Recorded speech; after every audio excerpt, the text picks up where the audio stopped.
I don't know if I'm changing over. In the moonlight I can't kill this feeling sober. So I start to come alive. I don't know what starts to control me. I let it go, another soul is underneath. I don't really care about this all. It's the fall that kills me. With our back against the wall, just feed the beast and you'll see. Wait for me. I don't wanna die inside my reality. Wait for me. I don't want your mind to remember me this way.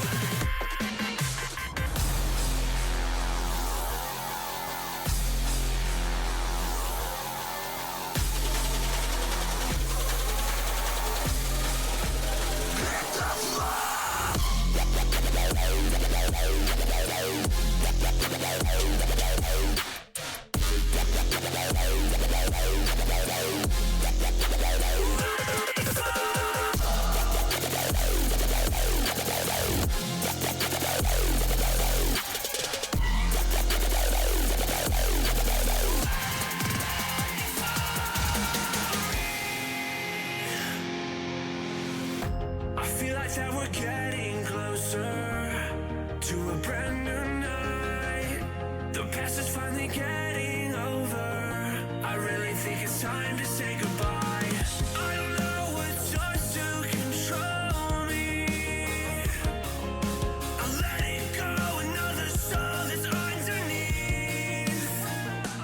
I don't really care about this all. It's the fall that kills me. With our back against the wall, just feed the beast and you'll see. Wait for me. I don't wanna die inside my reality. Wait for me. I don't want your mind to remember me this way.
Ladies and gentlemen, everyone in between, we are live with a brand new tournament to take you through the Deadlock scene. Today, I am Runnintel, going to be running you through all of our bracket games in the Run the Souls tournament being hosted by Sprite. And joining me for this action, a far more experienced face of the scene, HD Philly V. How are we doing? I am elated. One, because it's an EU tournament, right? And it's always good to see these lads in action. But two, new patch just dropped yesterday, at least nighttime for us in the NA side. So I'm curious to see how these competitors adjust when money's on the line. Absolutely, and not just a new patch, but also all of the new heroes added to the game, fully available for this tournament, folks. We could be seeing some Graves, we could be seeing some Rems, could be seeing some wild stuff all together throughout this tournament today, Philly. Yeah, I'm very excited. I feel like because of the adjustments to Paige, that she got hit with the nerf hammer just a little bit. She was already prioed pretty high in terms of the ban priority. Rems kind of filled that slot in terms of being like a true support, helping sustain in the lane and through team fights. I feel like we'll see a lot of Rem here today. Graves, a lot of folks are saying is overpowered. She's got lock on, she's got good control and things like that. But I think these pro players, upper echelon folks, know how to deal with some of her weaknesses. So I don't know if we'll see her just yet, but she might be a pocket pick for some of these squads. Only time will tell. Yeah, definitely going to be interesting to see how Paige is prioritized or deprioritized. Not only her getting some nerfs, but also her most common partner in that Billy seeing some significant nerfs as a result of this patch. We're going to have to see if the potential buff of having Rem in the game is enough to keep him as viable as he has been in this past patch. Yeah, and something else is like, as you go through the patch notes, it's not just about which characters got their numbers adjusted, it's about which characters didn't. You know, there's a few characters like Yamato wasn't touched in this last Passover. So, okay, maybe she is now stronger than most people realize. So there's some things like that, right? Where were some of the characters weren't on the stat sheets? Are they going to come to life here in this tournament? And I love the tournaments because you see the meta evolve as each match is played out here, friend. And we've got a great set of matches, a lot of names you'll recognize, and a lot of up-and-coming names too. Absolutely. It is a who's who of the greatest teams of Deadlock, as well as some brand new ones. So looking into this round one, I believe the game we are going to be casting to kick this off is Antares versus Loki W. Both teams that a lot of our fans will be familiar with. Of course, Loki W contain players like Listic, players like Sharik. Some really, really quality stuff there. Going to be looking forward to casting that one first. In the other games, we have TMNT facing off against Magikarp. In the other bracket then, we have Froggers taking on Fierceless Furies and Eternity versus Leviathan. And I love some of these matchups. I mean, Froggers has my boy Tempu on there, another caster in the scene, and I know he's always shaking his fist because it seems like every tournament he joins, he always gets matched up against one of these like pro level kinds of squads. But I know him and his team are up for the challenge. They love to go up against, you know, the strongest forces in the scene because it only makes them better. So I know he's going to have a great time with it. But this Loki W squad, definitely one of the front runners here. I'm looking at Cosmetical. He's one of my goats from the UK. One of those heavy hitters, deadlifters, going to be one to watch out for sure. Most definitely going to be a really exciting first series when we get into it. And of course, the side of Antares, not to be slept on whatsoever in terms of this first knockup. Like, it is not just Loki's game to win. I think that we're going to have a tight enough series, especially when we have such a seismic patch, such a seismic change in heroes. It's all about who can adapt the best in as short a period as possible, right, Philly? Absolutely. And the other thing we forgot to mention is that this is a best of one. So even if they do have some of the greatest players on the EU side, if they're not woken up yet, they didn't eat their lunch, they're whatever, they make one mistake, the other team can capitalize, they're out of the tournament. There's no second chances here. There's no lower bracket. It's just win and move on. So first two sets, like this round one and the semifinals will be best of one. Grand finals will be best of three. My friend, it's time for my favorite part of any MOBA. It's the draft. Let's get into it. We're pulling it up here. In terms of the priority levels, right? We've been seeing a lot of Pocket being banned, and I think Pocket will still be on that upper level because, once again, was not in the patch notes, which means he's still going to be strong and very prolific in a lot of these team fight engagements. So I would like to see Pocket probably taken off the board first. Vindicta was going to be my other shout here because of the change to her ultimate ability now increases with weapon damage instead of bonus souls, which means she can scale indefinitely throughout the game. That is way too strong in terms of that carry potential. So yeah, taking Vindicta off the board makes sense to me. Absolutely, and we have some really strong Vindicta players on both of these teams. Obviously, Vindicta, a pick that was extremely popular when Deadlock's competitive meta was first forming, and I feel like those players who played it a ton back then could be coming back into playing it right now. And the first pick for Antares, we see a new hero, we see the Graves.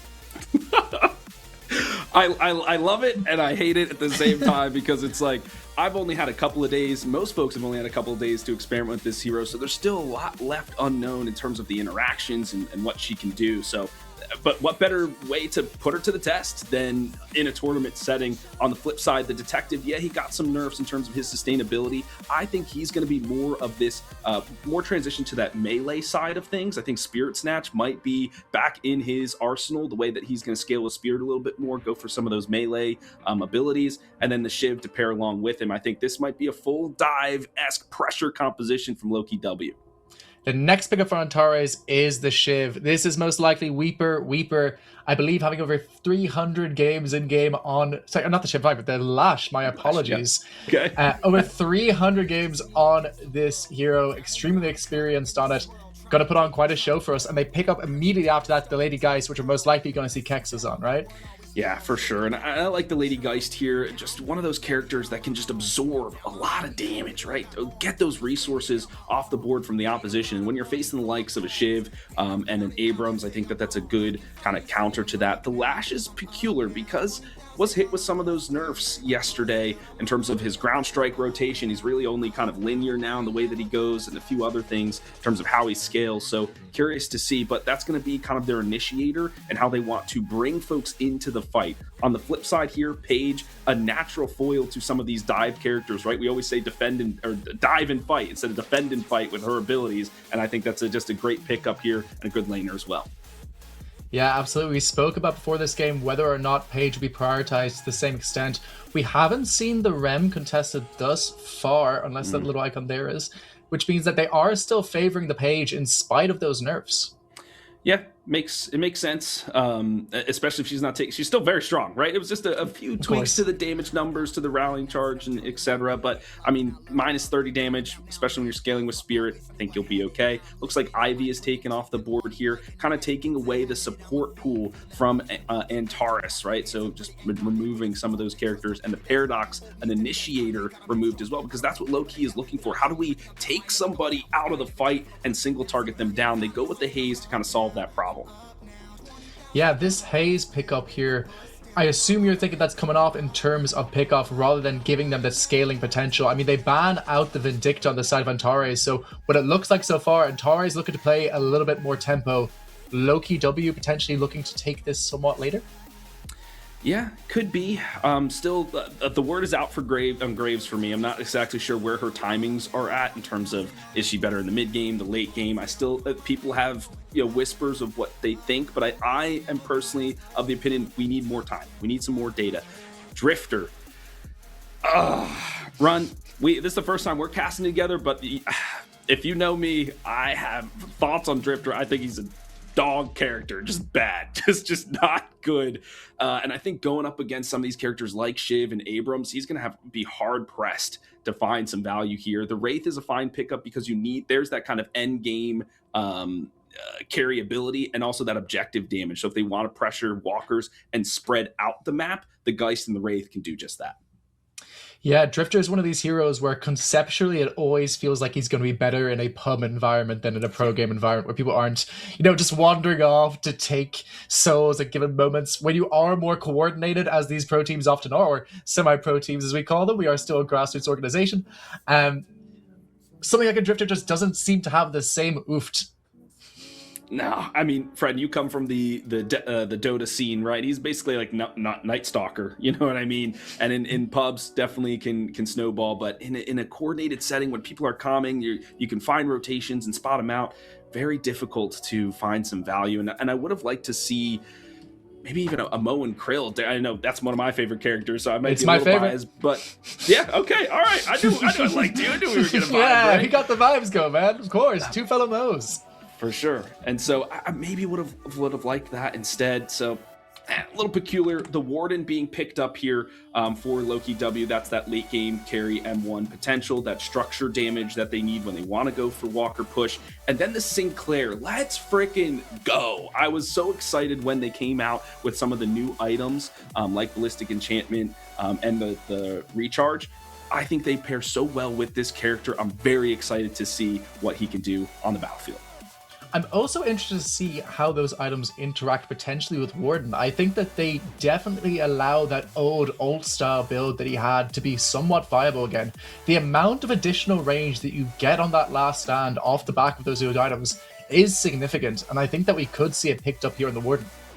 Yeah, and I might see Lightning Scroll again too. Like you were mentioning, some of that alt build. I mean, they did increase the amount of dash distance, like slow that it provides. So could be in the arsenal again. Whereas they did decrease a lot of the fire rate across the board. Run, you and I were talking about that in the green room, where like they adjusted all the fire rates by like 2%. I had to go in my spreadsheet and change everything, which is quite annoying. But how does Antares finish out the draft here, right? And for me, I think they need some more beef. That's what I'm looking for. Where's their front line? Because it can't just be the Lady Geist. There's got to be something else in there for them. Maybe even a Victor could be a crazy last pick. Call these guys Wendy. Where is the beef? We're waiting to see what they can pick up in this last pick. You know, a bit of American reference, my little across the podcaster there. Appreciate it. We have no idea what that is. You know, that's a foreign concept to us. But to you guys, I'm sure you're more than familiar with that wonderful advertising campaign. What other beefy heroes are left you'd like to see? Maybe the Victor, you said? Do you think that potentially is good into the amount of lockdown we now see coming out of Loki W, especially with the sustain offered by that page? Yeah, I think that could be why they're taking a little bit of time on this last pick, because it's got to be that keystone piece, right? It's got to be almost that wow factor, if you will. And I'm looking through the character list, and I'm not seeing much. I mean, maybe the Billy, he kind of got some nerfed to his like HP, but got increased in damage. They go with the Mirage instead, so really heavy, kind of tilting the scale in terms of the damage. They're really trying to get one pick off with maybe the Lash or the Drifter and really just burst that character down with some M1 damage and then roll on from there. So interesting strategy coming out from this team. Most definitely. Love seeing that Mirage hero back in the game. Going to see how much it can do in this game. In terms of this draft, if you were to pick a winner immediately based off the draft, nothing to do with the hero skills. I know it's a grave. It makes it extremely hard. I'm giving you the hard position. You're experienced, man. I'm coming straight into this from Dota. You got to tell me what's going on. Who's winning, man? Okay, well, you already know my thoughts on Drifter, so I really think it's a 5v6, right? And so I think Loki W, I like their draft. I see the vision of what they're trying to do, that this dive potential that they're going for. Whereas Antares, it's just a little bit all over the place in terms of the draft. But once again, like we talked about, a grassroots experience. Maybe this is the first time they've been in a real tournament setting. They're going up against Listic and Cosmetical, some of the names that you dream about, you have posters of, whatever. You might be a little bit shaky. There could also be some comfort picks here, right? I call them specialists. People say one tricks. I don't really like that term. So specialists on the squad, and maybe that's why they picked some of these characters like the Wraith and the Mirage. But I don't know. I think Loki W, they're going to out-tempo them here in the early and mid-game, probably run it from there. One quick note just at the end of this draft, just a note from production there. We do have a stand-in on the side of Antares. They have Doubt is standing out for Bluza, I believe, in this game. Okay. So one stand-in of note. Fair enough. I mean, yeah, you're allowed to, there's 6 players that play, but you're allowed to bring a roster of a couple more folks after that. So if folks can't play, they get tired, carpal tunnel, they need a bathroom break, whatever it is, you can have some stand-ins. There is a prize pool for this, friend. 130 euros. 100 go to the first place prize, 30 go to the second place team. So still something to play for, right? That could buy you lunch for the day or dinner or whatever it is. So you want to put your best foot forward if you can. Listen, my NA friend, with the euro raising as much as it is and your own dollar crashing, that prize pool is becoming more and more valuable. I'm telling you. It's true. Every time I pay Kashi, who's our producer for this tournament, I'm like, my dollar's not going as far as it used to, man. I got to always bump it up because I need an even number, of course. So I'm like, all right, I got to bump him up a couple bucks. So Cash, there you go, man. Secret behind the madness. And then we do have Dia, one of the absolute legends on our camera work today. So glad to have him back behind the scenes as well. So a very exciting day of Deadlock action, man. I'm here for it. It's gonna be a great one. We want to thank everyone who's been involved so far. Of course, Dia and Kashi, as well as our wonderful Sprite for setting this tournament up. It's gonna be one hell of a fun day, guys. Stay involved. We know you have nothing better to be doing on a Saturday. Come on. You're here already. You don't have plans. Stick around. We'll be good crack. We'll keep it fun for you, I promise.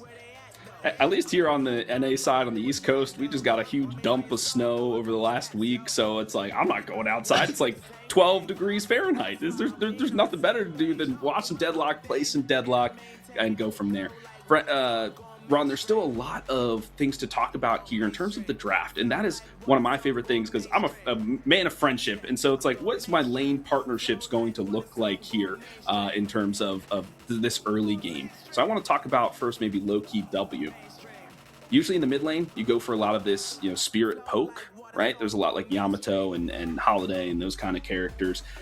I might want to see probably the Shiv and maybe the Sinclair in here, but sometimes we'll see the Haze because then you can leave the Shiv, go rotate. Leaving Shiv alone in the mid lane can be dangerous because he needs that snowball opportunity. If he doesn't find it there, if you don't really win that lane outright early, then finding those rotations can be difficult. So thinking about that, I think Abram and Warden find a lot of kill potential. We always call it the Fox and the Hound. And in terms of he rushes people out, Warden can take them down, that sort of thing. Then Paige and Shiv also pair well together. That could be in a side lane, and maybe Hayes Sinclair. So a lot of different lane matches that could be thrown out here from Loki W. That's going to keep the opposition in question. Looking into that mid lane, you mentioned the Spirit Poke on the side of Loki W. What do you think is Antare's answer to that? Do we think it's something like maybe the Lady Geist? It could be the Lady Geist. A lot of times she... Again, still some data that needs to be shown for me personally in terms of where she's going. It looks like she'll be on the side lane to start, and it will be the Mirage and Lash. Lash is a natural in the mid lane because he can rotate out, find those ganks and rotations. And then Mirage, he has good poke there with the Scarabs and the Dejan's Mark, so he can kind of keep people under wraps. So I like that mid lane matchup here. Graves getting active early on, collecting those souls, but no, it's an overstep. The first blood for Loki W. Absolutely, a huge overstep there. Ends up leading to Kexus going down on that Lady Geist. And a nice start to that lane, showing off the power, potentially, of that Sinclair coming up into this Graves. Meanwhile, we switch over now, looking towards this mid lane. Seems pretty damn balanced so far. Both sides getting what they want out of it so far. But the big win off that trader is this Sinclair. 1.2k off that initial fight. And meanwhile, jump in now onto the page. Could be in some trouble here. Right clicks me out from this big Drifter. We said it does nothing, but yeah, it did nothing. You're right. Oh my god.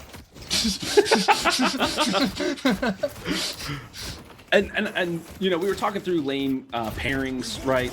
And the Abrams and Paige makes a lot of sense to me. It's basically like the Paige, right? A Paige and Billy combination, right? You need that frontliner that you can kind of just support. You can get in there, lad, and just he can kind of run train through people. But Kexus getting eliminated again. You've got to be careful. This Sinclair can put so much damage down with that Vexing Bolt, and then to just finish him off with a dagger from Shiv or a slice and dice. I mean, you've got to be careful. This character needs to scale. Play for your life here, Geist. She's going in once again, though, doesn't even care. Yeah, he just walks away from that one. He's almost doubling the net worth of his opposition lane now. Really, really impressive start from this Sinclair, and that early amount of gold that he's going to get is going to really benefit for him. Jumping now onto the Drifter, doing what he can here on Big Abrams to try and lock him down, but not enough damage quite to put him down just at this point. Meanwhile, on one of the side lanes, we see the Graves on critical HP does manage to get out of this one, and Abrams doing what he can to try and push that advantage, but Drifter managed to heal up a lot of it now, so Abrams might be in some trouble here with a coordinated go. I mean, the defended fight, you can see he's getting a health regen from restorative shot, and you can see how aggressive he was able to play with the shoulder charge. He doesn't even care if he's isolated against the Drifter because he knows the Page is going to be close behind. This is great here, the extra charge from the Magician. He's got 2 Vexing Bolts now and the headshot booster. He's looking to poke from range. Going to be very challenging for this Geist to play in the lane and scale up the way that she wants to. This is, like we said, for Loki W, they're going to be putting the pressure on early. They're doing just that. Absolutely, they do take out the Shiv there on Antares. Just a quick little bind coming out of this Warden. Now means they can really start pressuring this tower. Kobe off those little potions at the enemy, at that tower, get as much pressure as possible, and start potentially going towards taking their first lane here. Could be very important for them. Meanwhile, the side of Antares, they have fallen quite a long way behind in terms of their souls. Now it's 11k to 15k at just 3 minutes. So lanes potentially not going as they would like them to go thus far. And it's to be expected in terms of the early game prowess when you have an Abrams and you have a Page on your side. And thinking about that mid lane, right? The flask to dagger combination is so strong, and you think about the wave clear as well. Where is it for the Lash? I mean, you have to scale into ground strike, but then your lane sustainability is lagging because you're flogged. You want to do that to keep yourself in. The Mirage, he's got the Scarabs, but you know the wave clear is challenging, whereas on the other side it's not, so you can pressure them in. You can see how much they're forcing them back under the Guardian, so very difficult there. Once they win that lane outright, the Haze will be able to rotate, cause a lot more havoc, and that is when the game might be all said and done. Absolutely, and this extra pressure has allowed them to take more camps. Grading almost a cycle here, quite low here on the ship, but is still going in. We'll switch right over now. Meanwhile, we do lose the Graves. Another kill onto Sharik on this Magician, doing absolutely incredible.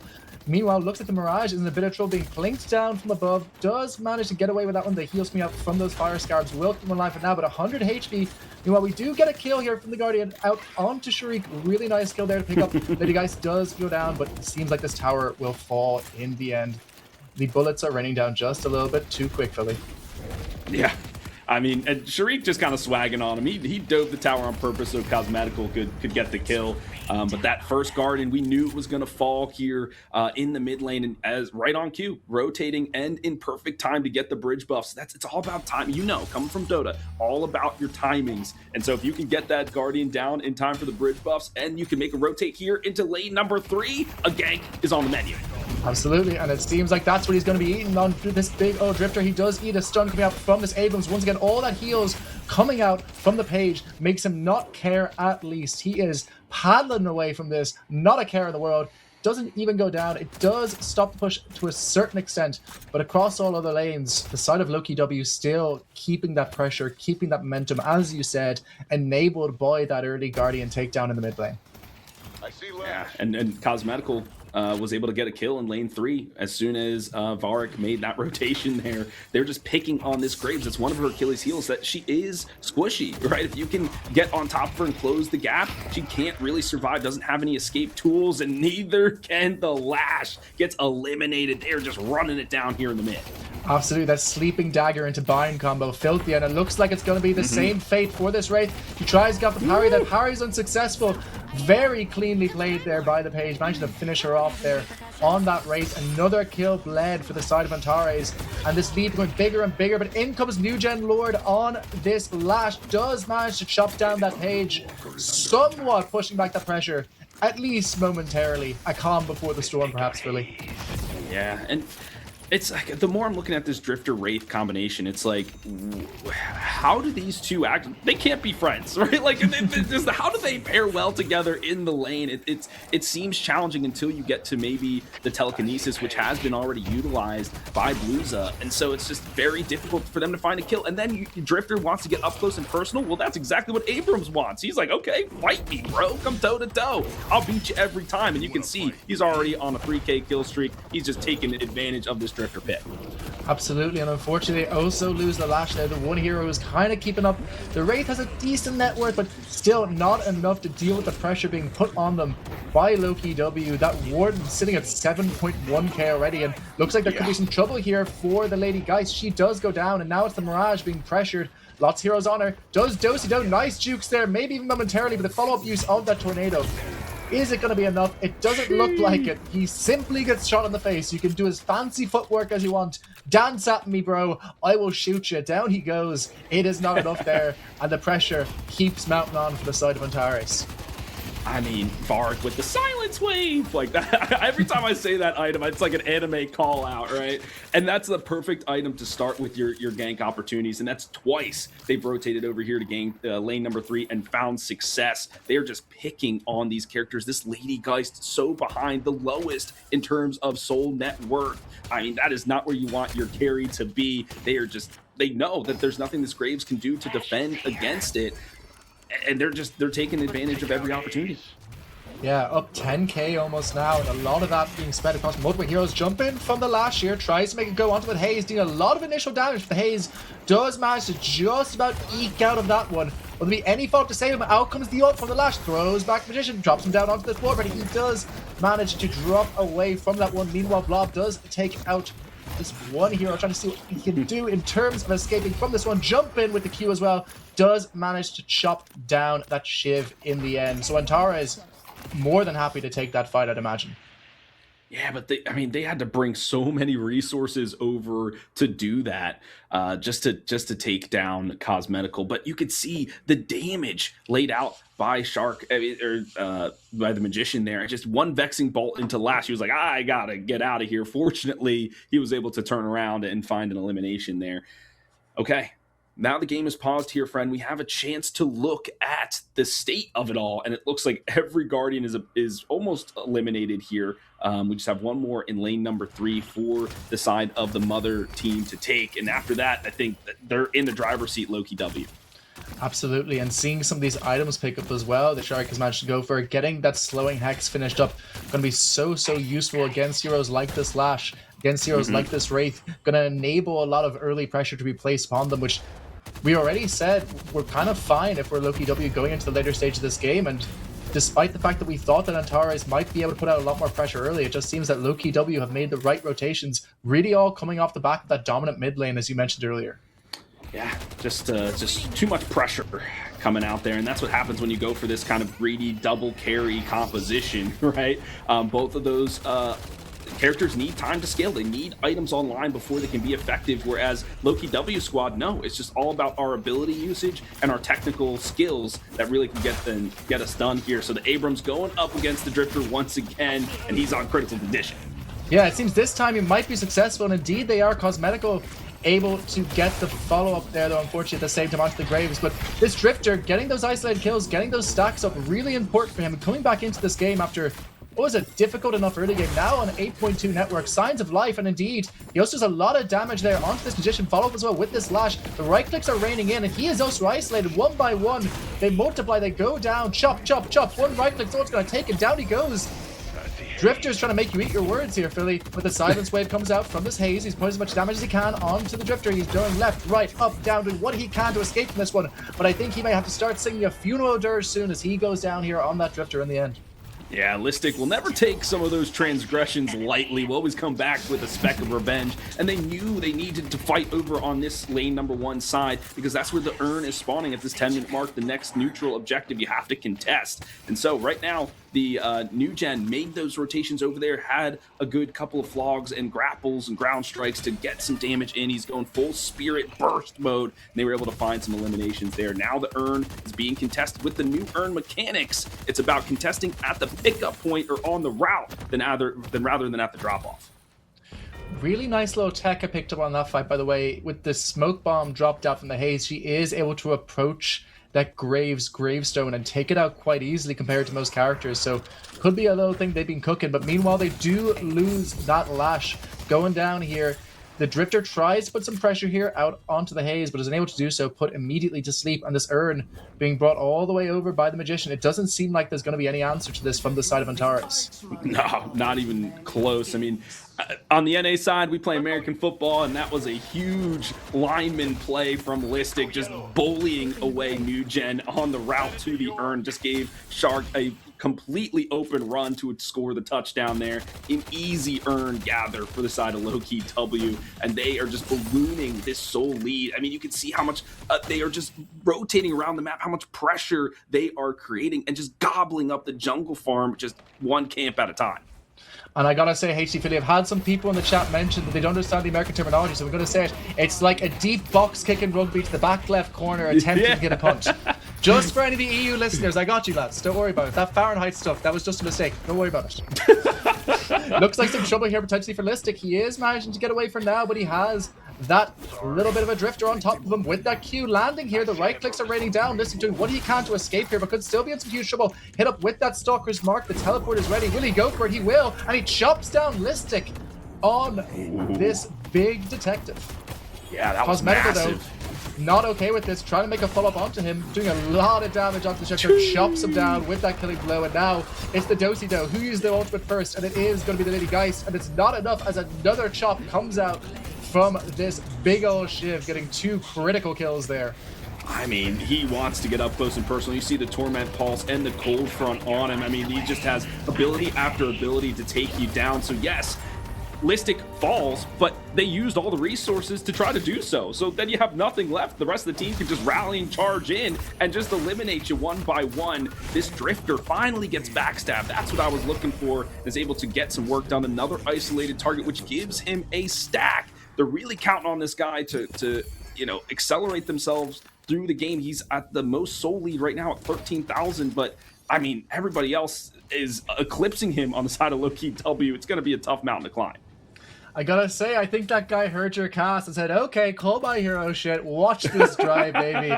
Putting Antares, I mean, obviously a lot of the resources were funneled into him to be able to do this, but definitely putting them on his back so far, really showing himself off to be a huge player here on Lug. Very, very impressive performance from the Drifter so far. Yeah, and this could sometimes with the Drifter where it is, and I'm not going back on my word, Run, don't you ever say Drifter is still poop, okay? Still bad character. But if Low-Key W thinks there's so much in the driver's seat where they start playing a little bit more lax, right? They're like, we've got this in the bag, no big deal. That is when Drifter can capitalize, because people will be out of position when they rotate or feel like they can take singular fights. Then he can dive in, find those eliminations, and start scaling a little bit more. So Low-Key W have to keep their head, still play at the professional level we know they can, and not get baited into making silly mistakes. Absolutely, and they do make a really nice rotation there. Out with this Haze, taking out that big old Lash, getting that dagger off 15k, the very smiley Haze at this point. And in the meantime, simultaneously taking out Bluza on this Wraith. And the Walker here looks like it could be in a world of trouble. Yeah, and out comes the ult coming out from the Lash. He's thrown immediately onto this Walker. A lot of damage coming out there, taking out Kexus and Weeper, and still running down Vrike as best as he can. A huge pickup there from the Slash enables this fight potentially. He just saved the Walker for now, and I think, yes, even if they didn't find any eliminations, the Walker still stands, which means the flex slots have not been opened up yet, but this is a 1-3-2 push here, and one Walker will definitely fall. You want to find it. There they go. Lane number 3. Bye-bye. Absolutely a really important pickup on that Walker, opening up that extra slot, enabling them to get a little bit more pressure onto this map. 98k to 80k at this point, and so much of that is right now sitting in the back pocket of this Shiv and this Warden. Cosmetical 8-1 and 5. You said he was your GOAT, and he's really living up to that this game. Yeah, they facilitated him well, and that's all on the back of the Magician, right? In that laning phase, they just fed on the Lady Geist and Graves and just accelerated themselves further. But I want to bring a highlight to this tactical rotation in terms of taking out the Walker in lane number 3, knowing that the urn was going to spawn on that side of the map. You want to take that Walker so that way you can then retreat tactfully, grab the urn, then rotate to the other side of the map, maybe turn it in for free, and then find an objective. Maybe this is the Walker in lane number 1. So it's all about the foresight that Low-Key W has, and that comes from the world of experiences. They're starting this fight off easy with another kill on New Gen. I was going to say, speaking of World of Experiences, not a nice one there for our poor Lash, getting sent back into that grave. Simultaneously, that urn being ran again by the Page, picking up a kill as well, also dropping down the urn. Never feeling that good. Yeah, and then now there's a 5-person group up here for this outside Walker, right? The outside Walkers are easy to take because it's hard to move all your members to rotate over there. Oh man, a sleep dagger. What a catch with that dagger. Beautiful. Wow, that was immaculate. Just threaded the needle there, and that will open up the Walker for sure, friend. But a defense is being mounted. Attempt for a defense there, but he doesn't actually get off the ult. They all get out of the light sound in time, and instead it's actually the Lash who goes down. They do manage to kill off that Sinclair, but is it going to be enough? It doesn't feel like it quite now. Graves putting up a valiant defense, but it might be one that is fruitless in the end, as they also lose the big Jin. 20 seconds till he'll be back. Yeah, it's challenge. It's a challenging matchup here for the Graves. Once again, I still need more data, still need to see more people play it in tournament combinations, what lane partnerships, where her timings are at, mid game, late game, early game, whatever. I just don't think it was right to pick that character at this point. Still need some more time on it. From there, with finding 4 eliminations on the opposite team, the mid boss is right for the taking. They'll do just that, claim all 3 rejuves to boot. Absolutely, and with that net worth advantage now, bordering, getting closer to that 40k mark, you are feeling very confident here for your Loki W. And a reminder to everyone at home, if you're joining us a little bit late, these games are best of ones. Every game will be a best of one until we get to this grand final. So this could be Antares' end if they don't manage to pull this back, and fast. They need to, because now this Haze has decided to transition into being more of that pseudo carry, right? Kind of like coming from the Dota world, probably like a position 3, right? After the Warden and after the Shiv, that's going to be the next one up in terms of where your souls are going and you know, your damage potential. So you can see she wanted to take that 1v1 against New Gen and almost had it, but the last is just oh so slippery, so wasn't able to find the elimination there. But you got to be careful of this Haze. Looking at this, making another rotation, an easy kill. A nice ult coming up from the Lash does drop 2 of them onto these base Guardians, but will it be enough? Not when you have all of that heal coming out from this Page. It's just not enough. He does some damage. It gets healed off almost immediately. They aren't worried about this whatsoever in Loki W. In fact, they've almost healed up all of the damage dealt during that initiation, which now means they can go back to pressure in these base Guardians. Yeah, and that's great recognition from Loki W's, understanding what are the win conditions of Antares, how do we counter it? And it is, okay, if the Death Slam comes through, Paige can't get caught in it, then we have the rallying charge to keep everybody healthy through the ultimate, and then we can kind of retaliate from that point. Having the 3 Rejuve crystals allows them to be aggressive. They're going for the base Guardians now, they're taking a few of them down. This has got to be the final fight. Of course, and a really nice initial go there onto the ship, but it's not quite enough as they lose both the Lash and they lose the Drifter and the Wraith to follow. This could be all she wrote for the side of Antares today. They could be out of the running for this Tash tournament. The Amber Shrine slowly going down, not as weak as they used to be. They fight back now, don't forget that, folks. Much more difficult to take than perhaps in the last patch, but still melting like butter under the pressure of this Loki W side. Haze drops off that ulti, almost kills off the Graves. The Graves lives on a sliver of health, but not for long. Down she goes. Another kill for this Haze. They do get rid of that Rejuve, but there's still more to come from there as both of these shrines have gone down and that Patron is exposed. The right click still coming out from this big Haze doing what she can to force them back into the base. The last gets knocked down almost immediately when he jumps in, and he doesn't have an ulti to speak of anyway, so there'll be no base throw shenanigans this time. And the Hidden King facing off against his most treacherous enemies. It is a reduced Patron. Right click's being rained down here by the side of Loki W. Invulnerable for now, but not for long. It feels like this is just gonna be Loki W's game. Yeah, and there's still one more Rejuve crystal for Low-Key to expend, so if somebody does go down, they'll just be right back in the fight. They have no ultimates, though, to speak of. The Last Stand finally utilized here as their calling card, and I think that will be that. The Hidden King exposed to a rain of bullets. Low-Key W, they move on to the next round. Absolutely, and what a performance from the side of Loki W. We saw so much pressure coming out from Antares. Some really impressive early moves, especially coming out from that Drifter. But I think we got to talk about just how rough that lane was, where that Sinclair got that advantage. It all felt like it snowballed from there. Yeah, I love talking about lane partnerships, right? Like we said, friendship, it's the best. Didn't see the lane partnerships. I didn't see the theory coming out from Antares in terms of how they wanted to win their lanes, which sometimes you have to sack a lane to win another lane, but it seems like they set themselves up to lose every lane, and you can't do that. You got to win at least 1 or 2 at most. So yeah, just challenging, but that's something for them to review, be like, okay, maybe that didn't work for us. We need to find a different draft strategy, a different combination of heroes, and come back at it again next time.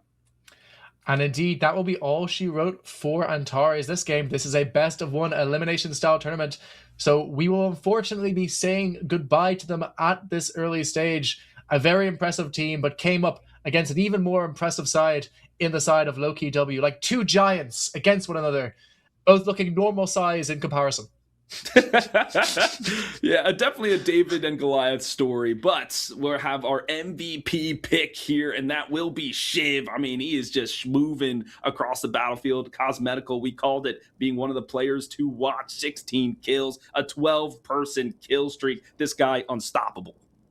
Yeah, absolutely. A really impressive performance coming out from that Shiv. The entire game, he just felt like such a problem. So many resources devoted to trying to deal with him. And look at that, 16, 1, and 10 at the end of that game.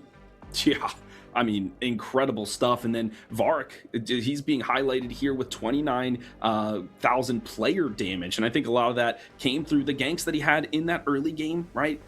Preying on the Lady Geist and the Graves. And then in the late game, when they were taking on 2v1s and winning them outright. So definitely cannot be understated. So just well done all around here for the side of Low Key W.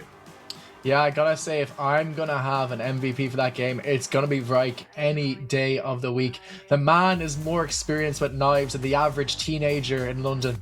That man was throwing them left, throwing them right, catching them every single time.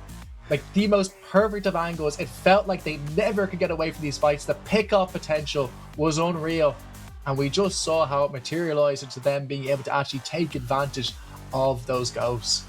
Yeah, and I think we'll see a lot more Haze as this tournament progresses and as this patch gets parsed out, right, and analyzed. Because once again, Haze was not in any of those numbers. No changes to her, which oftentimes could mean that they've gotten stronger against some of their competition. The patch notes did talk about Viper a little bit, trying to get her into that similar role that Haze is in, but Haze is just way better at it. So I think we'll see the assassin in some of these games moving forward. But I'm excited for the semifinals, another best of one. Yeah, looking forward to that. Yeah, in terms of that Viper, looking forward, maybe if we can see the side of Magikarp, if they progress through their first round game, they have a player who I believe has 800 Viper games. Which I think is written somewhere, you know, the DSM catalog of mental illness, it's somewhere in there. But I'd love to see it come to fruition here, to see if it can have that same kind of role that historically we've seen associated with that Haze. I'd love to see it picked up here. Absolutely. Well, I think we've got a couple of replays to show you folks, so we'll send you to that as we get the next match. We're rolling.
tables turned.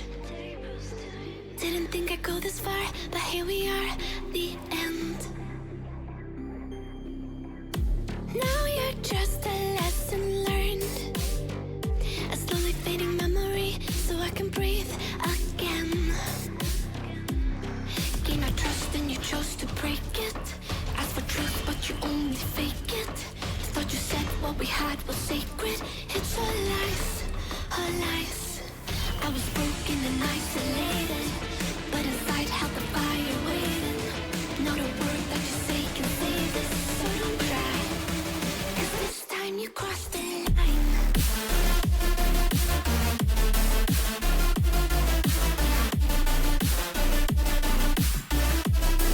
This time you crossed the line.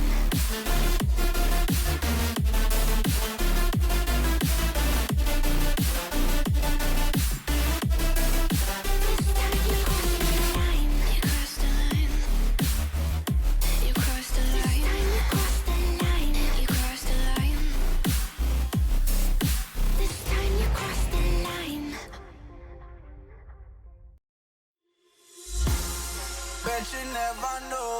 Say we have the power, but there's things we touch the road. Tell them say we ready, clip them on the cut she load. Shoulda know say we no regular, anything we ready for. Bet you never know, bet you never know. Nah go take no talk, I beg no pardon, that's for sure. Bet you never know, bet you never know. How we are like the badness, we are like the globe. Bet you never know, bet you never know.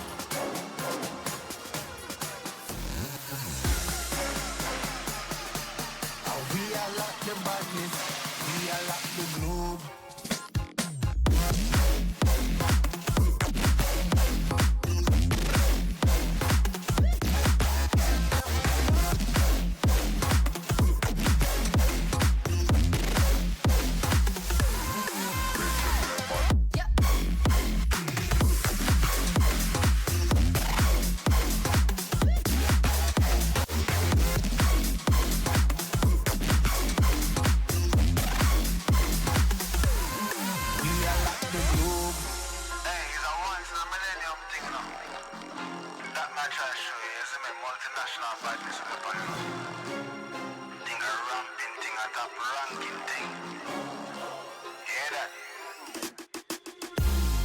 Bet you never know. Say we have the power, but there's things we touch the road. Tell them say we ready, clip them on the cut she load. Shoulda know say we no regular, anything we ready for. Bet you never know, bet you never know. Nah go take no talk, I beg no pardon, that's for sure. Bet you never know, bet you never know.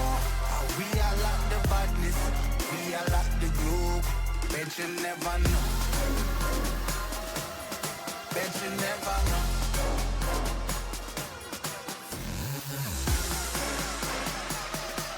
How we are like the badness, we are like the globe.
So get the fuck up.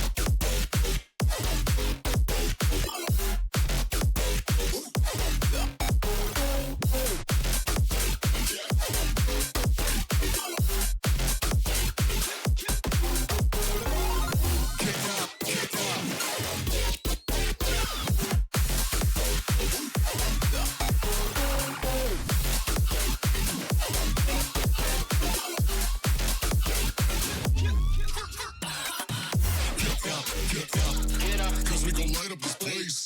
We got the business for days. Tokyo GA from the outer space. So cargo and dock, you're out of luck. We don't give up. Yeah, we're going up. Next floor is us. You're riding with us.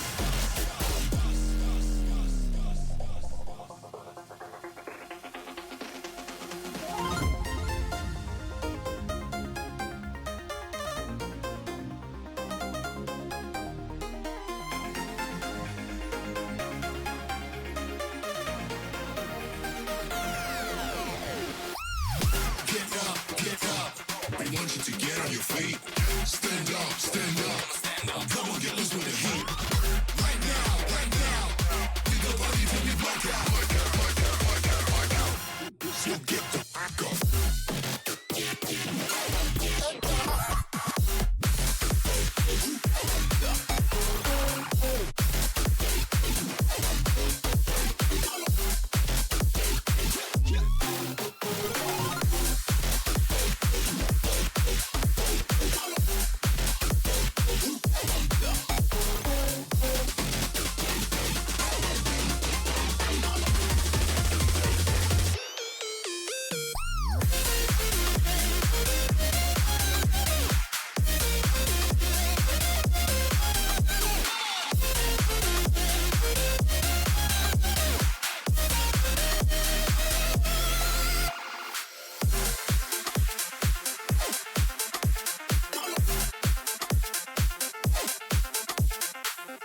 Ladies and gentlemen, after an incredible first series in which we saw the side of Loki W showing why they were the team to be worried about coming into this tournament, taking on Taurus, we are live with our second series of the tournament. We'll be flicking down to a different part of the bracket, looking at Leviathan, going to be taking on the side of Fearless Furies. Looking at this bracket so far, Philly D, what do we make of the results from these first games?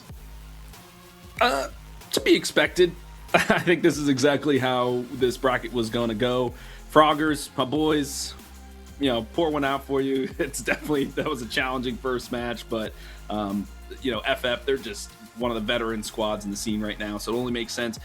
And, Ron, we're basically getting like a finals right now here with the Fearless Furies versus Leviathan. We've seen these two clash multiple times over on Night Shift and other tournaments around the scene, so I'm excited for this best of one match. Absolutely. We're going to wait to see who will be facing off between the winners of Loki W and the Magic Corp, which is going to be on the other side of this bracket. You mentioned before this game, Philly, that these two teams have hit each other quite recently, right? Oh, yeah. Night Shift on Wednesday on the EU side. They had a 24-minute banger, which went the way of Leviathan. So Fearless Furies, they're looking to get some revenge here. Anytime these two have a chance to face off, they're going to do it. So looking forward to that. But hold on a second. Am I seeing this? Did you change your shirt? So you're new to the Run and Tell stream. You have to understand. I have the best shirts in the casting game. It is a known fact, and you will see a different one every single game. This is something I do. Get used to it. Okay. We are not sponsored by Pepsi. Maybe not yet, but I do love the shirt, and I do love myself a good Pepsi. So, okay, you caught me off guard, but I love to see it. A good change of wardrobe is always in need. But, yeah, let's hit up the draft here. Obviously, on the Night Shift on Wednesday, it was a different game, right? Viscus was still a viable carry. Maybe not so much anymore because they changed his gun growth and his fire rate and stuff like that. So I don't know. It's going to be a different draft here. Paige, I think, is immediately just eliminated here from the P's and B's. Yeah, and we saw in that previous game as well, the Paige did not make it through. Neither of these teams willing to let the supports on either side have this hero. In lieu of the Paige, what might we see as that supportive combo? Maybe something like the Ivy potentially, or the Mo? We could see that. I'm still big on Rem. I think Rem is a great character, but maybe a return of a Viscous support, right? Because of some of the changes that we have. We sometimes forgot that character was naturally in that kind of spirit mode before people figured out his gun go shoot, shoot, shoot. For now, though, it's about Shiv and Abrams. These two have the top priority in the scene right now. Just very beefy, very good at diving, a lot of HP to chunk through. And so they're going to be the ones that each team is vying for. And then it's about what other characters can facilitate them. That's why you take out the Paige, etc. But Leviathan, a greedy first couple of picks, the Billy and the Abrams, they want to start this draft strong. We mentioned before with the Paige receiving the nerfs that she did that we might see a little fall off in Billy, especially with the Billy nerfs as well, but the Leviathan seem entirely unfazed. And look at that, the Rem comes out from the Fiercest Furies. Not just, I think, because it's good with Shiv, because they fear it falling into Leviathan's hands with the heroes they picked so far. Yeah, for sure. Him bouncing around with his tag along between Billy and Abrams, just keeping those guys in a fight. I mean, it can be disastrous in extending these engagements in your favor. Bebop, I saw you tilting your head here, friend. The changes. Aussie robot. Yeah. I mean, we mentioned before, this hero was not particularly in favor, but there's whispers, there's murmurs of the tank Bebop coming out now, right? Yeah, really specking into that vitality and just the way that his changing in his bomb, how they stick, the stacks and that kind of thing. So really just going to be more of a frontline character. Try to get those hooks and the uppercuts to restore your HP, just absorb a lot of damage. Very interested to see how FF handles this. The pockets. They're just getting everything that they want Leviathan right now. Pocket extremely strong in the meta, and that helps with their team fight capability. You get a chain gang into an affliction. I mean, it's basically game over, and then the seismic impact to finish them off. I mean, this is, oh my goodness, this draft from Leviathan, too strong. Sometimes people talk about drafts from the perspective of what's meta, but I think oftentimes, especially in best of one series, it's about ease of execution. And when you have things like that chain grab into that seismic, into that affliction, you have those ready-made circles. The circle drafts are beautiful. They're easy to execute, and in high-pressure situations, they're often the ones that I favor myself. Yeah, and right now, just like you said, FF, they're kind of going for something that might be a little bit more challenging in terms of the execution, because Rem has some more of that macro level type of gameplay where you have to use your helpers to take Sinner Sacrifice the 8-minute mark, go for box runs in the underground, tag along your friends, etc. Then Bebop really needs to find these certain footholds in the game where you want to make the other team play scared. It's like Pudge, right, in Dota. If you're playing scared, Pudge is around the corner, you're always checking your corners, you're not going to make those rotations because he's right there to yank you and eliminate you. So very interested to see how this Bebop kind of plays in. There's the Yamato ban I was looking for. I had a feeling she'd be very strong within the meta right now, and Leviathan is on the same page as me, and I believe that is Mina there for the Fearless Furies taking off the board. Yeah, another thing we haven't quite mentioned so far as well in terms of this Rem has the ability to access that new part of the map that not all heroes have, because he's a little dude. And speaking of that, our next pickup for Leviathan, another hero that enables team fight, that swap initiation, we see the Paradox. Yeah, and this is perfect, right?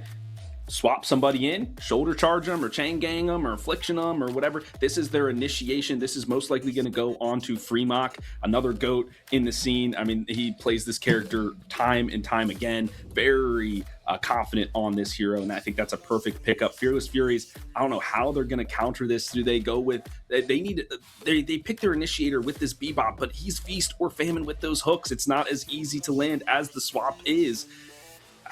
It's very challenging. They're going to have to find, I think for me, maybe an M1 character like a Warden that's still on the board here to kind of help with some of that damage output. The damage output is definitely needed. Do you think they might look at getting a secondary initiators? And there's the Warden pick. Call this guy Nostradamus, Philly D. Got the future in his mind. That's a Raven from the grave picking up the Warden pickup. So we talked a little bit about Warden in the pre-show, talking about how the new items could potentially favor him. Do you think that Warden is back?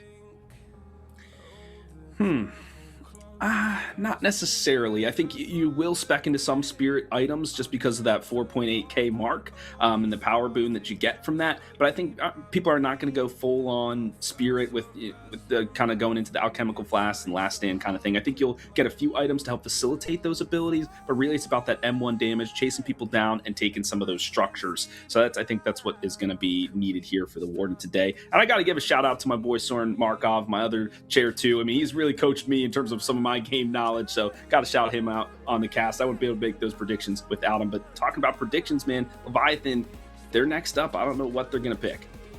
Yeah, it feels like they've got themselves a good draft so far. Fearless Furies pick up next the Lady Geist. Some more of that carry potential, right, and tankability. And we talked about how much she can be a resource observer, so I won't go into that again, but some of that late game assurance and can absorb some of these ganks, right? If she does get paradoxical swap, she can life drain and soul exchange, etc., and keep herself alive. So I like that in terms of absorbing some of these dives and kind of putting out the counter attack. So it makes sense for me, and adding that damage to boot. And it's also that lane partnership. The Calvin, sorry friend, I'm going on a roll here. We noticed in the patch notes that they increased the frozen shelter duration by 0.25 seconds. Now it might not seem a lot, but when it comes to micro milliseconds here in the scene, that feels like an eternity. I was curious to see if the undead adventurer would make his way back into the scene, and it looks like we'll see just that. I mean, from what we've been talking about so far, Leviathan seem to have the more tempo draft. They're the ones who want to be pushing these early advantages, especially off those combination team fights that we talked about, that early ganking potential. Potentially the Kelvin here, not just because of the changes that we mentioned that came apart as part of this patch, but also just a hero that stops you from throwing very early, right? If something goes horrendously wrong in a team fight, it's that emergency break that you can pull and make sure that you are still in charge of this game. And it's another circle, like we talked about. Venn diagram, we're both educators, right? We're always, we don't do maths, but, we tell people some things. And the frozen shelter, right, creates that team fight ability, but also traps people in. So if you do swap them, you can shelter them in, and then you can take them down from there. Ivy to round us out. Now this is going to be, in my opinion, a hybrid kind of play where she will be in a more of a supportive role to start, but you will go into more of that gun later down the line. to take those structures. I don't think Leviathan is looking to take this late game. They definitely want to win this in the early and mid game stages. This Ivy will be their kind of late game assurance if they need to, but also that objective pressure to take those walkers and create that space to allow them to have their dive be effective. So I like this final pickup here for the Ivy. We've talked about how much we like this Leviathan draft so far. Is there anything that can save this Furies draft from your perspective here, Philly? That's a great question. I'm looking through some of the hero list here, and I'm not entirely sure, because they've got some support. They've got Initiator. They've got M1, especially if Tank Bebop is going to be a thing. Man, what is maybe a Haze? Maybe I was thinking Viper? exactly the same. Yeah, Haze or Viper, something that gives it that pick-off potential. The bane to good team fight is not having a team fight at all, right? I think that's kind of how they have to look to play this. Yeah, there's not much team fight here, right? You have the last stand and you have the sleepy time, but that's about it. Okay, add some team fight ability by stealing some of the best ultimates in the game from your opposition and doing just that. Now, it's probably going to be the Affliction and the Swap that he's going to be looking at most, because those are going to be either the most bursty or the most positionally disadvantaged, right? So, okay, Sinclair, another good lane pressure kind of character. Now it's about these lane partnerships that I love so very, very much. Fearless Furies, curious to see what they bring out. It's going to be an interesting game for sure. As we mentioned previously, the side of Fearless Furies have a lot to prove here after what was a very dominant performance by Leviathan in their last series. They're coming into this, they might not have the better draft, but they have the oomph, they have the energy, they have the graw for the game, as we say here in the Republic of Ireland. They are ready to go, and they are feeling themselves, passion burning deep within them. Absolutely. I mean, and these Russian, Ukrainians, Belarus squad, right? They've been playing together for a long time. There's a lot of pride on the line. And Leviathan, same thing. Ukrainians, Belarusians, and Russians too. So these guys, I'm sure they play all the time together. If we're looking here at the lane matchups, I'm thinking for FF, probably going to be Bebop and Shiv in the mid lane. Allow Shiv to potentially, or Bebop to rotate. I always have an issue with leaving Shiv by himself in a lane. I feel like he's better when he has some help. But Bebop, that's what he wants to do. He wants to rotate, yoink people out of position, etc. But maybe with this tank Bebop, he can stay in lane and Shiv rotate out. So I'll be looking to see how these players modify their styles. And then on the other side, you have a tried and true support combinations, right? So it might be Geist and Rem and the Magician and Warden, or any combination thereof, right? Those four can kind of intermingle however they want. On the flip side, though, here, thinking more of the same with probably maybe the Pocket Paradox in the middle, and then maybe the Billy and Ivy and the Abrams and the Calvin together. So the lane matchups, they're making sense to me here more than they did in the previous match. I'm liking what both these teams are putting out. Absolutely. I think we are about to get into this game. Coming out of the back of this one, Philly, do we have a favorite out of these two? You're still thinking Leviathan? I'm still thinking Leviathan, just because they have the ultimate advantage, and something that we don't always talk about is the mid-boss take, right? If there is a contestant over that goo ball in the center of the map, I like Leviathan's draft a whole lot more. They have the seismic impact, they have the stone form as well from the Ivy to help secure the rejuve, they got the frozen shelter to lock it in. There's so many tools in their arsenal for them to secure that huge objective, and especially with these, it wasn't so much a highlight in our previous match, but against these two veteran squads, the mid-boss could be a make or break point in this series. I gotta ask you here, because I'm newer to the scene, how do we pronounce this dear Ivy player's name? Osis Seven Sism, I believe it is. I'm gonna take. I think it's Osis. Okay, let's go for that. Yeah. I'm looking at this name and I'm going, there's no pronounceable way I can pull that one out here. But speaking of pulling that one out here, we're gonna have another pause. It wouldn't be Deadlock without the pauses, would it? That's right. Pawslock is so cordially named, or, whatever, endearingly named for a reason. Looks like we'll go back on cams for just a second to get these players back into it. I wish I took a screenshot of the lane matchup so we could talk about them a little bit more. But this does give us an opportunity to, okay, we know what Leviathan is looking to do in terms of their ultimate economy and that sort of thing, but what is FF trying to do? Where are their timings at, and what is their win condition here?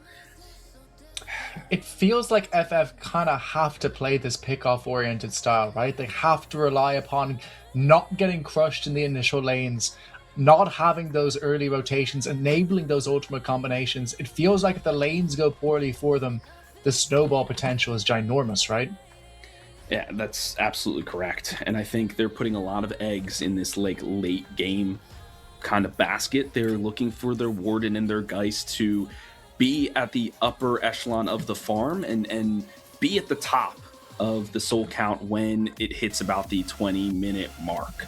But can they get there? Can they sustain long enough to do so? And I think with Rem, they have an opportunity because he's really good at kind of absorbing the jungle, keeping teams on a back foot in that way. And so if the Leviathan can't get their center sacrifices or some of their box runs, etc., because they've already been taken away, then that will keep them kind of level in terms of the pacing. I think the Magician here is really helpful in terms of keeping a lane at an equilibrium so that there is no snowball potential, right? He can Vexing Bolt people, kind of counter dive with the hexing rabbit, right? That sort of thing. So they've set themselves up, but really they're looking to play this to the later stages of the game. So how much can they will bend? It's about, will they break?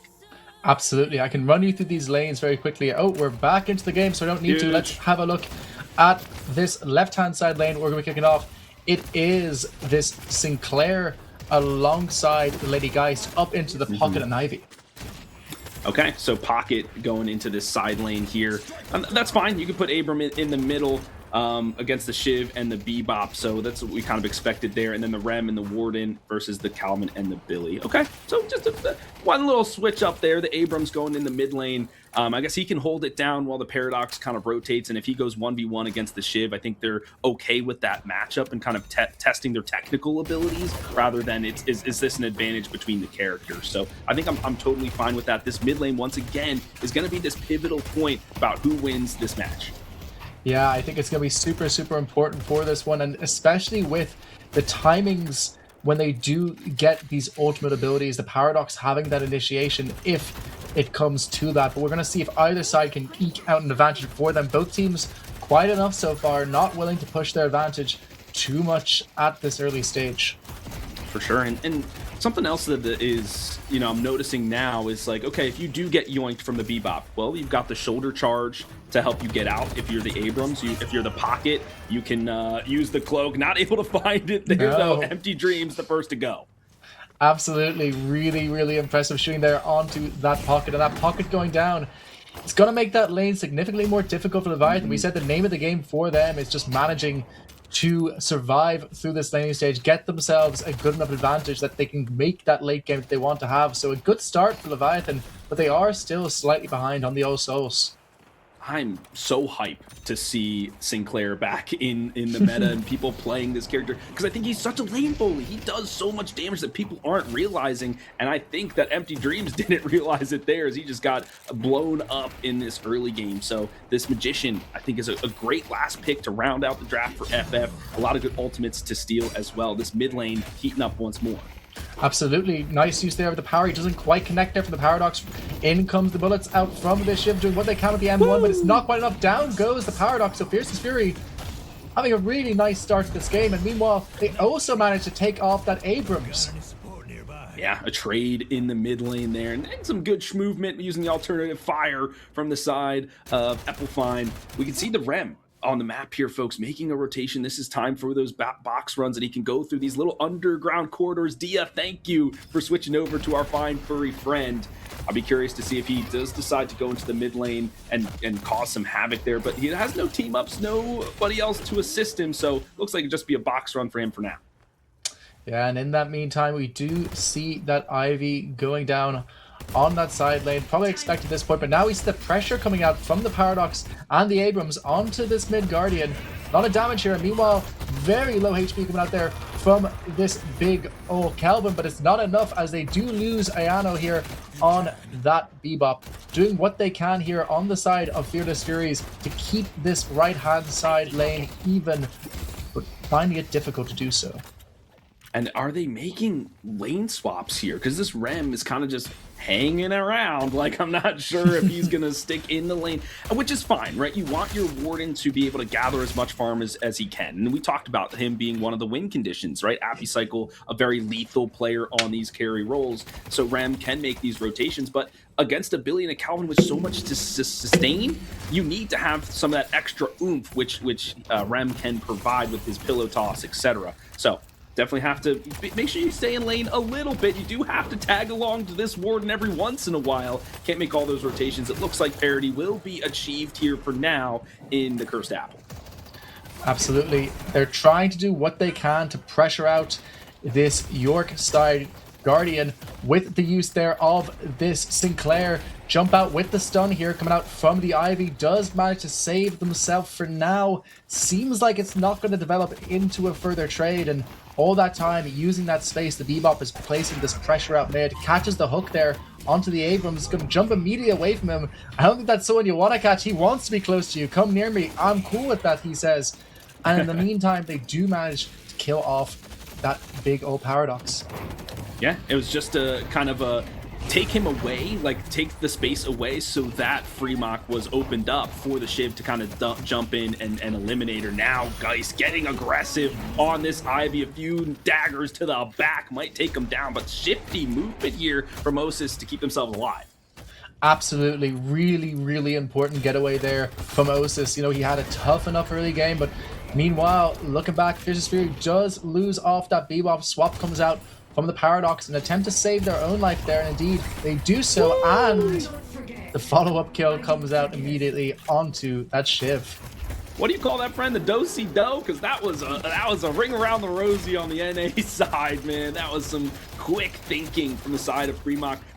We said how many hours, how many games this player has on the Paradox, and he's showing some of that skill set there. This is just a bloodbath, friend. Never no time for analysis. Kills everywhere. Absolutely, kills left and right in this lane, up and down. Ivy making the attempt to try get away this time. Seems like Ivy will be able to run away there, so just in time to end this brawl, but looks like the Bebop is channeling up that ulti. He's trying to charge it onto this big old Abrams. He is connecting critical HP, and he is chopped down in the end there by the Shiv with that ultimate, and with that ulti channeled, they can start taking out that Guardian on the middle lane. FF really showing that they are fearless. They are just pressing the W key. They don't even care. They're running it down. That mid lane Guardian, not long for this world. I mean, you could see they were pissed from losing Night Shift on Wednesday. They are looking to get some revenge. Absolutely. I don't think we're going to see a 23-minute GG this week. These guys are back, and they are full of nothing but pure adulterated hatred for the side of the light. I'm sure that's not true. I'm sure they're very good friends. But let's pretend it's pure and adulterated hatred right now that they are spewing upon them as they take the Souls. Yeah, and this Guardian lane 3 is about to go down too. The Ward is just going to sacrifice himself if he needs to, but going full gun build. There's the Frozen Shell for the Chain Gang to lock him down. The last stand, maybe premature, but no, it's enough to keep him alive. He's surviving through all of this. Absolutely incredible play here for the Ward. It doesn't look like it's going to be enough, but it does delay them long enough that they might be able to get away here on the Rem. Uses that parry a little bit early, which now means the Billy is able to shoot him as best he can, jumping left and right, making use of that tiny hero model, but it's not enough. They do also take down the Rem on this York lane. Yeah, and so we were talking about this in the draft, right? That maybe it was going to be FF that would have to bend and not break, but right now it seems like it's Leviathan that has to bend and not break. And eventually, when it comes to some of these larger objectives like the mid boss or the urn, that is when they will excel with all their ultimates utilized in tandem. For now, Fearless Fury is dominating some of this laning phase, right? So much pressure on these Guardians where it seems like the other ones have just kind of been untouched. Meanwhile, though, a nice rotation here coming out onto this Shiv, and the Shiv gets taken out. But in the meantime, Empty Dreams in the pocket is taken out. So a 1-for-1 trade across the map. Fearless Fury's probably okay with this because while they're doing this, they are also placing a little bit of pressure themselves. But now, seems like the side of Leviathan, they want to take a Guardian for themselves, and it looks like they are going to be able to do so here. Charging in now onto this board, and he is hit up with that bind, though. So both teams, you know, they're kind of like, you know, high schoolers at their first dances, you'd call them. They're staring at each other from across the room. They've got love in their hearts, but their hands are too sweaty, so they don't know if they should walk across or not. That's right. We call that a high five and just kind of back off there. Yeah, very interesting. I had a point, and then I forgot it. So I'll take responsibility for that one. No, that's fine. Now, because you got me thinking of my high school dance days. I'm like, wait, was I that sweaty kid? No, I was like the kid that was just doing weird dance moves in the middle of the circle. And people were like, what is this guy doing here? Go back and play some video games, friend. Well, another frozen shelter expended here. Let's see if they can find an elimination. Yeah, this frozen shelter doesn't feel like it's going to be as successful as the last one, as they are just able to take down that Kelvin in fast order. And now Fearless Furies, no longer fearing that ultimate for Kelvin for a while, as well as getting him down, might start to push out some more of pressure onto the side of Leviathan. Still maintaining that 3k lead. Hasn't gone up, hasn't gone down, stayed largely the same. Yeah, and I think that's okay for now. What is worrying to me was that the frozen shelter was utilized. It looks like it'll be back up in time, if I'm reading that correctly, because this urn is now on the board. And like we said, you've got to contest on the pickup. Oh, it was the Sinclair Stolen. that used the ultimate. Oh, okay. So we do have the frozen shelter. Okay, see, this is what the Sinclair does, but it's all about this urn right now, and the teams are fighting for it.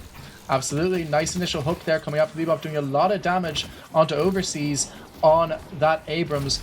He is forced back here, doing what he can here to chase him down on the Sinclair. Seems like the side of Fearless Furies, though, are now in a bit of trouble on the result of that infliction put down by the Pockets. So they will not have a Sinclair to defend this urn anymore. But meanwhile, the other side looks like they are going to be able to pick it up, doing what they can to pressure out this Guardian as well simultaneously.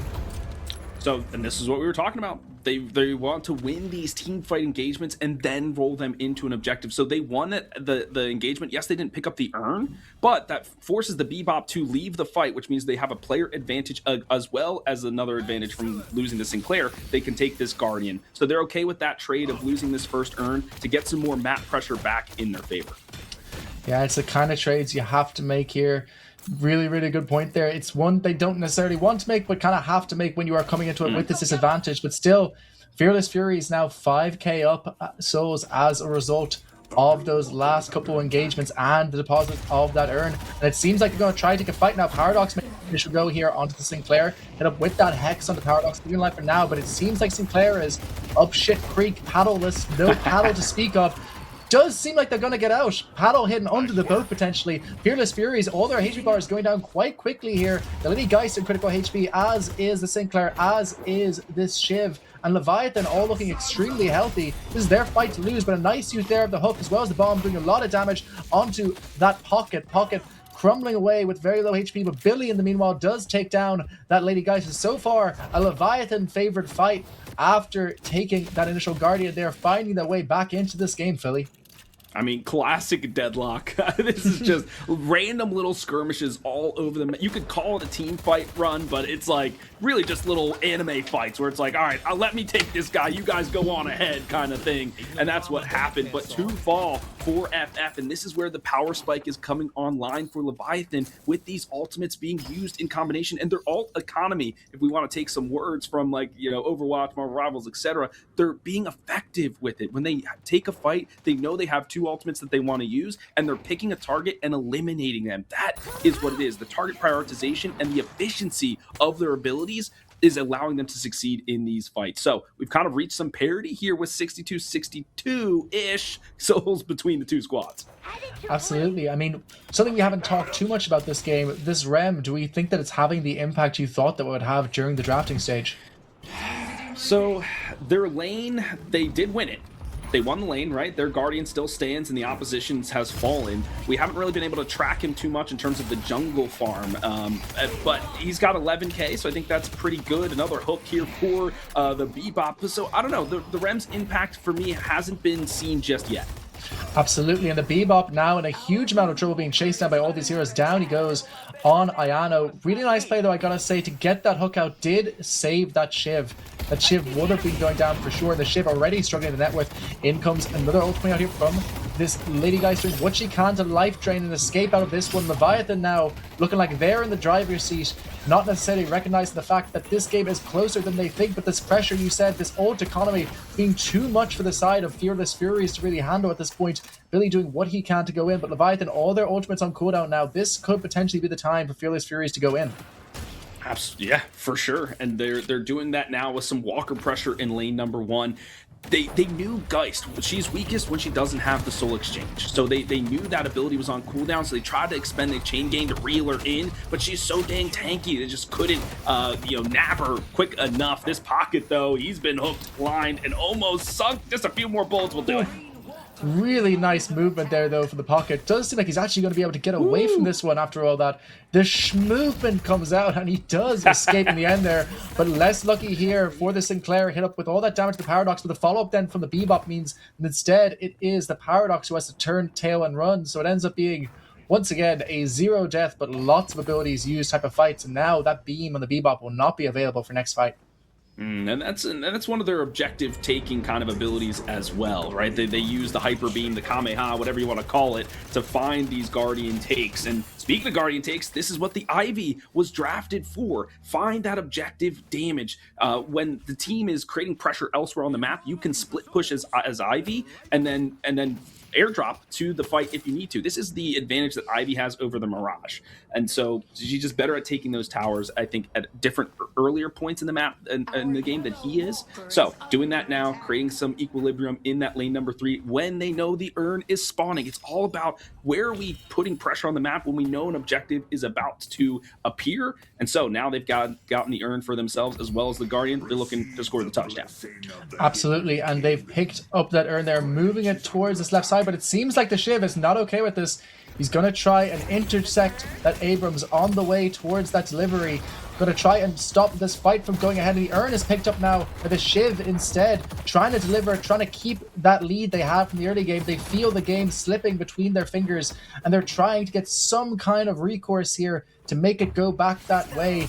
The skirmish is ongoing, and they do lose their Warden during it, so Furious Fury is now also losing their big Sinclair as well as their Bebop, so it's a 3-for-0 in favor of the side of Leviathan, but they do claim the urn off the back of that Lady Guide, so they sneak away with it. The distraction technique, Philly.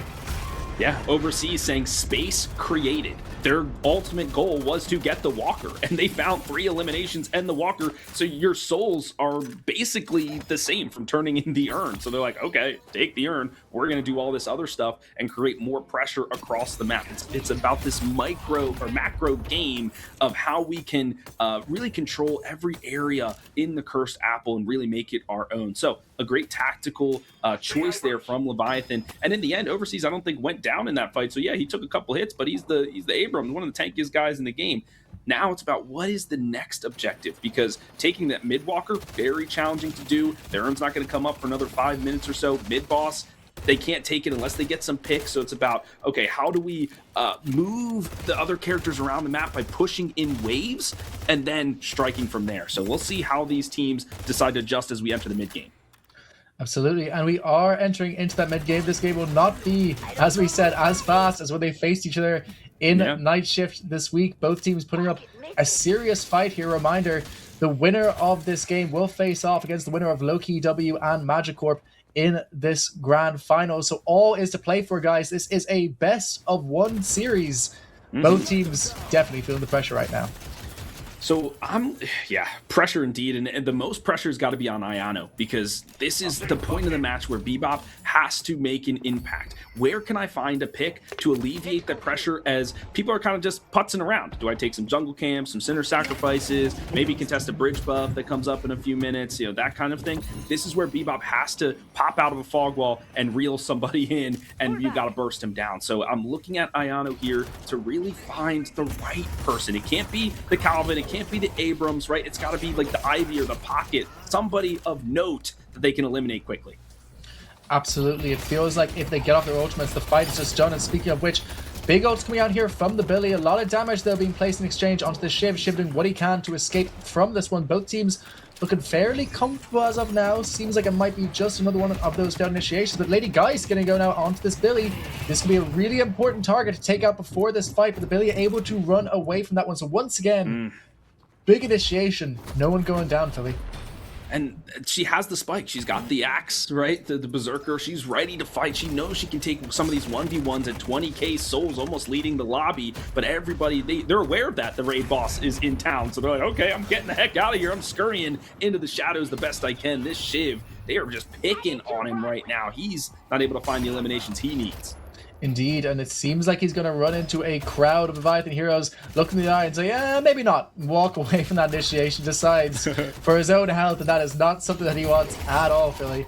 But meanwhile, the Warden getting pressured down by this big old Paradox, swapped into that wall, a lot of damage onto him, but he has the heroic aura coming out from the Rem as well as his own shield, so he is able to walk away from that one. Thankfully, they need him to mount the defense. He's that M1. He can help wave clear, do some poke damage, etc. So if they lose this Warden, that's going to be another structure gone. So that he's going to be a primary target at Cycle, and he knows that. He's got to have to play for his life. There's this airdrop we were talking about. Push in the wave, force rotations from the opposition to then create space on opposite sides of the map. You can see the wave being pushed into Walker, the Walker on lane number 3, which is causing another response. That opens up the jungle. You can see him taking some camps, and just in time for the urn, space created, the urn, theirs to snag up. This feels particularly critical for both sides. We saw last time what they were able to do, pressuring down, even though the side of Fearless Furies took that last urn. It ended up being positive for the side of Leviathan. Nice hook there from the Bebop. Does land immediately onto this Ivy, catches him in the air, and a lot of damage going on to him immediately thereafter, but he does drop off that stone form. The Ivy will not be able to help much in this fight, if at all. And this urn is still being carried across this map. They could take an early advantage if they are able to finish her off here. The Rifle's coming out here. It's like bullets coming out here onto the Ivy, and down he goes. A really important kill before a very critical fight. Yeah, and that's exactly what we were looking for from Ayano. Find the right target.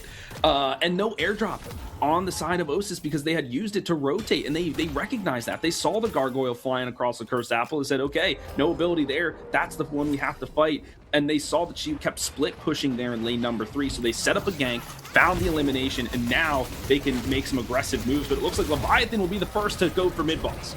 Absolutely, big mid-boss fight coming out here, but immediately at the start of the fight, it's not going so well for Leviathan. They do lose their pocket, and now the big chains, though, coming out from Billy with the double slap down on top of it. A lot of damage on Fearless Furies, but is that a stolen spell? I believe it might be. Leviathan now crumbling at the hands of Fearless Furies. This is the fight they needed to take. The support has been dropped, and now it seems like Fearless Furies, it's their fight to lose, but the Billy surviving through it all, not able to take him down yet, and so much given up to try and kill him. They do eventually take him down. It's a 3-0, almost a 4-0. The Abram's going down. Down goes the Kelvin as well. It's a huge fight for Fearless Furies.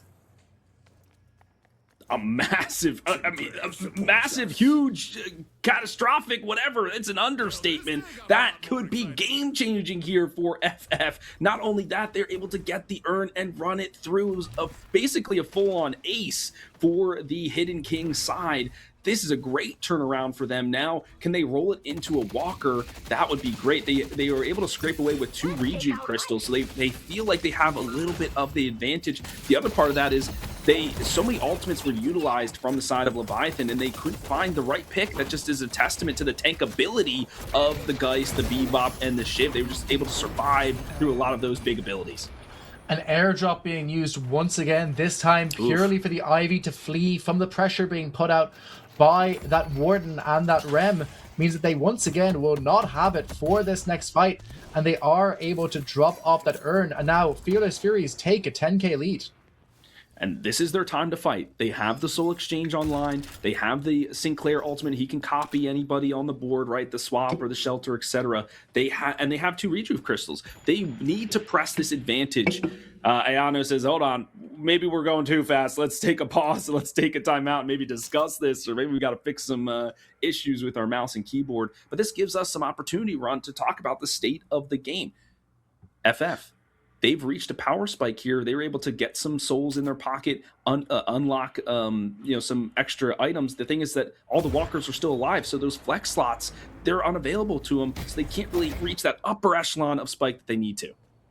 Absolutely. It feels like with that one successful fight, which to be fair, came off that successful pickoff, we said before this game, pickoffs on core characters are the name of this game. And Ayano is the maestro that needs to be the one who pulls it off. And we see when he is able to do so, just how much he can pull off there.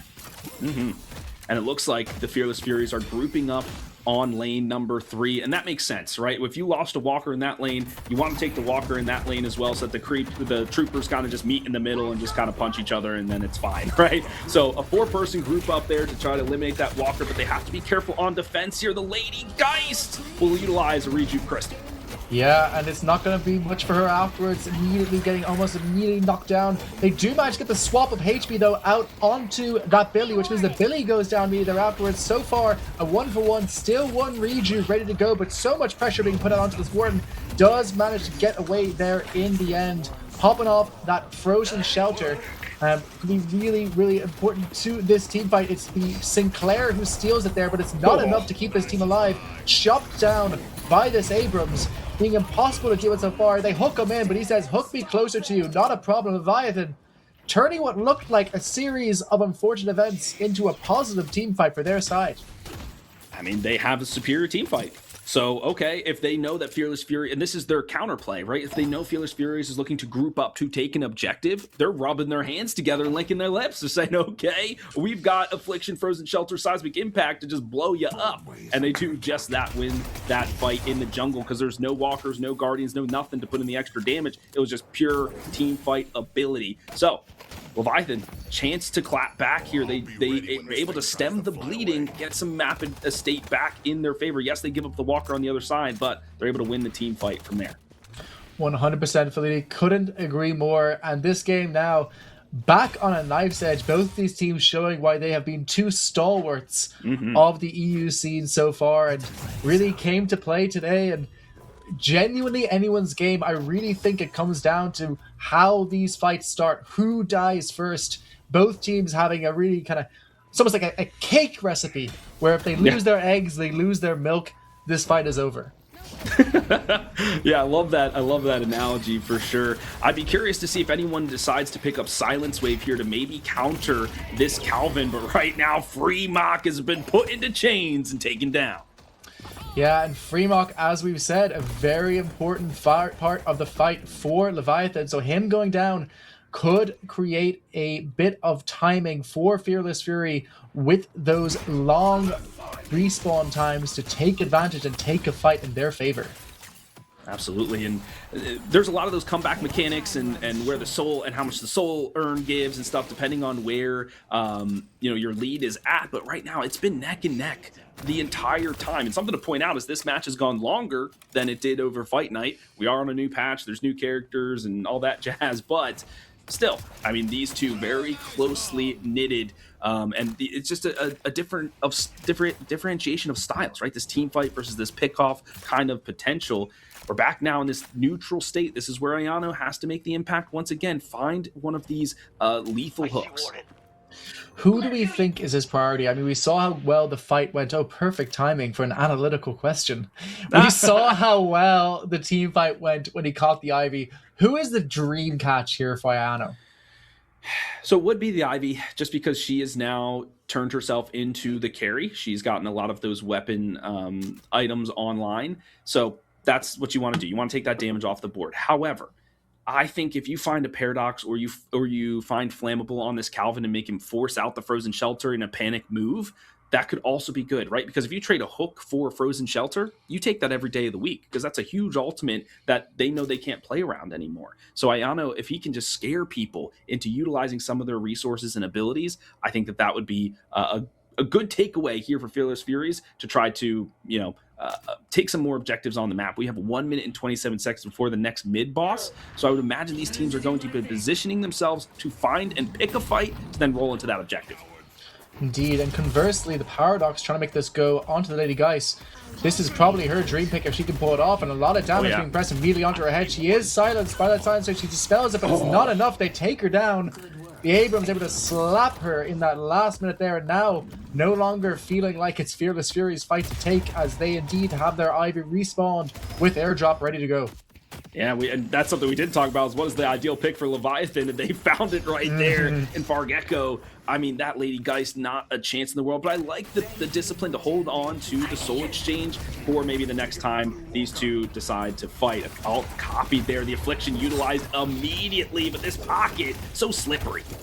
Absolutely, as slippery as a fish underwater, gets out of this fight, tries to get the follow-up as well there. Blink away comes out with that warp stone from this magician. Both sides really doing what they can to take what they see as a critical fight, throwing out all their nukes, but it feels like the driving seat is on the side of Leviathan right now. They're taking out all these Fearless Furies heroes, but they've turned it around. They have that shelter, the combination of the ultimate abilities. It's just too much, but both sides failing to take out any heroes as of now. But this Walker looks like it is not long for this world, and the Ram, it looks like, is also going to be a bonus casualty, as is the Warden. Fearless Furies put up a good fight, but Leviathan show why they are, and always have been, one of the most respected teams in EU. Yeah, and without Fargecko on the board, that's one, a bulk of your damage and a bulk of your survivability. You're going to take that fight. You have to. And they're able to get the Walker in lane number 1 and in the mid lane too. I didn't even notice that, as I think the troopers kind of helped and pushed that one down. They're looking at mid boss next, knowing that there's not many people on the board. Pocket on cleanup duty just to, level out the wave state if they can, but this mid boss just burnt to a crisp. Absolutely, and with those rejuve charges, these next fights look very different. They're trying to contest them here on the side of Fearless Furies. They send in Sai, but Sai blown up before he can steal any of these. Both these rejuve charges going immediately to the side of Leviathan. So things going from bad to worse with Ayano and Sai not going to be up for the defense with these rejuve charges. I have mixed feelings about contesting the mid boss when you're not like as a full group, right? You send 2 members in, now they're gone for 60 seconds. Did you really get much done? I mean, you stole 1 rejuve crystal, they still got 2. I just don't know if it's a fair trade. That people have a lot of different opinions on that. People say, yes, you have to do it. If you get 1 rejuve, that's value. I still don't know. This could be a crucial pick off, though, 1v1 in the underground. Yeah, speaking of value, you lose one of those rejuve charges on the back of that Lady Geist, killing off that Pocket. The Pocket is back alive and has the Ivy immediately around that Lady Geist. Lady Geist goes down as a result of losing that rejuve charge, which means you don't have your most farmed hero for what could be a very important defense. So Fargecko there overextended to take that mid walker, which I agree with, but then lingered maybe a little bit too long. And yes, got spotted out in the underground while trying to take the teleporter and to get out. But I think once you find that elimination, try to take the teleporter again and just get out of there. Just knowing that the reinforcements will be arriving shortly. And Fargecko, you're the keystone of this squad. You have to survive. Otherwise, you give up so much space on the map. You can see the wave state in all 3 lanes. It's just a tidal wave of blue. The Leviathan squad, they are knocking on the door. Absolutely. And right as we say that, the urn has respawned, and the side of Fearless Furies not in a position where they could potentially defend this urn. They are still committing heroes down towards that bottom lane, recognizing that this could be their do they or don't they fight. But we've said before, the team fight on Leviathan is so superior, and it seems the side of Fearless Furies also recognize that right now, Philly, and they just let that urn go. Yeah, I think that's a wise call. Allow your base to help you, right? The shrines can, do some damage. The base guardians can do some damage, etc. So mount a defense, see what you can gather, scrape up from your side of the jungle, and then go from there. But what is very worrying to me is this 44k Osis Ivy. I mean, it's testable, it's toxic bullet, glass cannon, everything. This is just, she's going to be tough to take down. Yeah, you said before, it always has the potential to transition towards this bullet damage Herod, and that it has, with the completion of all those, plus that crippling headshot and that leech. The damage and the survivability both feeling like they are impossible for the side of Fearless Furies to break through right now. You mentioned also at the start of the draft the importance of having a good game on that Shiv, and he has a fantastic game, but he is struggling to keep up in those solos despite his best efforts. And I'm actually glad you brought that up, because Epplefine, we haven't really talked about him at all in this entire match. Like, what has been this Shiv's role? He hasn't been able to get the executions, because usually what you do is you hook somebody in, then he can do killing blow, slice and dice, etc. Or he can play more of that tank abilities. You see him, a ton of vitality items there. but hasn't really been able to be a frontline because the team's been spread out because of the macro play from Leviathan. So Applefine, a fantastic player, just hasn't found his foothold, his impact in this game, and they're going to need it here if they want to survive in this best of one.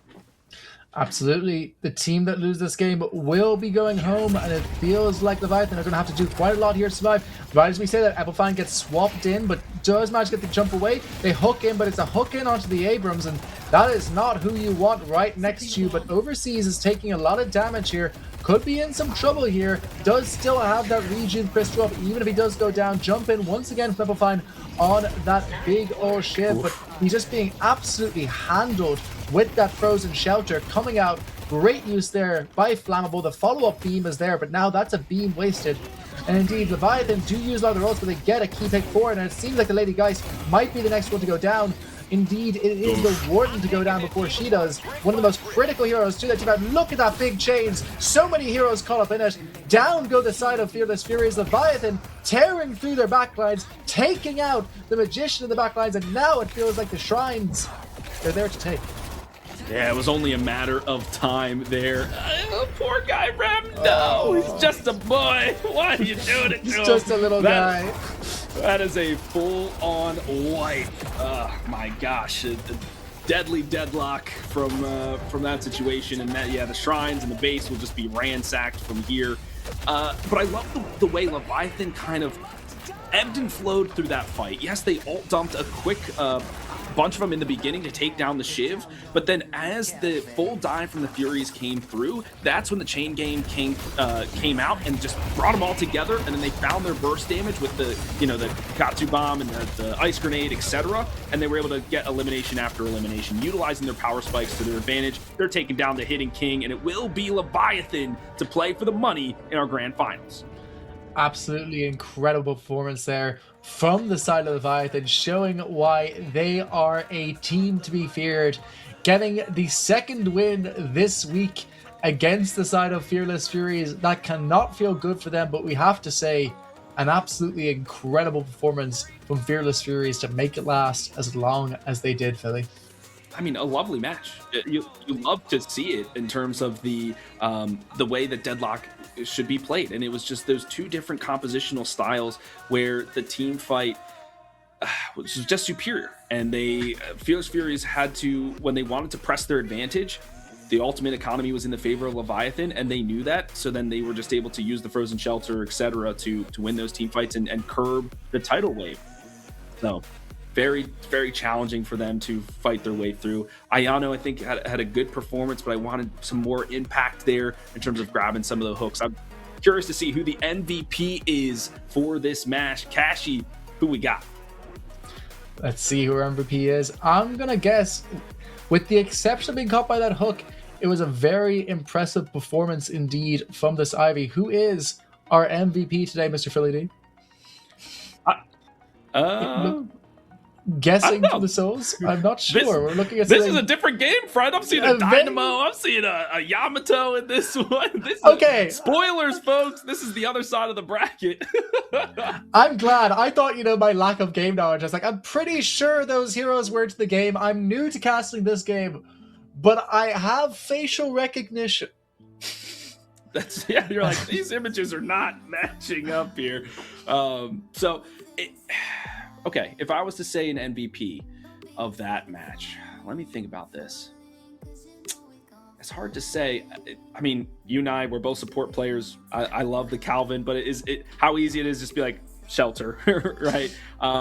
Whereas like the Abrams having to survive and some of the plays that he made, I think we can't be understated. It's difficult. The Ivy played really well in terms of taking objectives and putting in some damage towards the late game. So I don't know. It's a toss of the hat, friend. Anybody could get the MVP from this match.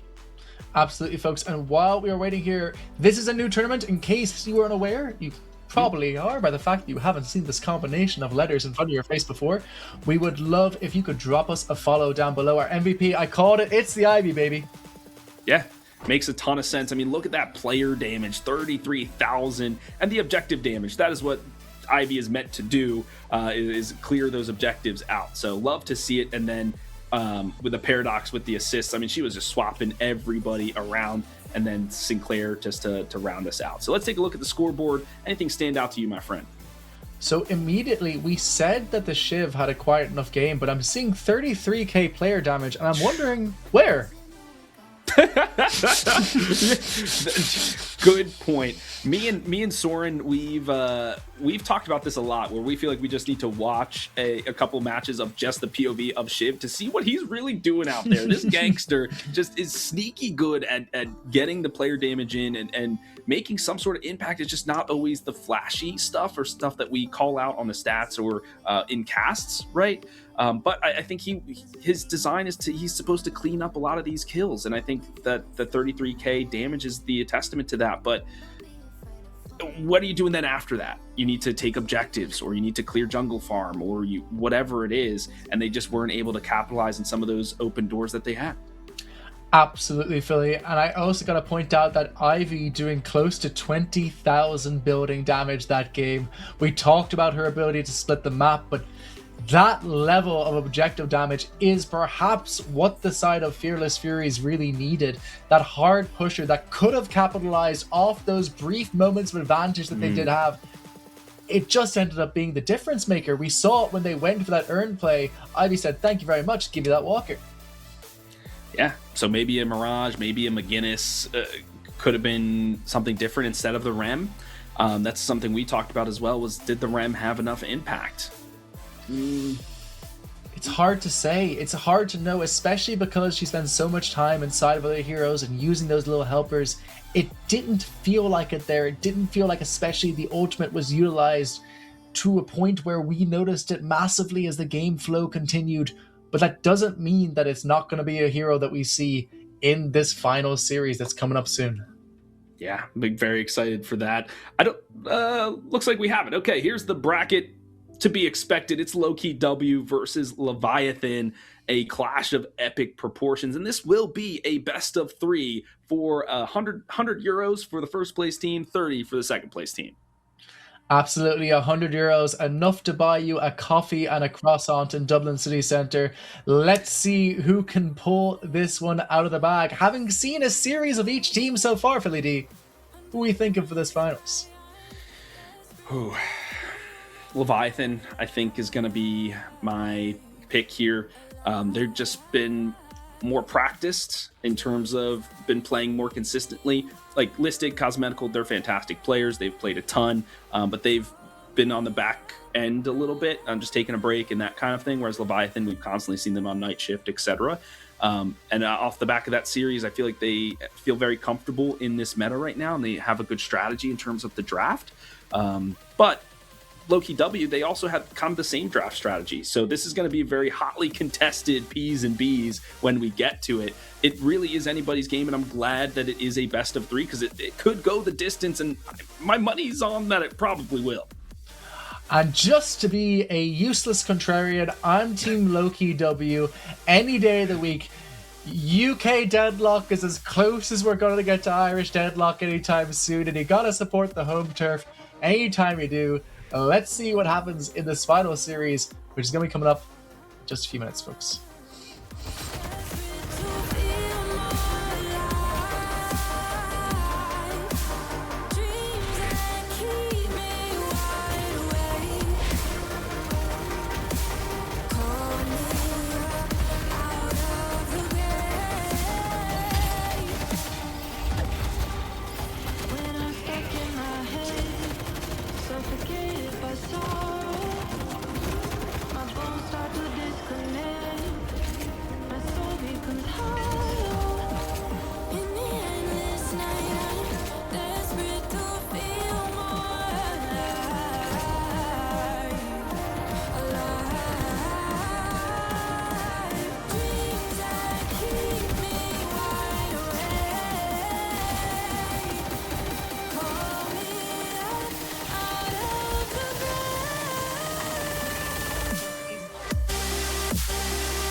time. I'm so damn lost to what I love and what I lost. But let's get lost in love tonight. Hear a second voice inside my head. It's telling me to stay the night again. Hold on to the words we always said would be forever, forever. Wait another day to clear my thoughts. So jump into a love that won't be forgotten. Forever, forever. Let's run away together. Let's run away together. Let's run away together.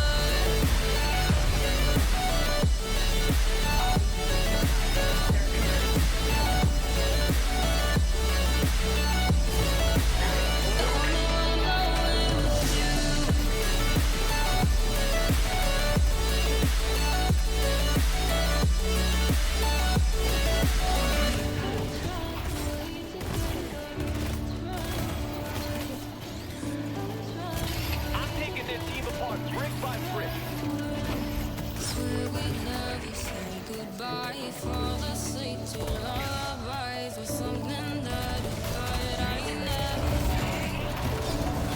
And what is right and what is wrong, and all I ever saw was love. But let's get lost in love tonight. Hear a second voice inside my head. It's telling me to stay the night again. And hold on to the words we always said would be forever, forever. Wait another day to clear my thoughts. So jump into a love that won't be forgotten. Forever, forever. Let's run away together. Let's run away together. Let's run away together.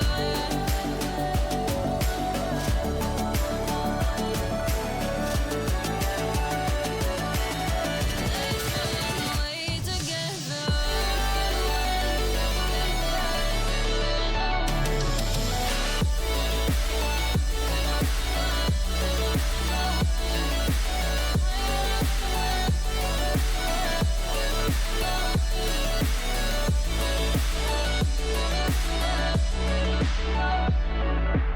Wait another day to clear my thoughts. So jump into a love that won't be forgotten. Forever, forever. Let's run away together.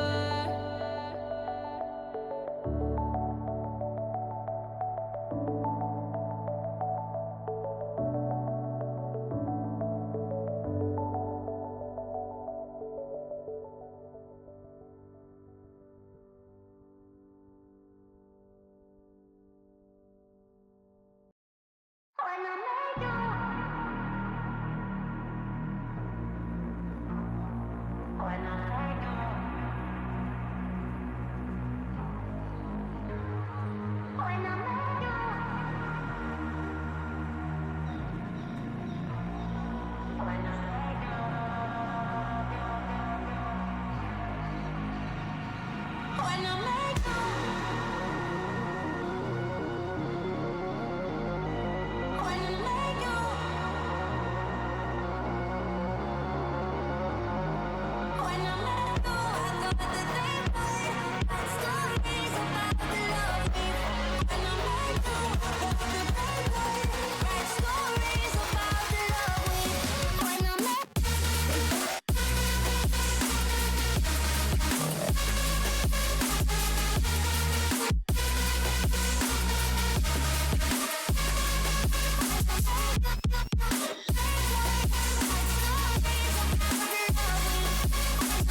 I'm getting freaky.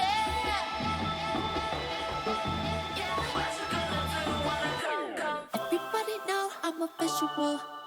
Yeah, I kill it cold like a criminal. I'm everybody's type, but nobody can deny. Yes, you know I get it, I'm getting freaky. Yeah, I'ma bring the crazy. Get that freaky, freaky on. Get that freaky, freaky on. Getting freaky. Get it right, get it right. Get that freaky, freaky on. 신경 끄고다가 get freaky. Yeah, I'ma bring the crazy. Get that freaky, freaky on. Get that freaky, freaky on. Getting freaky. Get it right, get it right. 상관하지 마.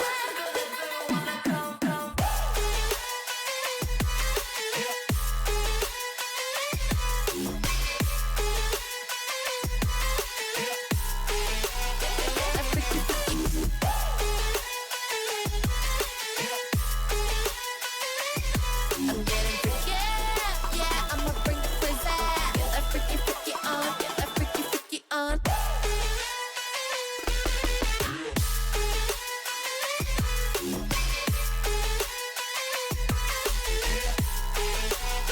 That freaky, freaky.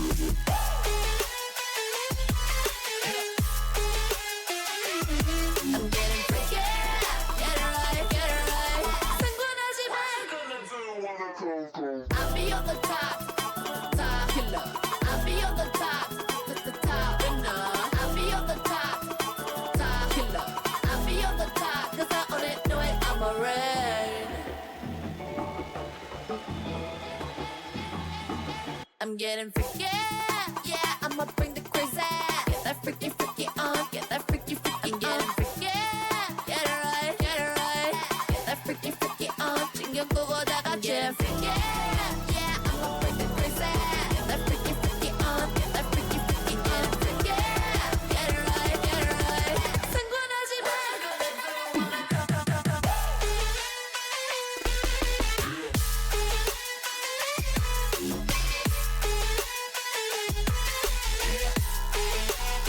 That freaky, freaky.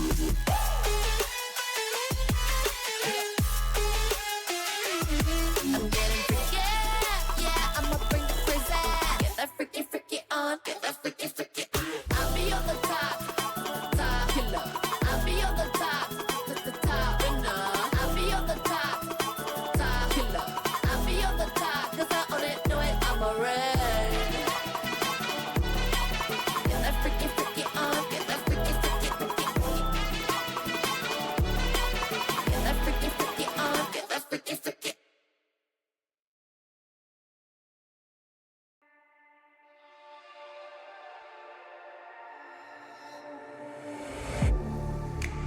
Getting hype when I aim up. Elevating that game up. Stepping up to the competition. Only first place, and that's how I'm living. I'm with it till they digging up my grave. Eating all the things up on my plate. Game face when I step up into place. I was born and when I watched me elevate. I was born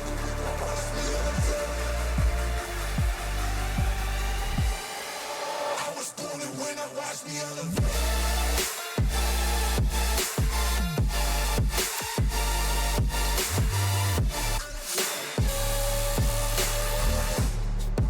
I was born and when I watched me elevate.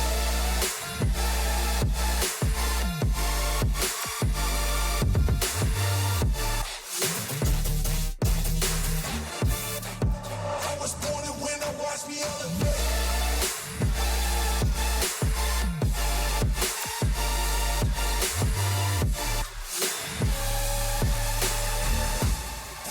I was born and when I watched me elevate.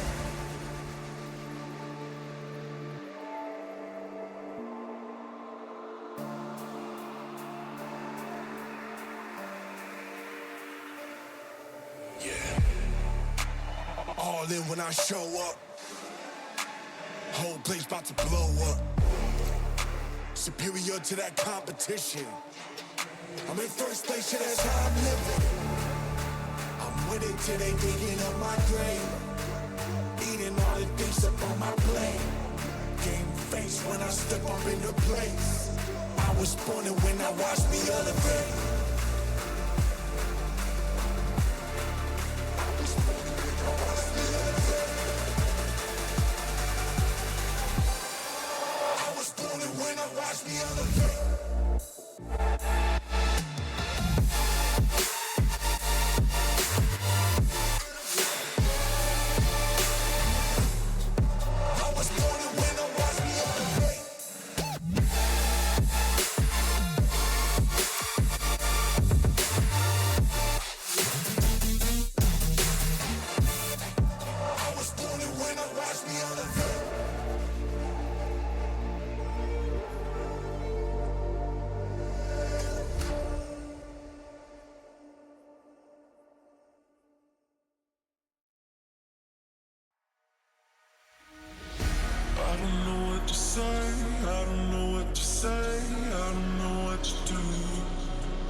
Diamonds all around, but I don't see anything but blue. Get lost in the sound, go back to the start. Let's go out of the dark. Let's go out of the dark. Ladies and gentlemen, everyone in between, get your hype socks on. We are here for a grand finals between two of the titans of the EU Deadlock scene. After such a drought of EU Deadlock tournaments, we are back with a brand new one and a finals between Leviathan and Loki W. I'm Running taking you through this one with my main man Philly D and the incredible Obs team that we have here, Big Kashi and Kia D. Philly D, how are we feeling about this finals? Oh, super hype. I mean, it was almost like the script was written, right, for these two to kind of clash for this grand prize. And so I'm hype. I'm elated. I'm ecstatic. I mean, there's not enough words in the dictionary for me to describe how I'm feeling about this one. And this will be a best of three, which, as much I love a best of one because there can be some wild things that get brought out in terms of the draft, but a best of three, there's almost a game within the game when it comes to how you're drafting and how it evolves and how you feel each other out and things like that. A lot of times the game one is just like that feeler. Okay, what are these teams trying to do? But I don't even think that's going to be the case in this series because these teams know each other so well. So I think it's just going to be guns a-blazing right out the gate. Absolutely. And a stat I want to pull up, so far in the games that we've casted, no new heroes have won. Are That's either right. of these teams going to pull out one of these new heroes in this game, Philly? I didn't know you did new maths, but that's a good. That's a There good. you go. that's a I can good add stat. 0 plus 0 and make it equal 0. Huge. But all right, before we go, tell me about the shirt, friend, because is there like, what are there, flamingos on there, like pina I've got coladas or something? the What turtle is this? shirt ready to go. It is the newest season, as you can see. I wear it well. I'm ready for the finals. It is historically my hype final shirt, so I thought I'd bring it over to the Deadlock community, spread a little love from the Irish Dota community, you know? Okay, turtles equal hype. I think I could follow That's that true. math train. That sounds good to me.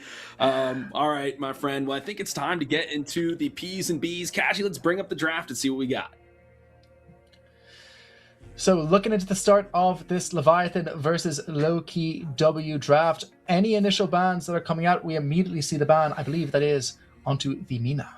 Yeah, Mina got hit with a couple of nerfs, but I think still just very strong. She's good into that mid game, and that's where I feel like a lot of the teams feel like the game is won and lost right now, or where they find their most power spikes. And so just take her off the board. And then the pocket is just very good. Team fight capability, good laner, good mid boss take. So take him off the board. And then we're seeing the split once again, the Shiv and the Abrams, Loki W. I'm seeing the pattern, friend. If you're second pick, you're able to snag up Billy and Abrams, you're feeling pretty good.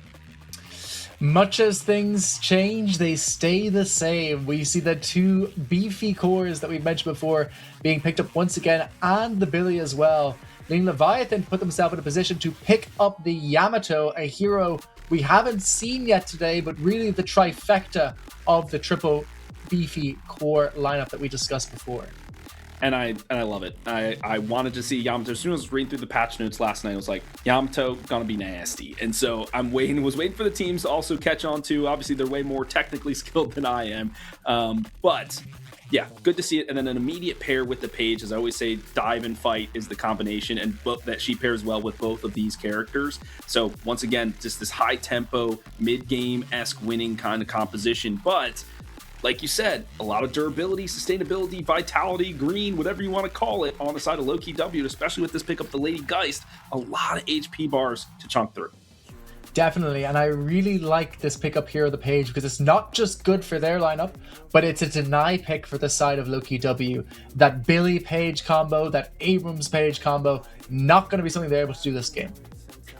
Absolutely. And so it's like, okay, do we go for a Billy Rem, Billy Calvin? Is that what we're going to do? I wouldn't be surprised to see Calvin banned in this next round, just seeing at how the draft is being played out. They don't want to facilitate Loki W even more.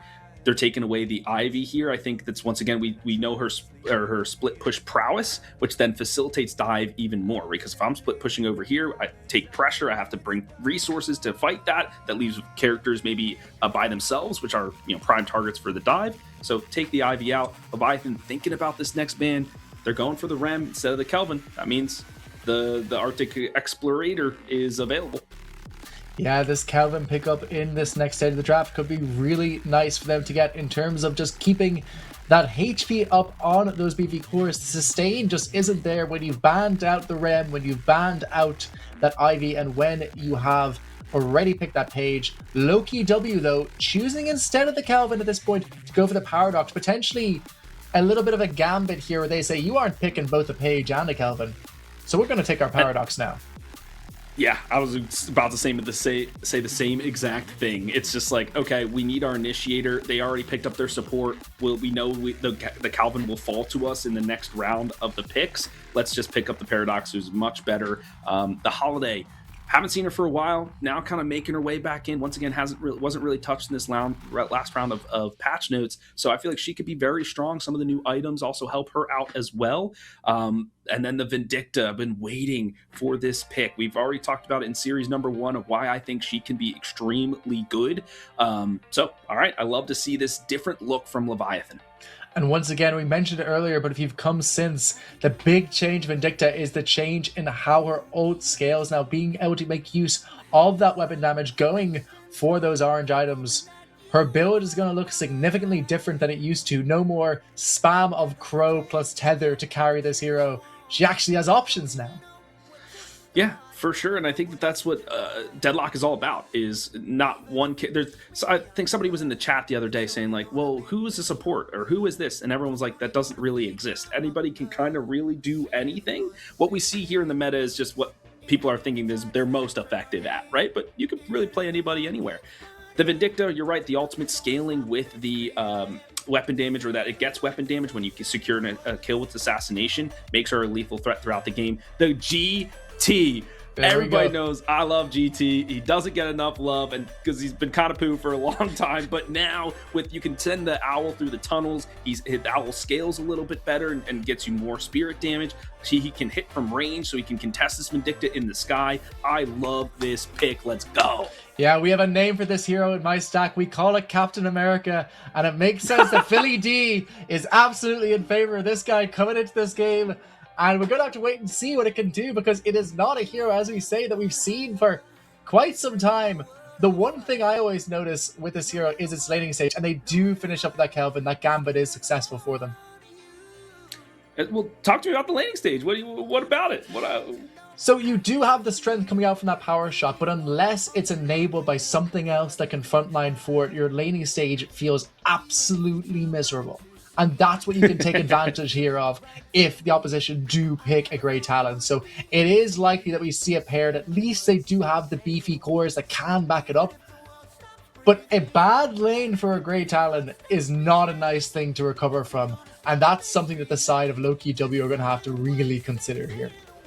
So it's like, how do you pair them up? Is it with the Abrams? Is it with the Calvin or the Billy? Like, there's a couple of good lane partners that he has in this one. I like the Abram. I think that might be the best selection, but I don't know. We will see.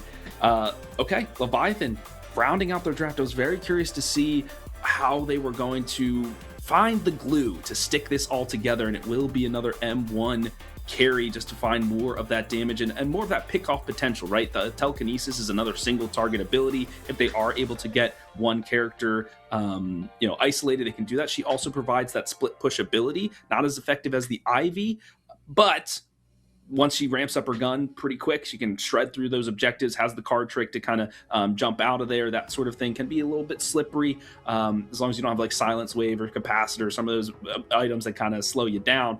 But I think that's what they're looking for. Have some of that split push to round us out and some security through the late game. Most certainly. And with the use of those cards before those silence waves come online, being able to get away from those Billy initiations, being able to get away from those Abrams initiations, absolutely critical. And finding that M1 carry that can do that. Now note, not amazing into the Frozen Shelter when that comes up, and that's something we're going to have to keep an eye out for this game. But being able to escape at least from that early game pressure, I think is something Leviathan needed to address in their draft. And I think that Wraith is a really nice pickup to finish it off. For sure. And there's some of the counter dive potential that Loki W has, and that comes in the form of the Calvin and the Frozen Shelter, that comes in the form of the Lady Geist and Soul Exchange. So if they do get dove, they have some opportunities to counteract that. The Chain Gang, even if they do decide to come in as a trio or whatever, that can kind of group everybody together and cause some havoc. So I really like both of these drafts here. For me, it comes down to the ultimate abilities. A lot of single target here on Leviathan. Their saving grace is the rallying charge. So if they do decide to contest a mid-boss 6v6, that's going to be their main initiation tool before they all dive in to kind of cause some havoc. Whereas Loki W, plenty of stuff to do. Seismic Impact, Frozen Shelter, you name it. They have the tools and the resources to really take that mid-boss. So Loki W for me, they have the superior draft, but Leviathan have maybe some superior skill, quote unquote. This is going to be one for the ages. What about your GOAT? What do we think he's going to be playing this game? Celestial over here on Loki W. You've mentioned before you've enjoyed his performance in the past. What do we think he's going to be playing up? Yeah, Cosmetical. That's a good question. I can play a lot of different things. I got to bring up my notes. I got a lot of different Mina, Shiv, Pocket, all characters that have kind of been taken off the board, but that's kind of his realm. So we might see him on the Lady Geist, we might see him on the Grey Talon. That could be up their alley. So Cosmetical looking to help deadlift this team. Listic will probably be on the Geist now that I'm looking at it a little bit more, but we're jumping into it now. This is where we get to see the action. And immediately we have a pause right at the start as the Wraith is disconnected, but that gives us time to see who is on what player and make some decisions based upon that. Oh, they're good to go already. It seems like it is only a temporary pause lock that we have in store today, so we shall count our lucky stars for that as we get into this grand finals. Game 1 take place between Leviathan and Loki W, a best of 3 series, 100 euros on the line, more than I make in the month as a teacher. Let's see who can pull this one off. And off the rip, I love the Yamato and the Page together. I'm just interested that the Yamato wasn't in the mid lane, so they really want to facilitate this Yamato and try to win this lane outright. They feel like that the Wraith will be protected in the mid lane, just because the Holiday has a lot of lane pressure with the barrels, etc. So interesting lane matchup there. But in terms of the Abrams and GT, that's a classic Fox and Hound or Hunter and the Hound kind of combination, as we talk about all the time. And then the Billy and the Calvin, that's just Billy, get in there and I'm just going to support you with some frozen grenades and some ice beams and you do some work. So I like the lane pairings that are coming out here from both of these squads. Absolutely. And it is your boy Cosmetical on that GT. So a hero you wanted to see on a player you wanted to see it on. We could be in for some fireworks here. Yeah, 100%. My eyes is on him as always. I'm looking for some of those owl techs through the underground tunnels and stuff like that. So let's see if this, pro player can throw some fireworks out here in the Cursed Apple, man. We're gonna have some fun with this when we're jazzed up and ready to go. Yeah, I gotta say, when you were talking about using that owl tech down through those new tunnels, I was like, there's no way I could pull that off. But if anyone can, it's this guy Cosmetical. The level of steady hands one needs to be able to pull something like that off, I think he's the kind of guy, based off his early performances, where he could be the one to do it. But speaking of which, a lot of pressure coming on to Murder. We said this earlier. It's the type of hero that can be pressured out, especially in these early levels. 100%. And yeah. Crack Headshot. shot not even needed, friend. Yeah, point blank headshot there for the first blood. Fremont takes it for himself. Yeah, really close engagement there. A little bit too divide there on Vlyke, and it ends up allowing Fremont to get that kill. Not too much exchanged off it, but now both the Wraith and this Holiday force back, both of them very low. And sometimes it's best to leave the opposition alive and just have them live in that sense of fear. And this is one of the interesting things of Deadlock, because in a lot of other MOBAs, there's like a healing potion or fountain, there's other things that can heal you while you're in lane. Not so much the case. You have to buy healing, right? You have to invest in some of those items to help you sustain. And so, but then if I leave, it takes me a long time to get back, which means my Guardian is going to take a ton of damage. So you can see they're confused. Do I go back? Do you go back? Do we both stay? We have to invest in extra regen now so we can sustain in lane, but their Guardian's already taken a couple of hits. Yeah, definitely. Enabling a lot of pressure there. It's hard to say who actually won out from that trade, even though on paper it was a good thing it happened. It ended up just leaving them not only to have to be forced into that extra region, but also take so much damage on that Guardian. Speaking of pressure, a lot of pressure coming out here onto that Listic Abrams, one of the biggest classics in the history of Deadlock. Yamato doing what he can to try and force it back. Seems like he's going to escape here on the Yamato, and Listic equally so, going to be able to get away from that initiation. So both sides giving each other a little kiss in the cheek, but unable to do anything of substance. But the aggression is what I'm looking at, and that is what Paige facilitates. Just get in there. I'll back you up. I'll defend you so you can fight. And the Yamato says, thank you very much. I got Crimson Slash, Power Slash, everything in my arsenal to take you down. And Cosmetical has not felt comfortable for even an instant in this lane, though he is up in souls, and that's a testament to how good he is at claiming those little orbs once they pop into the sky. They're taking a look at him here, going to that full spirit build we love to see.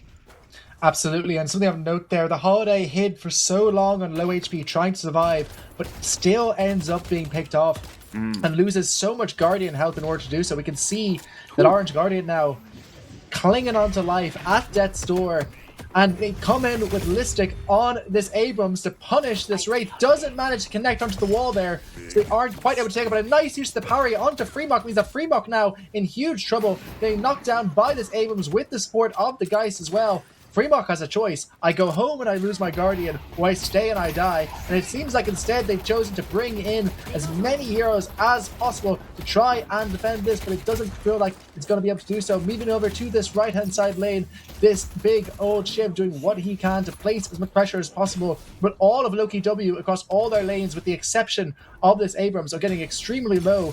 Everyone's on critical HP. This is a min-max moment.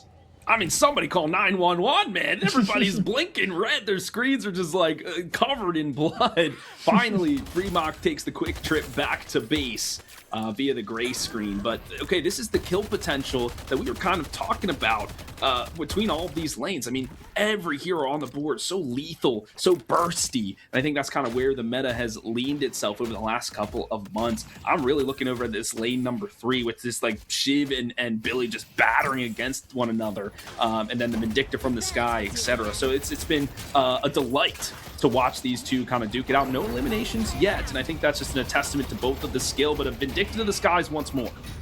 Absolutely, Vindicta jumps up here. No ult to speak of either yet, so just going to be plinking as hard as they possibly can. Flight slowly running out here. Could be in some trouble when they drop down, but has placed enough damage onto them where neither of these teams want to give up anything. As we said, both teams playing this extremely cautiously. 100 euros clearly very, very important for both these teams, doing what damage they can here onto the Kelvin to try and push him back as well. But so far, a very even game, 25k each apiece. Listic making rotations all across the map, going first to the mid lane to find the Guardian, now into lane 3, almost getting the Shiv. Oh, and there it is, a parting shot. Woohoo!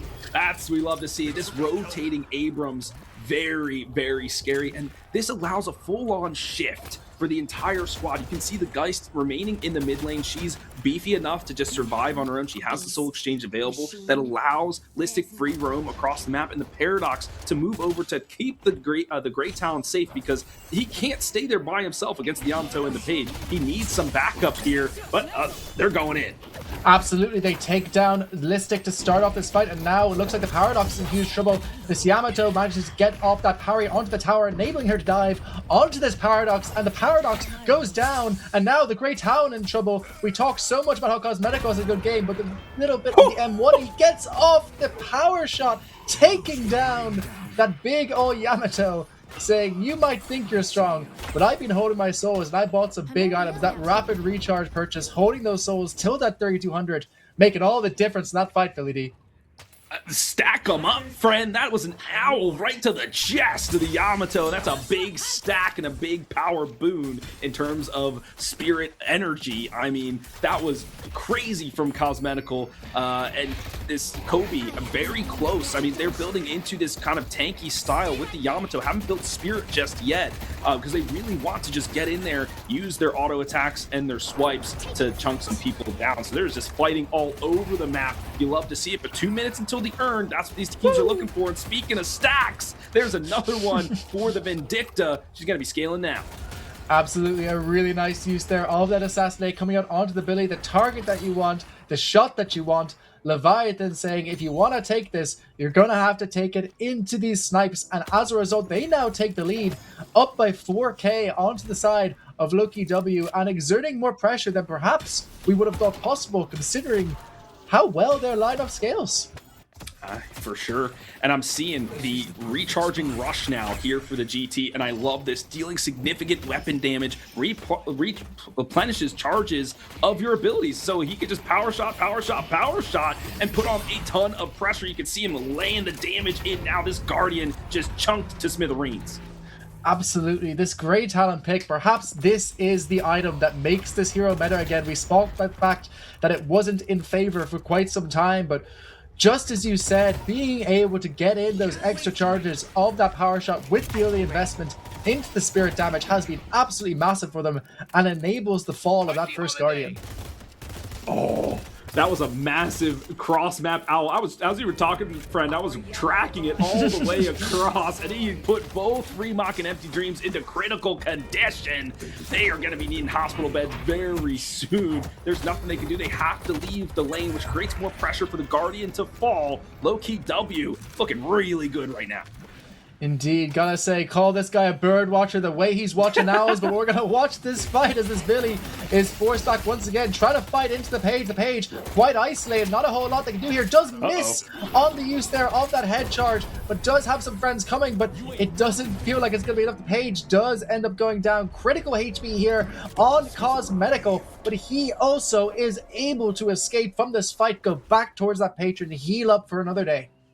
Yeah, flammable extinguished there in lane number 1.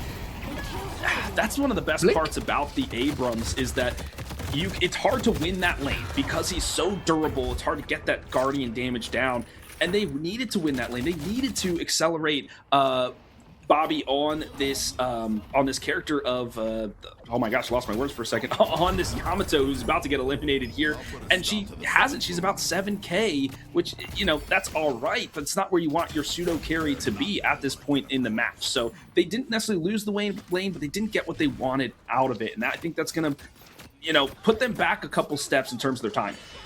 And importantly, the Soul Urn is picked up by the side of Loki W, and they're positioning themselves for a big fight here.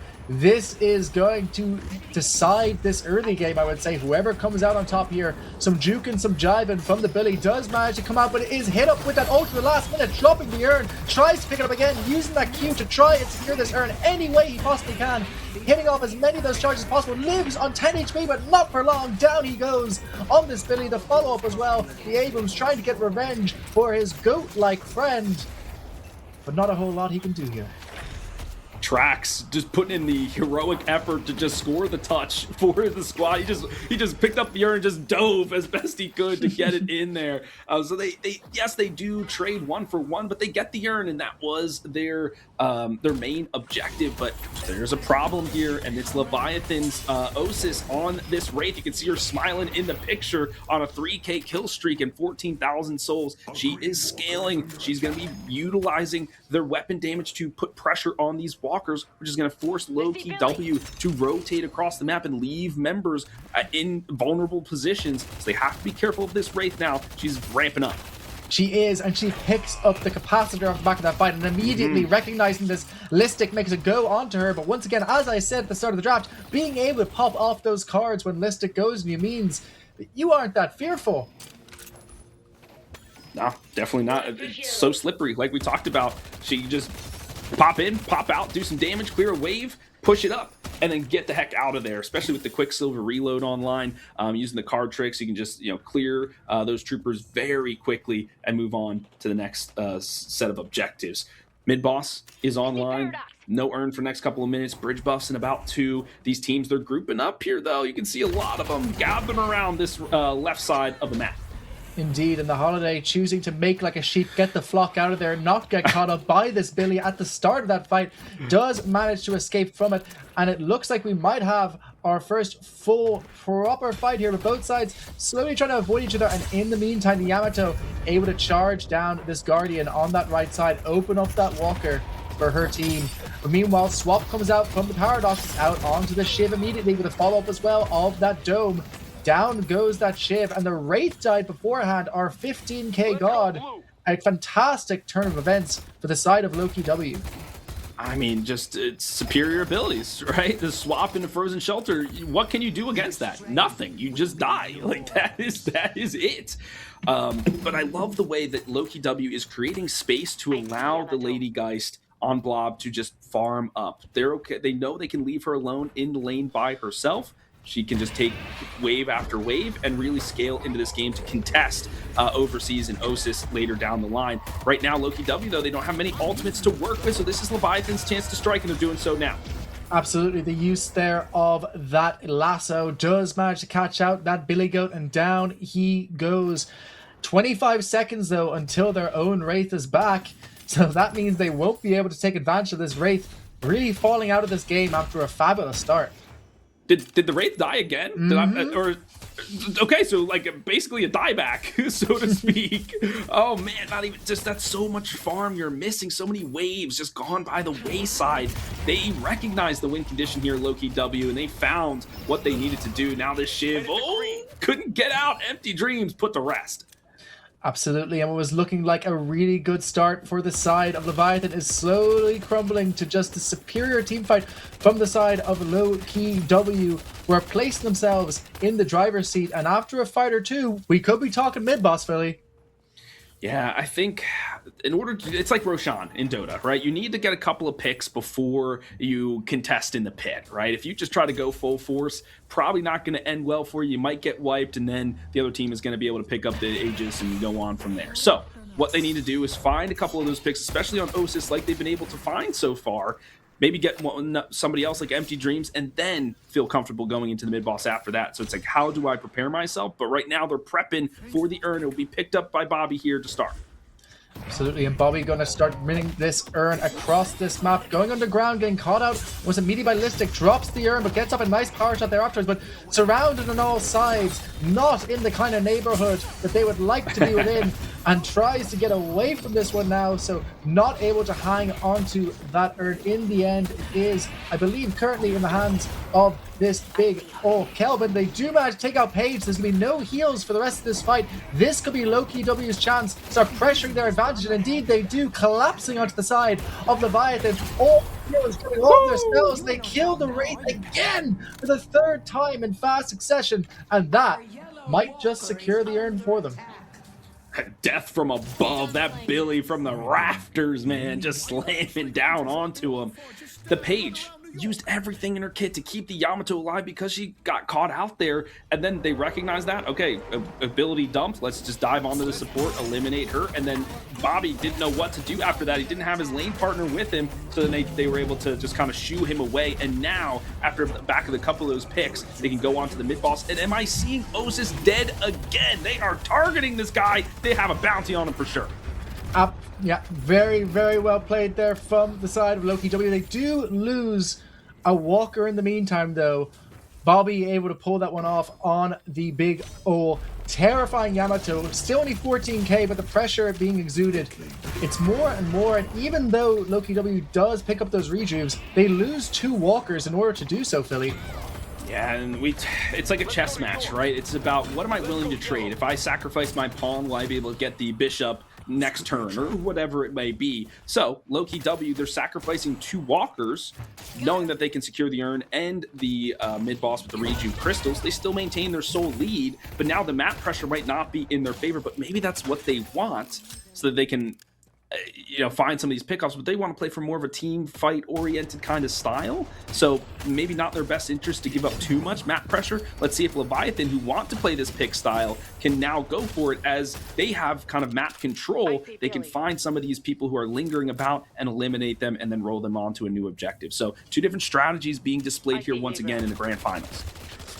Leviathan might have this pickup, but they are playing into that triple rejuve and recognizing this. The Billy goes in, uses those chains immediately onto the Holiday. Not enough burst to take her off there in that initial stages, meaning the Holiday is able to escape from that one for now. But all three of these rejuves up and going, ready to try and make a play, and indeed they are trying to do so onto this Yamato. Very low HP here on Bobby, and Bobby goes down. Bobby baby, Bobby Bubby can stay alive here, doing what they can here on the goat to try and see if they can salvage any sort of fight here on the side of Loki W. And indeed they do, taking almost out that Shiv and that Page, of both of them just about managing to escape from this one. And now it's the Walker on the side of Leviathan that's facing the pressure. For sure, and I'm looking at this build and analyzing it here on the side of the Billy, and it's a lot of vitality. And we talked about the adjustment to his stats, making him a little less, more squishy, but doing a little bit more damage. So now people feel like they can invest into some of these more vitality-heavy items. As he's under duress here, no blast in the world will save him. A Reju Crystal spent, but the Walker is the grand prize.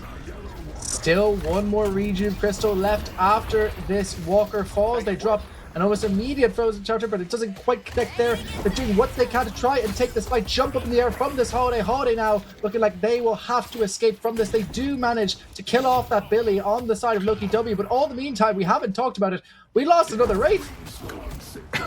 Yeah, Osis, they are either really targeting him or he's just been out of position time and time again. A barrel goes awry. They're looking for this Calvin, but a good take onto the Walker. So if they do lose a couple, that's what the rejuves are there for, is that you can play a little bit more aggressively, find some of those objectives. So Loki W did just that. They can't lose anything more though, lest they lose their final Walker in the mid lane. It seems like the side of Leviathan are recognizing this. They pulled back that Souls lead to a fair bit closer, only 6k in this game right now, but having the time of their life right now is Listic on this Abrams. 21k right now, smiling in that portrait. Quite a menacing smile, if I do say so myself. Our producer Kashi clipped that, and he's like, I think he's constipated. Like, I think he's got something that he needs to work through there with that image. But I think he's supposed to be like angry, but I'm not exactly sure. Right now, he's unleashing his rage on the Page, and he finds the kill with the help of the Paradox. Well done from Listic once again.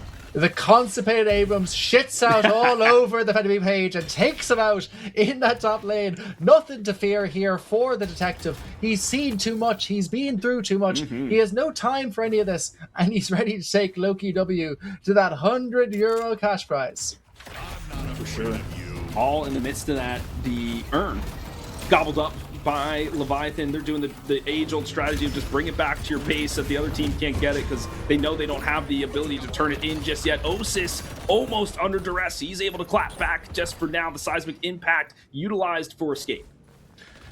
Very, very good escape there, using that seismic impact, but now recognize the fact that all of the ultimates except for the ones on the Geist and on the Billy are down. This could be Leviathan's time to strike, and they need to do so too. The time is in the Heath, and now they're making their way towards the side of Loki W. They have that urn in tow. They are going to be able to deliver it and make use of that timing and potentially take that mid Walker immediately thereafter. Yeah, the ebb and flow is this time the tide shifting to Leviathan as they found a couple of picks in the neutral. Now they're going to roll that into the third and final Walker, open up that final flex spot for themselves. Listic goes down immediately. This is where Empty Dreams and the Shiv shines in some of this chaos and craziness of the fight. The Wraith really coming online now. The Wraith able to throw those cards down immediately onto Cosmetical. We saw such a strong start from this GT. We haven't seen Captain America being able to make these plays coming into this late game.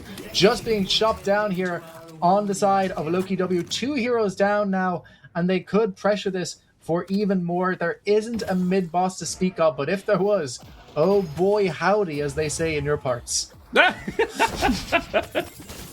Luckily, I'm on the East Coast. If anybody's saying howdy, they're getting a punch to the face. Yeehaw, whatever, bro. I don't know. It's America or something. I don't know. I'm messing. So, but Ron, this is an incredible match that we have. A real tug of war, real ebb and flow as we were discussing. I mean, as soon as I think one team has an advantage, the other team's able to swing it back in their favor. So Leviathan, they were able to push up. They got a couple of kills, claimed some structures. They ran out of resources. They went back, allowed Low-Key W to now move forward. So it's okay. What is each team looking to do at this point? Low-Key W, they want to put pressure on this lane 3 so they can take this final walker. Well, how do they do that? They have to create pressure elsewhere on the map. You can see a large group up in lane number 1. If we put a ton of resources here, force rotation to come out, then maybe have the Lady Guys solo take that walker or whatever it is, we can, kind of level the playing field once again. Leviathan, they recognize this. You can see them stacking numbers in lane 3, pushing the wave against them so that they can protect their walker there. This forces Low-Key W to make a different decision. They have to find a different place to rotate. They're really in a pickle now. And all of a sudden, it feels like Leviathan in this driving seat. The smile on Listic's face has been dragged away, and now it's the Shiv giving an equally strange smile. That's like a what's up, girl kind of smile. That's like a seductive looking kind of thing from the Shiv, which I mean, he's like a swag gangster kind of guy, so I don't hate it. It looks good on him. If I'm seeing that smile on Tinder when I'm swiping, I'm not just fucking no, I'm blocking him, right? Like that's the smile of a dangerous man. That's a good point. I mean, he is dangerous. That's right. You don't want to fight him in a dark alley. He will slice you up for dinner for sure. So, Lasso comes out though immediately here at the start of this fight. Follow up as well onto this Holiday. Holiday getting bashed down by this Billy, and immediately the Holiday is the first one to die at the start of this fight. Out comes the use there of that shelter to try and keep this big old Billy doing as much damage as he possibly can. Listic as well stuck within this, but a good disengage there does mean they are able to get their shift out, at least for now, but it's not going to be for long because he is going to go down to that Billy. But Yamato is here and she is slicing. Can she finish off the Billy? Indeed she can. So it ends up being a 2-for-1 in favor of the side of Low-Key W. But all of the ultimates utilized for Low-Key W in that fight. The power shot from range. He has a couple to let loose. And Ron, you've come from the Dota scene. You understand how important it is to have the proper initiation, right? In Dota, it's all about ward coverage. Forget Dota. Let's talk owls, baby. There they go. Cosmetical showing his wisdom there, recognizing the movement of the opposition, getting a stack for himself, but without vision on the board. You have to anticipate where your members are going to be, and it's hard to get the proper initiation that you want. In that previous engagement before this one, Low-Key W was able to find somebody where they shouldn't have been and roll that fight in their favor and find 2 picks after. Yeah, you're going to always lose somebody. It's Deadlock. There's bullets flying everywhere, but now the pressure is on here for Low-Key W, really trying to take advantage of it, but everybody's skirmishing in the mid lane now. I gotta say, Freemock on this Holiday has been playing an absolute stormer, making all of these fights look easy, even though they have not been. Every single lasso connecting, every single time bringing them back into his own team, and absolutely turning the tides of this game and enabling, I think, Leviathan to take this lead. We said this is probably going to go the distance. It's going to be as close as it gets. Holiday feeling like she can go toe-to-toe with the Billy, but really just to snag the urn, but he's going in for a double. And he's got the chains out now. He drags back the Holiday as well as this Shiv. The Holiday goes down first, and it looks like the Shiv is going to follow immediately thereafter. And indeed, down goes Empty Dreams on this Shiv, and the Billy is charging. Back turns that urn. A successful team fight, but it doesn't seem like Leviathan will be back in time to be able to defend that urn grab. And recognizing this, Low-Key W say, urn is fine, mid is better, and they walk into the pit. And this is how the adjustments, the teams have made adjustments through the changes of that urn. You know, you have to contest it on pickup. So Freemock felt compelled to dive in. Empty's like, okay, I'm here with you. We could probably take him, but there's no vision across the map, like we mentioned, which they didn't realize Low-Key W had numbers waiting in the wings to pounce on him. They turned it around. They could capture the Reju, the frozen shelter, locking everybody in. Indeed, as much damage as possible coming out from this Yamato, but having to use that ulti so early means that she is incredibly vulnerable in the second half of this fight, and indeed she goes down giving even more momentum for the side of Loki W. And look at that swap coming out from the Paradox. It enables another kill here for Cosmetical on the Grey Talon. And look at that smile. Now, that's the smile of a man I'd match here on Tinder if I didn't have a girlfriend of 6 years. It's a proud smile. It's not proud, you know. It's he recognizes he's the GOAT. He doesn't need to tell anyone. I don't know. He's like looking down his nose at me. I feel like that's like a side eye of epic proportions. He's like, I'm better than you kind of thing. So, and I'm glad you brought not just the portrait up because I love to see these animations here. But the way Cosmetical is navigating these fights needs to be studied because he's really staying on the outskirts. And that, I mean, obviously that's where you need to be as a great talent. But the fact that they haven't been able to find him, Leviathan, is really a detriment to the way they are navigating some of these team fights. Cosmetical has free reign. I don't know if he's even died once. Let's check. He's died, okay, twice throughout the entire match. That cannot happen. Whereas you see Osis has died 5 times in terms of the carry comparison. So Cosmetical really doing well to stay alive and pump in the damage numbers throughout these engagements. Yeah, it's gotta be said, Cosmetical, a huge performance here. It puts a lot of pressure onto Freemock on this holiday. If anyone's gonna catch that Grey Talon, it's gonna be this holiday. But the draft that Loki have brought out here, having that Abrams and especially having that Billy this game, who despite his low souls comparatively to the rest of the major playmakers this game, has just got himself in the way and forced the resources from Leviathan to be expended upon him so that they can't use it onto Mr. Captain America. Yeah, and I have to commend Listic and Sharik for playing good bodyguards because they're not allowing Yamato and the ship to get onto the backline and put pressure on this Grey Talon. They're really pressing the issue and creating space for Cosmetical to do the work. Here is Empty Dreams. He's getting swapped. He's getting beat up. He's getting taken down. Oh my goodness. Incredible play. I gotta say, my player of the game so far, it's gotta be Reich on this Paradox. The plays we've seen coming out here, every swap being absolutely perfect. It's been what's kept low-key in this game. We've mentioned the bodyguard scenario, but in terms of getting the kills, getting the catches, it's all been off the back of these Paradox swaps. And you gotta just take a bow here, Mr. Paradox, in terms of what you've done. And now, taking a bow are these base guardians of the Hidden King. No can defend against the swap, right? There's nothing you can do against it. If it targets you, you're done. A rallying charge does come through. The final defense here for Leviathan.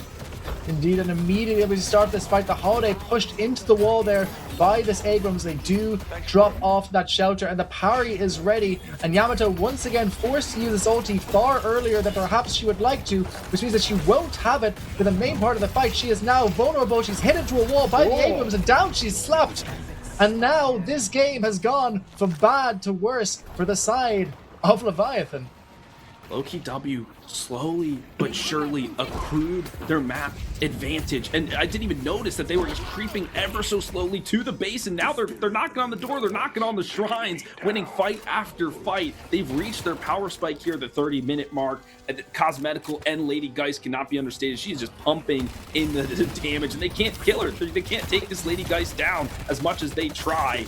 Still, there's some ways to go. The shrines are still available. They're still alive.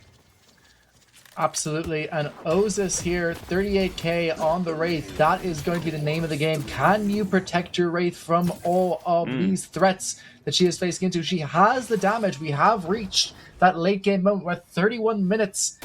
There is a 20k advantage for the side of Loki, but it still feels like, despite the advantage that they have gained, that 1 or 2 bad fights could really turn this game, as is the nature of Deadlock. Absolutely, and it's Leviathan. Okay, how do we get back into this fight? Our base has been left in shambles. We're still breathing. There's a heartbeat there, but we're definitely up against it.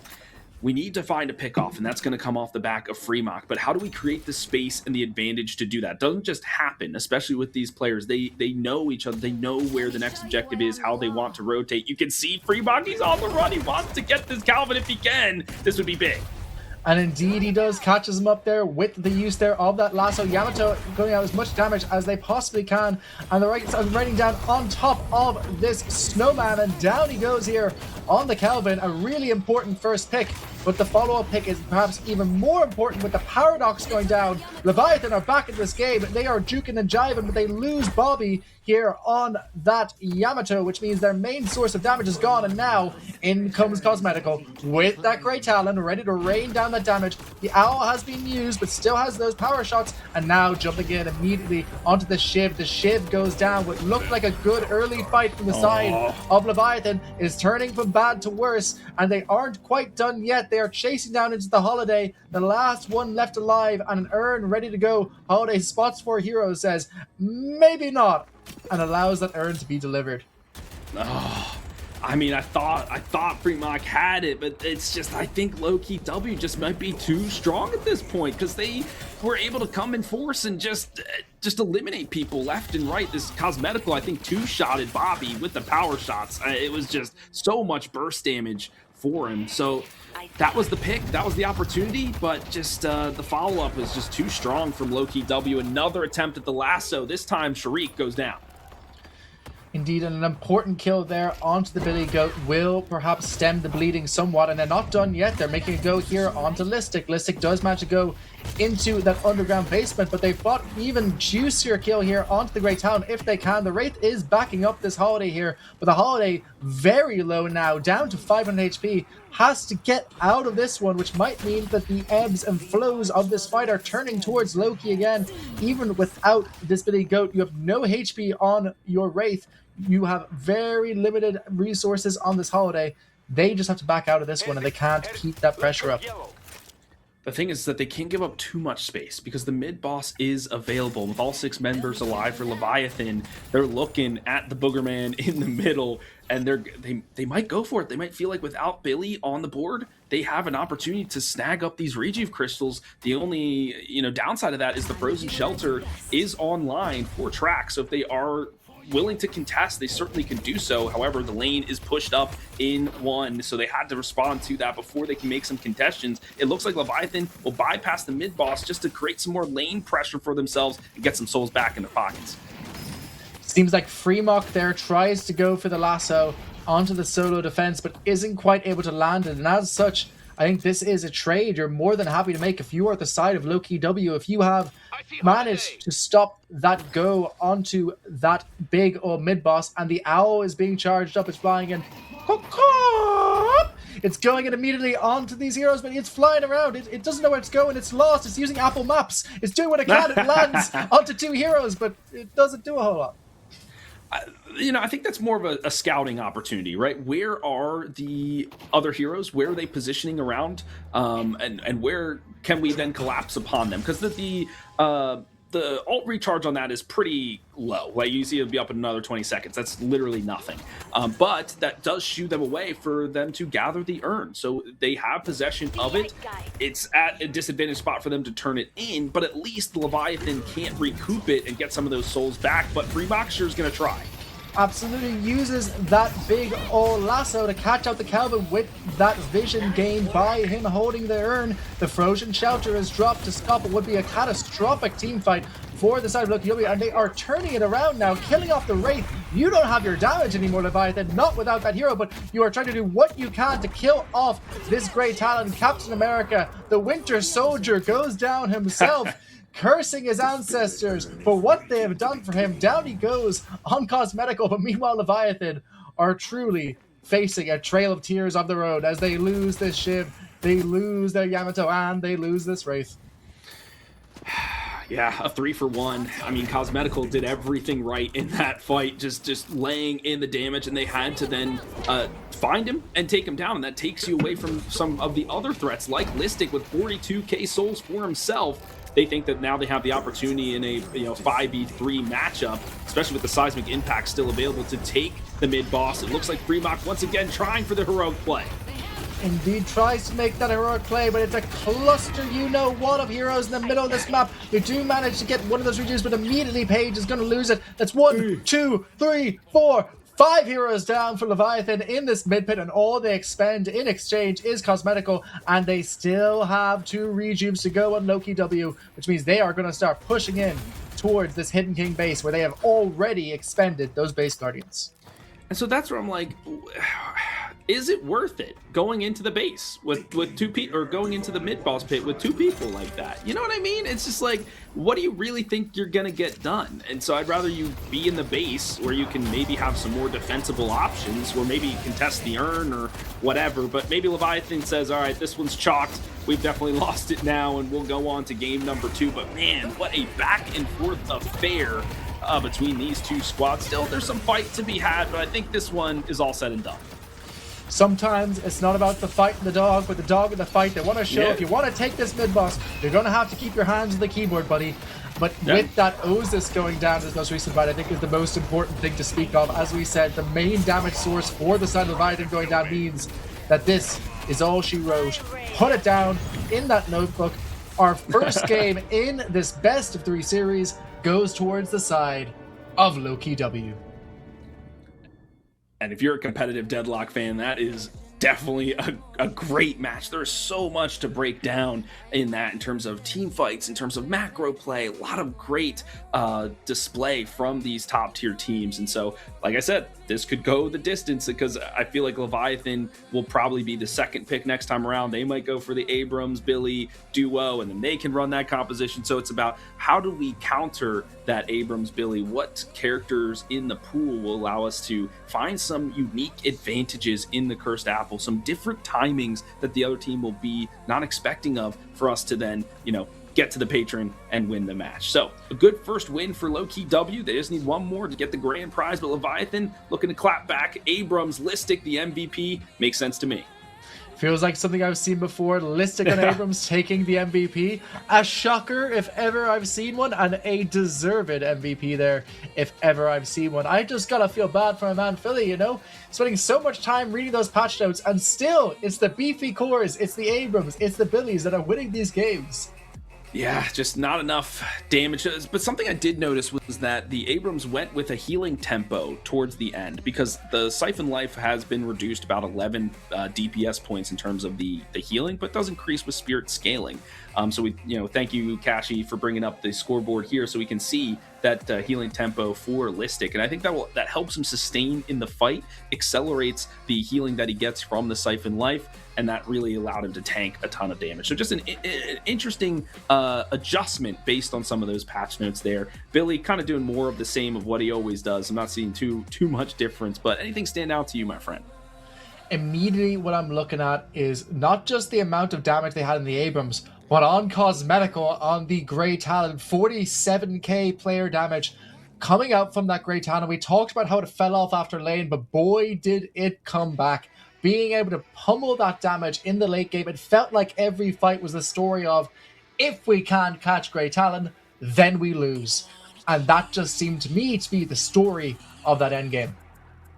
Yeah, 100%. I couldn't agree more. And I'm looking at tracks as well with 55,000 healing. I mean, when you're going for a burst composition like Leviathan was doing, when you have a 55,000 healing, that's like you just take a player off the board, basically. You know what I mean? So just being able to keep his team alive, and in some of these crucial team fights, I mean, Trax played an expert job in that matchup. Calvin, I think, is still such a strong character. I feel you got to ban it, but the players are thinking there are other characters that are just more impactful. But I don't know. The Frozen Shelter, the Frost Grenades, it's way too dang strong. This guy, he's got to be prioritized, I think, a little bit higher in the draft. I think we might just see it in this game too. Folks, a reminder, your Deadlock fun ain't done just quite yet. We have a game 2 to come very shortly, in which we will see if the side of Leviathan can pull this one back. See you shortly.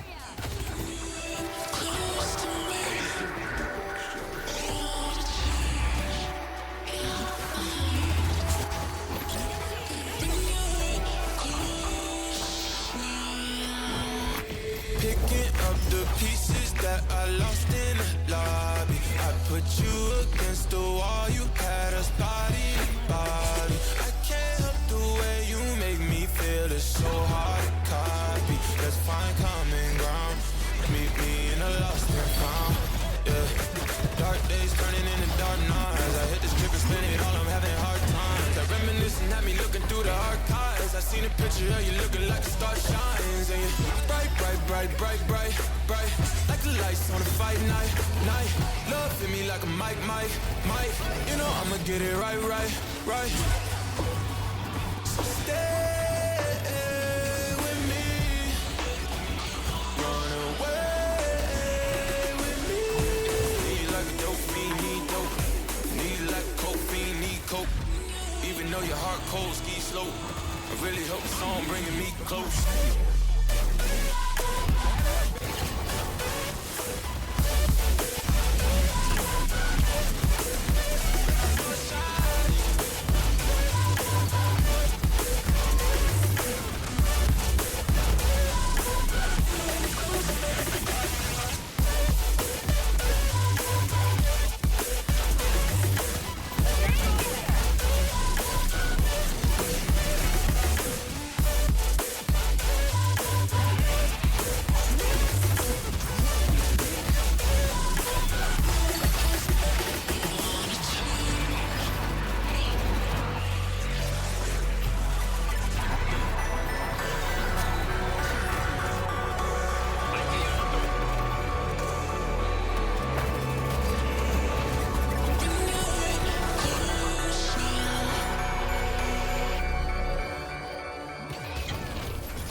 There is a place where you can run free. Time does not exist. Take a chance when the road before us falls under our face. I can't hold on. I can't remain so strong. We have the same old bond, but everything is wrong. My love is gone, but I've been born. I can make it on my own. When I'm alone, my love is gone. My love is gone, but I've been born. I can make it on my own. When I'm alone, my love is gone. My love is.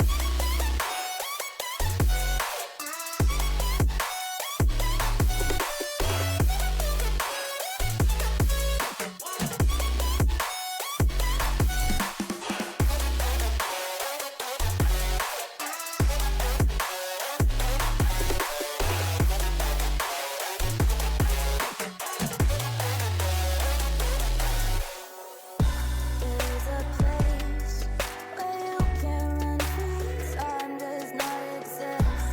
Take a chance when the road before us falls under our face. I can't hold on.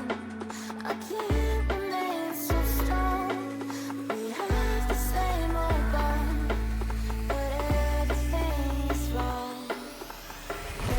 My love is gone, but I've been born. I can make it on my own. When I'm alone, my love is gone. My love is gone, but I've been born.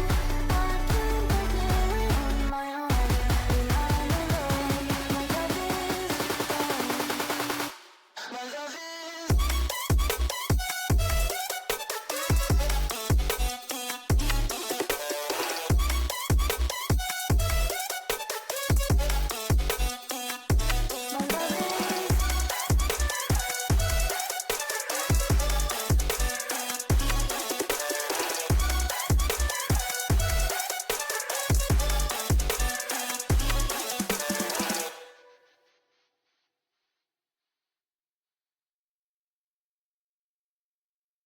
Play a song. I'ma turn it up and then I'm gonna take it down. I'ma turn it up and then I'm gonna take it down. I'ma turn it up and then I'm gonna take it down. Play a song. I'ma turn it up and then I'm gonna take it down.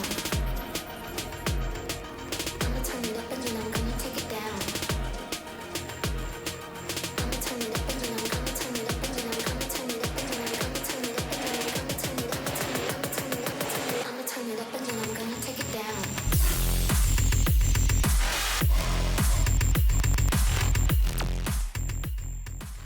Ladies and gentlemen, after a blockbuster start to the grand finals of the first ever Run the Souls competition, the first game ended up going towards the side of Loki W, but lucky for you, unlike the rest of the series today, this is best of three. And to take you to the second game, run and tell, Philly B, how are we feeling after that first game, Philly? That was electric. Pure cinema, peak, based, whatever word you want to toss out there, man. Whatever the kids are saying these days is exactly what that match was, and I'm expecting more of that in the future between these teams. So it's about the adjustments in the draft, and I think in the meta right now, it's about that pick order. We were talking right before the break how Leviathan will be that second pick, so they might be able to pick up the Abrams and the Billy. We'll see what other adjustments they make, but I think that's going to be the opener from there. The Shiv, and maybe you're the stats guy now, Run. So I don't know how many wins Shiv has so far. We have to double check on that. But like, yes, he can be effective. Yes, he can do some damage. But is he winning games? So like, is he worth the first pick? I don't know. I have a lot of thoughts on that. like I said, got to do some more studying on this character and what actual impact he is having throughout the games. But while the draft is popping up here, friend, the new shirt, I didn't realize we were going to change in between gotta be games. done. That was per first set. It was this rock hot beer or lava or what is This is the beer shirt. It is famous among our community. I have left my closet door open. I can't give spoilers for the final series. So I'm going to hide that real quick. We got the beer shirt going for this game too, and boy am I excited to see what the side of Leviathan can pull out this time. I feel like the thing that's happening with the Shiv, right, is that when you pick the Shiv, you give up picking the Abrams and the Billy. And it's not necessarily that Shiv is bad, it's just what you give up in order to get it. Yeah, that's actually a really good point. And so instead of having to make that choice, they just say, we'll ban it instead, low-key W. So that way you can't go for the double pick Leviathan. You have to do the Abrams or etc. So low-key W picking the Abrams. So Leviathan will go probably Shiv. And then what's next? Maybe Yamato, but that's kind of how they started their draft last time. I don't know if they want to do that again. They could steal the Billy here. That was the follow-up pick that low-key W went for that was so important in terms of defending those backlines. Gonna see if they decide to pick it up here. They pick up the Lady Geist in the first position. Well, Billy's banned, friend, so I know it looks like a little shadowy figure in It's that. so dark. He's got the one gleaming eye in there. But okay, makes sense. The Shiv, we knew it was going to be picked up. The Lady Geist is still high priority right now in terms of absorbing dive, and we've kind of belabored that point pretty significantly.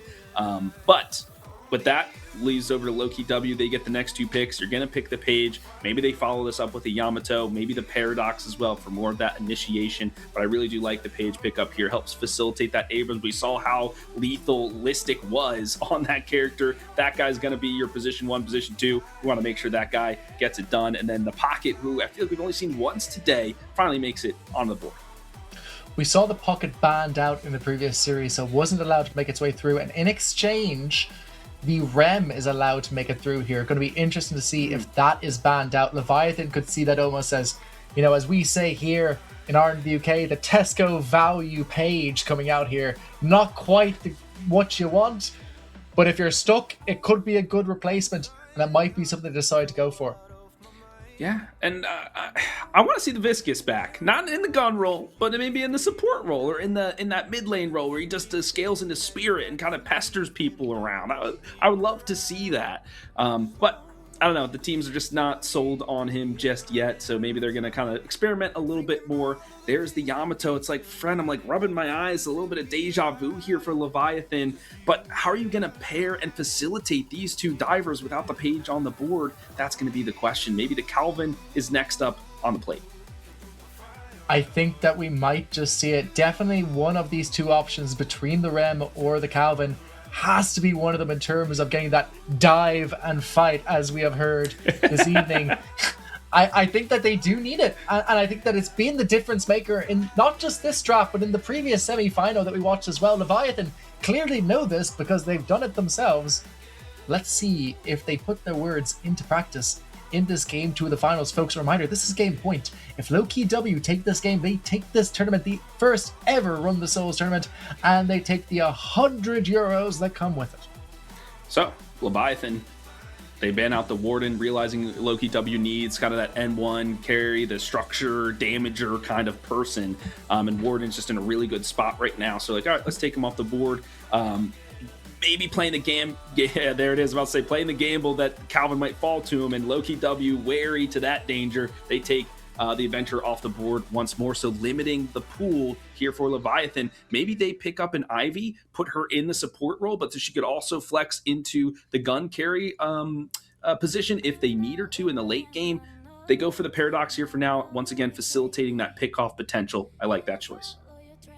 The Paradox pick off here, leaving very few initiators in that pool. We might see low-key W picking up the Holiday in exchange, but they can save that to a little bit later. They know that Leviathan have their initiator, so they can afford to be a little bit more greedy now, and they do that. I was about to say the hero that made it through, that didn't make it through last time, that Haze is on the board, and we saw low-key W be absolute menaces with that hero in our first series of the day. 100%, and I think that's where there's two different types of initiators for me. There's like the Mo and Krill Paradox Holiday Initiator, where they kind of grapple somebody and hold them down.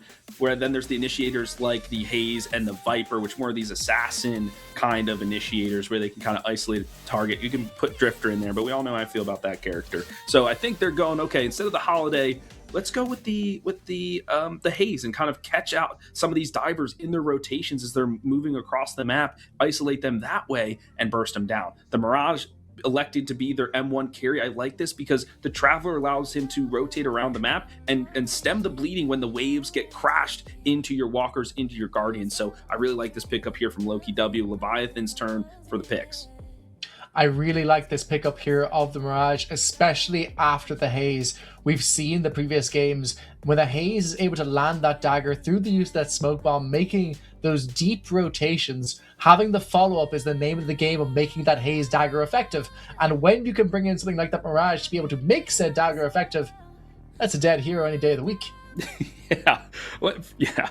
When I was first, getting into Deadlock and watching the character, Haze reminded me a lot of Slark, right? And the way that teams were playing Slark within the last year was kind of more of this scout kind of character, and then finding the initiations and using the vision that I provide from being invisible to then relate to my team, and then find those intersection points for ganks and rotations, etc. So I think that's kind of how they use Haze now here in the Deadlock. We're seeing the sleepy boy here for Leviathan. That's going to accelerate their team fight, especially in the mid-boss pit with those sleepy eyes, and they help their macro game as well. So we love to see his support. He'll be tagging along with the team throughout this match.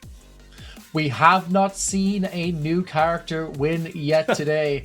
Get your honk shoe me in the chat right now in hype for the pick of that Rem and the follow-up, a hero you're glad to see back in the meta, Philly. We are seeing the magician himself, the marvelous Sinclair. As much as I love this pick, I don't know if I love this pick last right now. I feel like an M1, like a Wraith, a Vindicta, dare I say Inverness now at this point, like maybe GT or whatever. I feel like that could have been a better opportunity, because when you get all the way to the late game, is your Geist going to carry you all the way against a Wraith and Mirage now? Maybe. I don't know. I have some doubts about that. So, but I think they're looking to really try to win this early mid Leviathan, have Geist kind of being that final insurance, final like push if we need it. Whereas Loki W, I think they have good early, good mid, and good late. They've drafted a well-rounded team here for the grand finals. I gotta say though, if Leviathan are able to take a strong early game, that's gonna be a wave that is going to be hard to crest for the side of Loki W. Might just flatten this. I think Leviathan have definitely put themselves on a bit of a timer here for Lee B. But if they can take advantage of that timer, we might be seeing a game 3. Yeah, it's all about timings in MOBAs, right? When will I get to my power spike before you, so that I can take an advantage, find a rotation or an objective, etc., etc. You're right, it's that mid-game timing, and to get to the mid-game, you got to have a strong early game. You can't lose too many Guardians, too many urns, etc. Put yourself in that deficit of souls, so that way, when you do get to your timing, you don't have the power to actually execute on it. So, yeah, I'm looking for that mid-game kind of spike here for Leviathan. Now, let's talk about the lane matchups. That's my favorite thing to do. I would probably suspect it'd be a Paradox and a Yamato mid lane, then maybe a Shiv Rem, and then a Geist and a Sinclair. The reason for the Geist and Sinclair, we saw that before so far in this tournament. Just a lot of spirit power pressure. You got the Vexing Bolt and the bombs and the daggers and the hexes and whatever that can just do a lot of damage. I'm thinking like those lane pairings here for Leviathan. I like those combinations. I certainly could see that. You mentioned before the importance of having that spirit poke in that mid lane. Do we think we might see the Geist and that Sinclair going into that mid lane potentially? Ooh, could be. The issue is that you want your Geist to scale, and if she's in the mid lane, that's where you're most vulnerable, right? And usually one of your mid laners will then rotate out. And so Geist and Sinclair don't really want to do that, but okay, we see the Geist here to hold down the lane so that the Yamato can make those rotations, and then we put the Paradox and the Sinclair over in the right lane. So okay, that's totally fine. I'm okay with that. This Geist can hold it down. Yamato can find some So hopefully some kills across the board.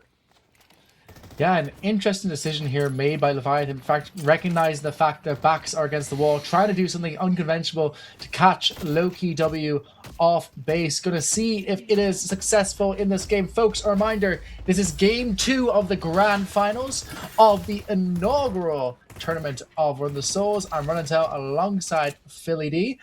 If the side of Loki W take this game, they will be our tournament winners. And if not, we're going to game 3. And I hope we're going to game 3 because this has been an exciting series thus far. Paige and the Abrams, we haven't had a chance to really talk about the Loki W combinations. We're seeing the Paige Abrams. That's a class. If you can't get Billy, you go with Abrams. You just send the big boy in there as he does. And he just be punching people left and right. So some kill potential and lane priority in lane 3 here for Loki W. Then we have, I believe it's the Haze and the Mirage in the mid lane. So some spirit pressure put on there. You've got the Sleep Daggers and the Scarabs, etc. But I think the Geist and the Yamato probably win that lane outright. There's just way more damage that they can sling out. And then on the final side, we have the Shiv and the Ren. They're going to just kind of hold it down, but it looks like they're winning the lane outright. This pocket kind of weak early on, can take a lot of spirit damage, so those daggers are going to hurt, whereas the Wraith just kind of wants to hit from range, get up some of those troopers, get some souls, maybe 1 or 2 items before they want to be effective. So right now, the advantage going for Leviathan in lane number 1. Indeed it is, but meanwhile their Paradox on extremely low HP, choosing not to back at this critical juncture, could make the difference here. Go in from this Rem taking a lot of damage in order to do so and not dealing a whole lot back against the opposition lane, which means now that the Rem is going to have to buy up some items to try and defend themselves in this lane. Yamato taking a lot of damage as well from the Jin's Mark on the back of this big scary boy in this mid lane. Mirage able to pump out the damage on account of those M1 clicks. And we haven't spoken too much about Mirage so far. What are your thoughts on this hero right now, outside of the ganking potential? Yeah, the ganking potential. He's a good laner with the Scarabs, and we see Cosmetical going down. That the negative spirit resist for the pocket definitely not to his favor here as the serrated daggers slice through him. But yeah, this Mirage.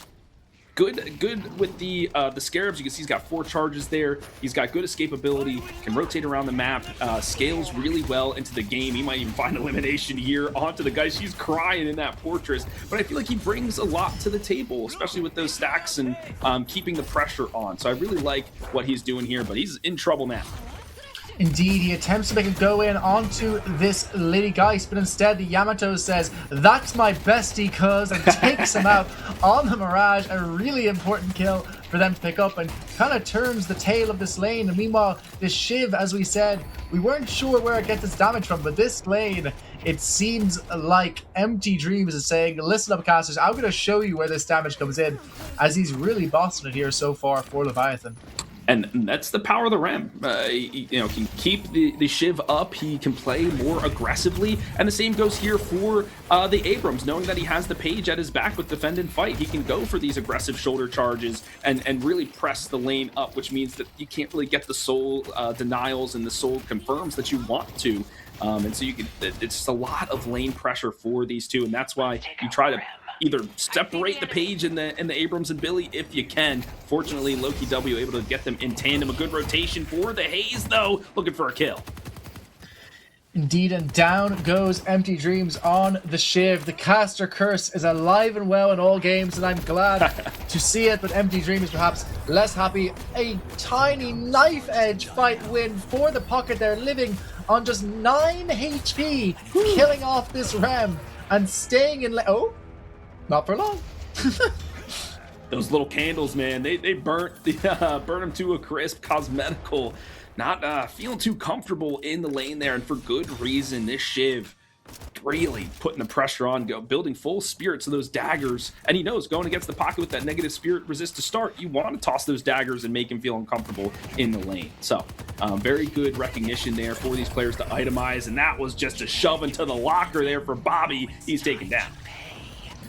Interestingly, we see a what the F is that coming off of Cosmetical. One of the changes we didn't speak about, Better AI on the troopers. Perhaps that was what led to the death of that pocket in that instance. He wasn't expecting to have that damage redirected onto him, and at that critically low amount of HP, it was the difference maker that took him out, and he seems none too plussed about that on Cosmetical. Yeah, definitely not, but it's okay. Eventually, he'll be moving more towards like this ult bomb, kit dump kind of role, so it's okay. He'll take a few hits early on, but really, he's going to look for that success when it comes to these big group up engagements. Our first Guardian of the match will go down in the mid lane for Leviathan, so for Loki W, excuse me. So Leviathan really getting it done, playing aggressive there in lane 2. At the same time, they do lose this Yamato, that hero that is very dependent upon getting a nice early start to the game. Kind of hard as a Yamato if you don't get those initial fighting items to come back into it, but still 4.7k, still happy enough. And Leviathan very much placing a lot of their eggs into the Geist basket this game, it would seem. And they have to. She's the late game carry, the late game, pseudo tank, position 1, if you will. Whereas Shiv and Yamato probably position 2 and 3. They're gonna put in a lot of the dive, the front line, and then Geist will kind of tank him from the back. Flammable. Once again, his candle snuffed out, but he'll sacrifice himself to allow for a couple of kills to come through. Both him and the Shiv getting ganked.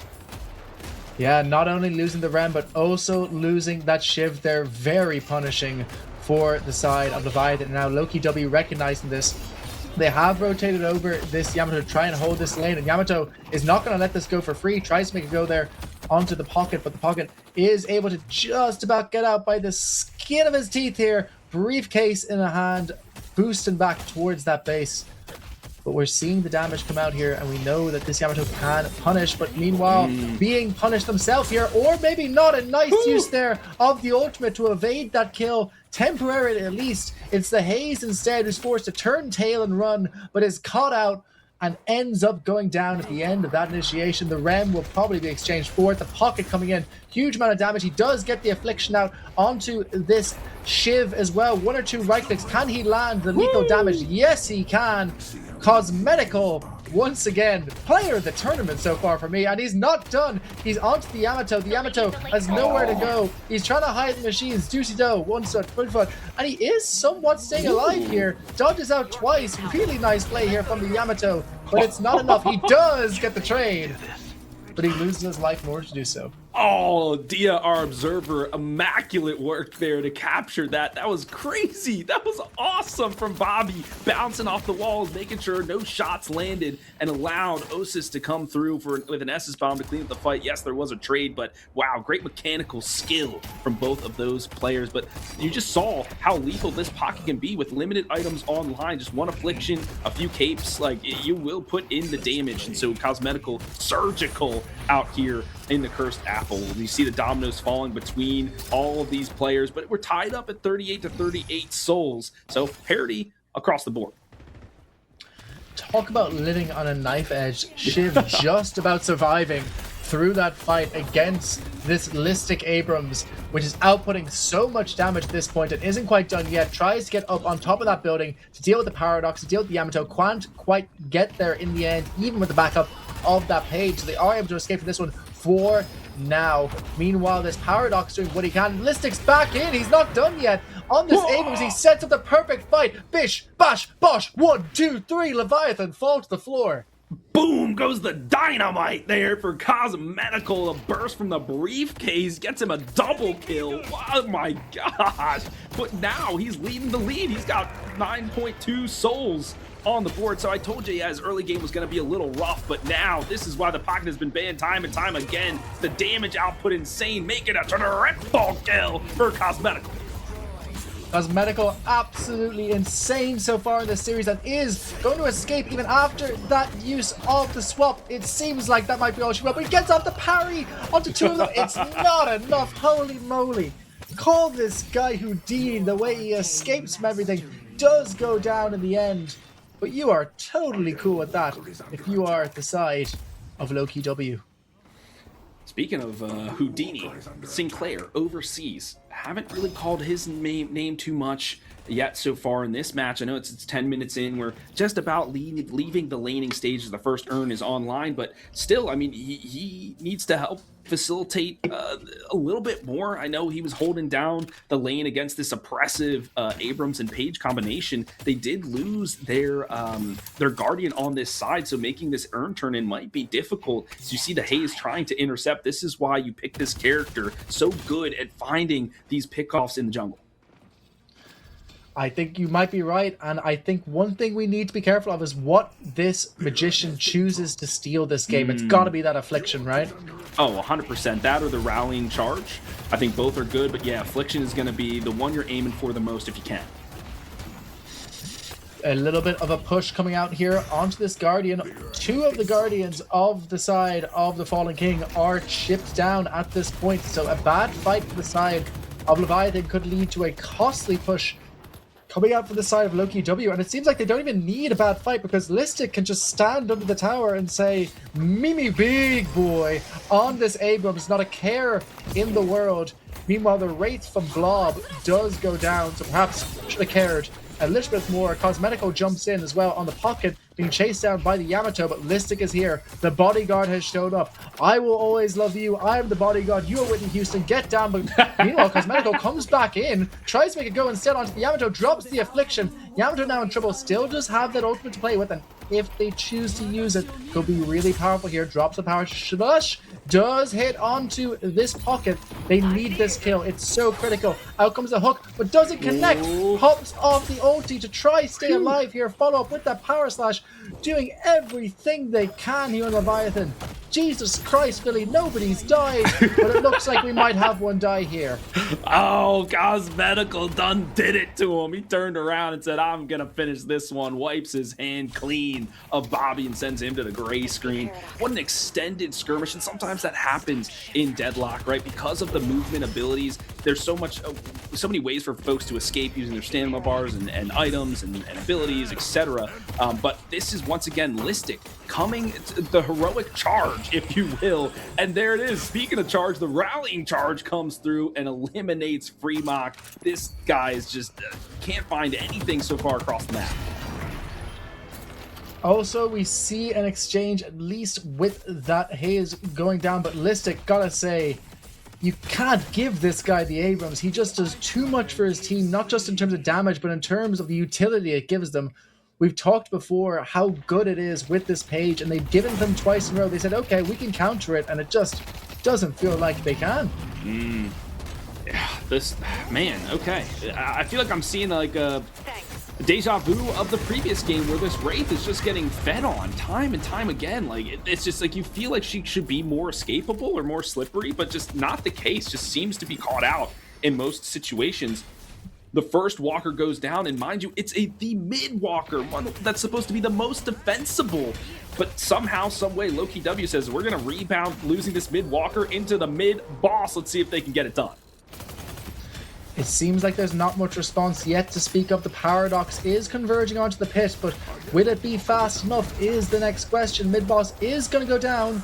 Let's see who can secure these rejuve charges. So much damage coming out immediately onto the Haze from this Yamato. The Silence Wave to follow it up as well. It seems like all of the members of Loki W are falling much quicker than the side of Leviathan. They do secure up those charges, but for what is the question? Leviathan come out far on top at the end of that fight, picking up two of those rejuve charges. Only one left to speak of, and it looks like this Abrams is going to be chopped down. They lose Sharik, they lose Cosmetical, they lose Listic, and Reich goes down, and Leviathan take a 10k lead off the back of one costly mid-boss take.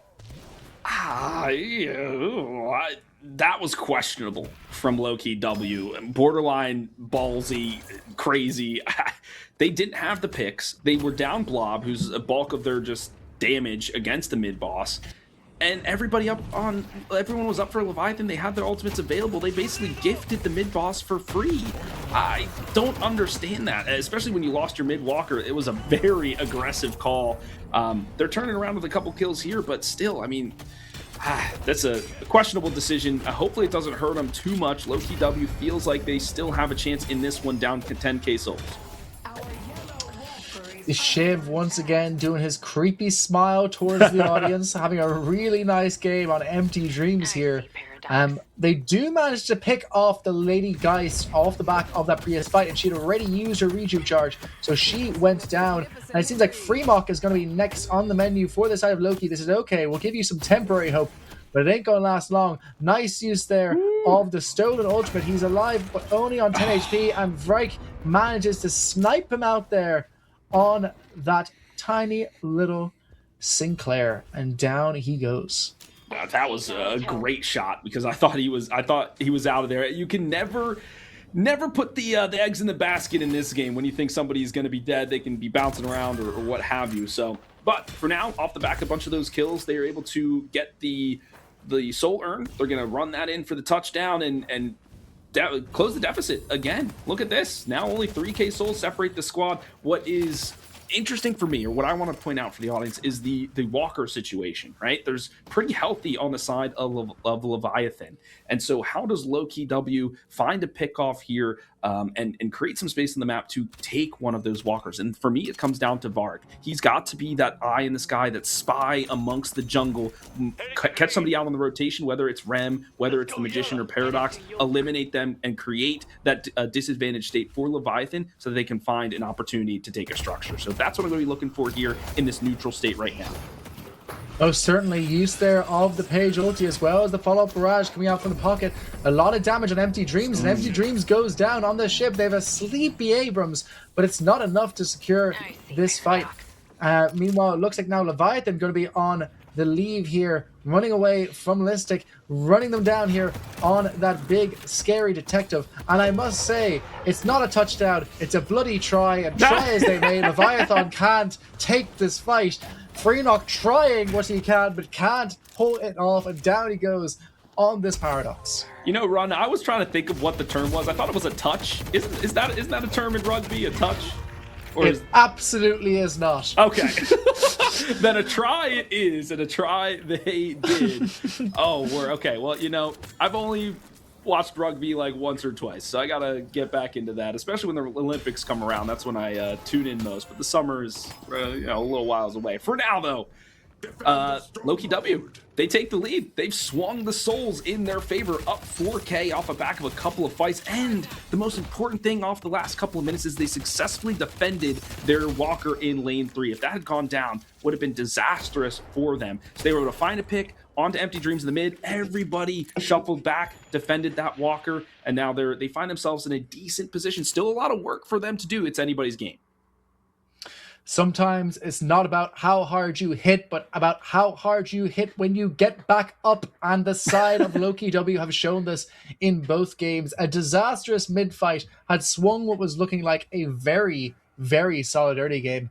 And now they're back in the driver's seat. They have it in fourth gear. They just need to bring it up those next couple. And I love you put that quote, man, because we'll take that as a paraphrasing of yeah, Rocky it was close. Balboa. It was close. Yeah, it was close. Get out of here, Philadelphia man. If you're going to talk bad about rugby to a man from the most rugby mad region in the world, I'm from South Dublin, and you're going to talk bad about rugby, I'm going to misquote Rocky, and that's just how it's going to be, Philly. I didn't say anything bad about rugby. I just said I don't know it. I gotta learn a little bit more. The All yeah, Blacks people from are New scoring Zealand. touches. Get out of here, bro. Get out of here. I'm not taking that. You send me the Twitch links, friend. If there's a Twitch link that shows rugby, I'll put that stuff on there. I'll learn it up. We can cast it together next time. Let's do that. Man, That'll be I am fun. so down for that. That is a game I have full knowledge of. I'm ready to go for any rugby cast you ever want to do. But let's back into this game. We have a secondary pause. Let's talk about the flow of this game so far. So a mid-boss spawn in about a minute 30. If all heroes are up at this current game state with a slight lead for Loki W, which side do you think is better at taking this mid-boss if there's no picks beforehand? I mean, and that is one of my favorite questions. I love it. I think Loki W has the better mid-boss take, for the reason being the rallying charge is your engage tool that kind of knocks everybody up. From there, that leaves gaps in the armor for Listic and Cosmetical to jump in there with the Affliction and the Seismic Impact, right? So what you want to do for Loki W is you want to delay your entry into the pit by just a little bit. Have Leviathan think that they're going to kind of go for it. And as they're focusing the mid boss, that's when you pounce on them and use your abilities. Then you also have Tornado from Sharik, which is also very disruptive, right? The Scarabs can lay down a lot of damage too. So there's a great outside of the pit positioning for both of the carries to kind of shoot down on everybody. Or on the flip side, Leviathan, everything is single target, right? The paradoxical swap, the shadow transformation, the killing blow, whatever, the soul exchange, everything is just one. You got to pick one target and focus them down. Flammable with the nap time, that is the one thing that is going to save them. So he has to be on the outskirts of a lot of these big team fights and kind of be on the upper echelon and being able to utilize that ability to its full effectiveness. If he's caught out for any reason, that is going to be free reign for the side of Low-Key W to just dive on in. But that could, after we saw the first mid-boss take, I don't know. It's anybody's game still, friend. This is neck and neck. Absolutely, folks. We just have a technical pause for just a couple minutes here. Some frame rate issues for some of the players, but that just gives us even more time to break down how this game has gone so far. One hero we haven't discussed to a large extent, but that is piled up in terms of the kills, is this Mirage. Yeah, we talked about it. Pretty good in the early game, especially in the mid right now. He can utilize those Scarabs. But really is that late game assurance. Once he gets a lot of those gun items online, the fire rate, yes, we know it's been decreased a little bit across the board, but still it's going to be very effective on this character. He's just like pop, pop, pop, pop, pop, pop, pop, pop. He'll be able to be in those fights while this Wraith can do the split pushing. So that way you're not losing out on any of that weapon damage as your frontliners jump on in. So I really like, sometimes it can be greedy to go for this double carry strategy, but I think Low-Key W, they're making it work. And pop, pop, pop, pop, pop is something I think you'd be more familiar with as a Philadelphia resident. Let's see if they can take down this. People were liking the Philadelphia slander in the chat. I'm giving the people what they want here, Philly. I'm sorry. It's got to be done. It's got to be done. Come for the cheesesteaks, friends. They're delicious. Looks like this Haze is going to try and make it go here onto the Paradox. Gets the sleep off, which means that he is able to escape here with that smoke bomb. But Listic, not quite done yet. Seems like as well that the Silent Leviathan are willing to take this fight. They've taken out Cosmetical. They've taken out Shriek in the time when we were paused. So Leviathan taking a very strong fight and actually gaining back that gold advantage. Yeah, 100%. And it could have been off the back of the lag. People were kind of stuttering and maybe got themselves out of position. So you see the retreat horn sound for Low-Key W. So they're just going to play defensively. They still got 2 walkers to defend. Wait for their teammates to come back online and then look for their pick across the map. The thing is that the wave state is no longer in their favor. It's another tidal wave of blue from Leviathan sending a surge forward. So they got to deal with that before they can make any moves. The thing is, what can Leviathan do with this map advantage right now? There's no sinner sacrifices that I can see. Maybe there's no, there's one bridge buff. Now the soul urn comes online, but it's a little bit too late to capitalize as the full force of Low-Key W is there to contend. Indeed, and Listic once again on this Abrams, able to make that initial jump in. Nice use there of the ultimate from the Yamato to keep himself alive, at least for now, but when that ultimate runs out, you need to be careful. Hex comes out from this Magician out onto Abrams, because he cannot connect onto this fight as Listic. They've separated the fight to a certain extent. Will that be enough for Leviathan to be able to take it? It doesn't seem like it, as out comes Abrams once again, crashing that Yamato into the wall. Urn is picked up by the page in the meantime, and Listic is taking a lot of damage with that little jump between the 2 buildings and actually has to back out of this one. So the Urn going to be taken back to their own base. Hide it. Keep it hidden. Successful fight for the side of Low-Key W. They snag the Urn. They don't use any ultimates. That's the big thing. Whereas the side of Leviathan, I think the shadow transformation was utilized. Maybe the swap was still on cooldown. It's back up now, which is good. But you're able to get the Urn. Now it's in your possession. Now you can take advantage. Now you can decide when the fight is going to happen. You can see a massive group up here for this Urn. Does a full 6 response for Leviathan, or do they send somebody to put pressure on that walker? It will be a full 6 response to the Affliction to start us off. But the Affliction is not enough Cosmetical going down at the start of this. They do get a safe Urn place in response to this, but losing that pocket right as we have a spawn of the mid-boss is probably not what you want if you are the side of Low-Key W.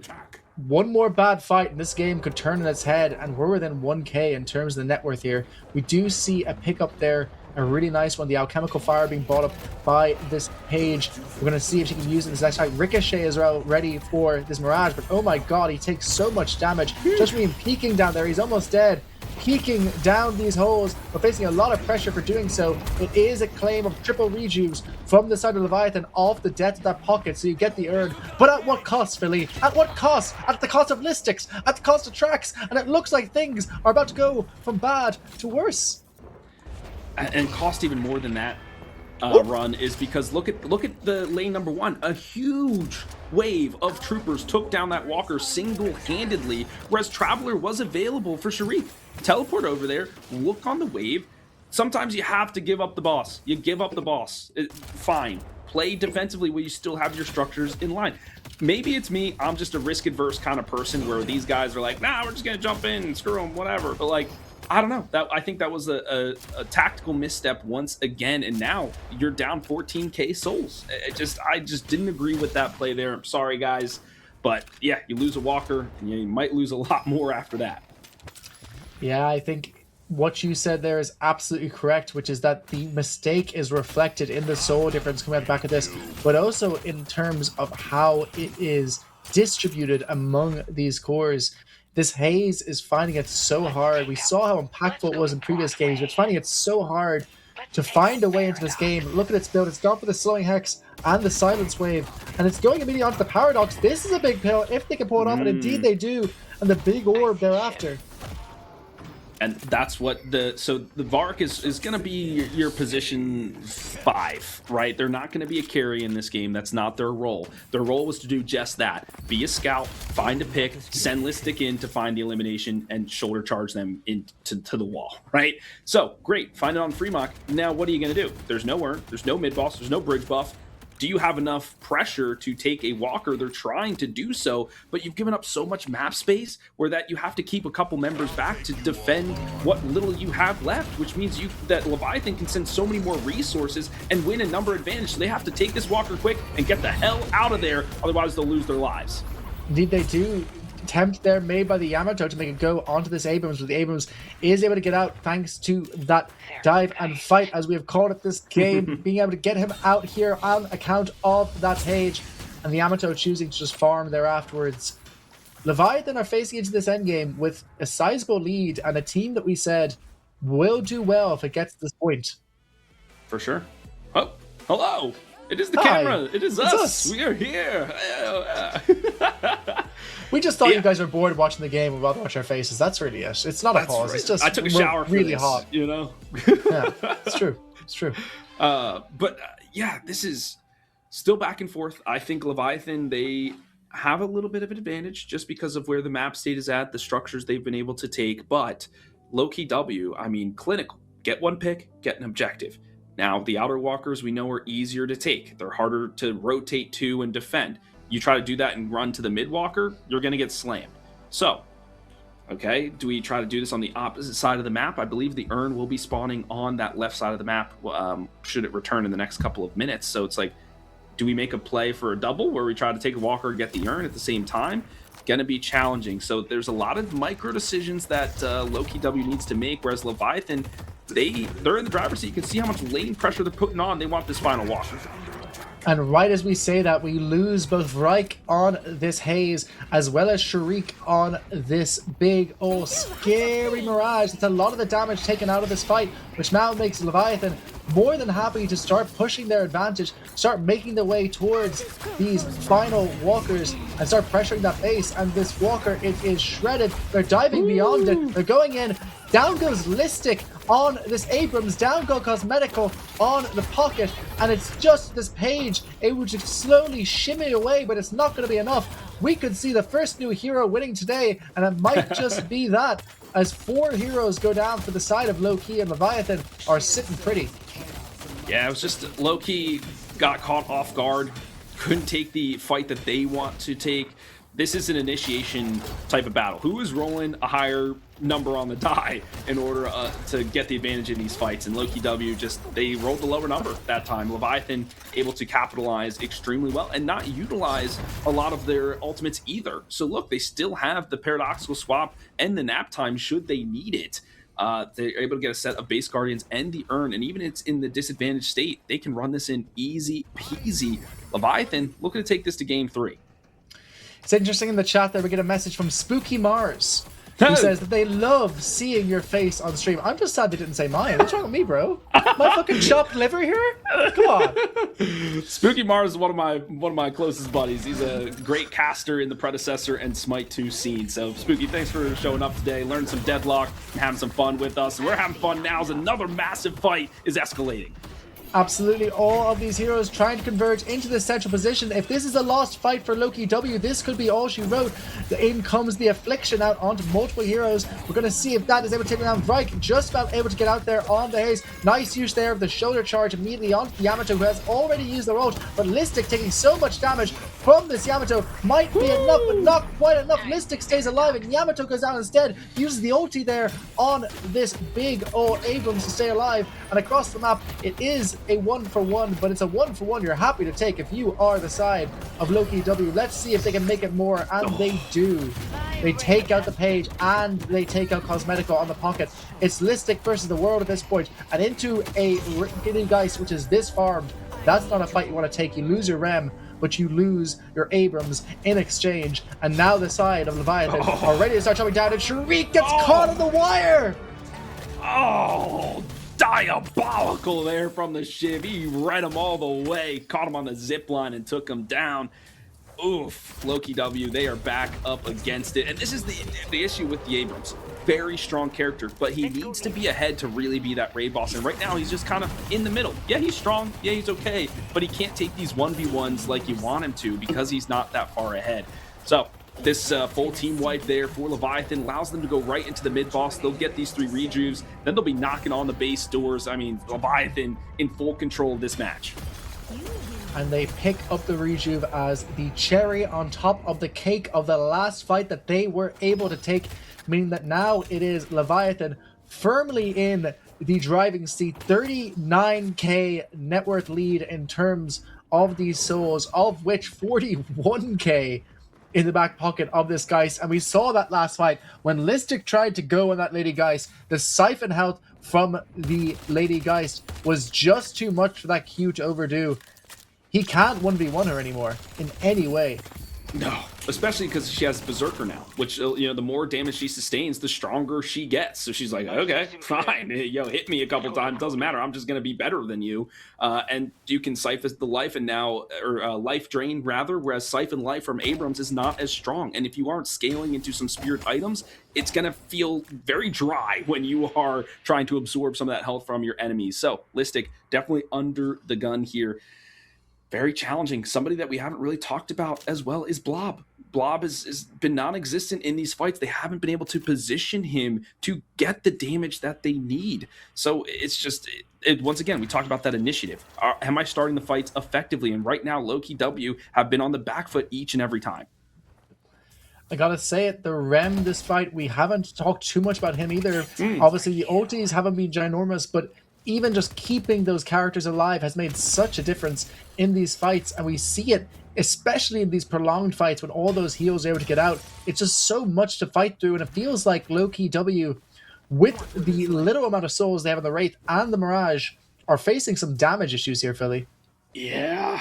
Even everybody on Leviathan is way more farmed than the carries on Loki W. That's a mountain to climb for sure. An earn pickup here from Rem. It's like, I don't even know if they need to turn this in. This more is just like a bait kind of thing. It's like, all right, we're going to go over here. We're telling you, we're telegraphing. Can you beat us? This is going to be a DPS check now. And this might decide the game. So we'll see what happens in this next coming fight. The urn is being brought in here by the Ram, being able to be very sneaky across this map, so quick with it. Seems like it's going to be an easy enough place for them, especially considering the advantage they already have. And look at that, in just a blink of an eye, it's now almost a 50k net worth lead for the side of Leviathan. And a chopped down haze from one magic bolt. Holy moly. Yep, it's game number 3 now. This is just about Leviathan needing to close it out. Listic, a desperate attempt to level some of the wave state here and open a flex slot so they can spend some of their souls, but they really don't have many souls to spend in the first place. So, yeah, this is going to be difficult for them. Now, storming the base here is Leviathan. They're showing why they're some of the best of the best. Absolutely, and I think we might just be going to a game 3 as this Amber Shrine starts to go down, but a valiant defense from the side of Loki W could put a change in their tracks. They take down the first of those rejuve charges. It's on to that little Rem, who is the easiest target to kill, but in exchange, it looks like Listic's going to go down, hexed up by the Sinclair. Down he goes, as does the rest of his side. There's nobody left to defend the base except for a Pocket and a Page. PP, but they PP too small to defend this space. The thing is being torn apart at its seams. More like GG's, my friend. I think that's about how this is going to go. I mean, still every ultimate in the bank for Leviathan. Nap time is still available to put everybody to sleep. Just the weakened patron remain. Cosmetical. Now you see him, now you don't. Guy's dead.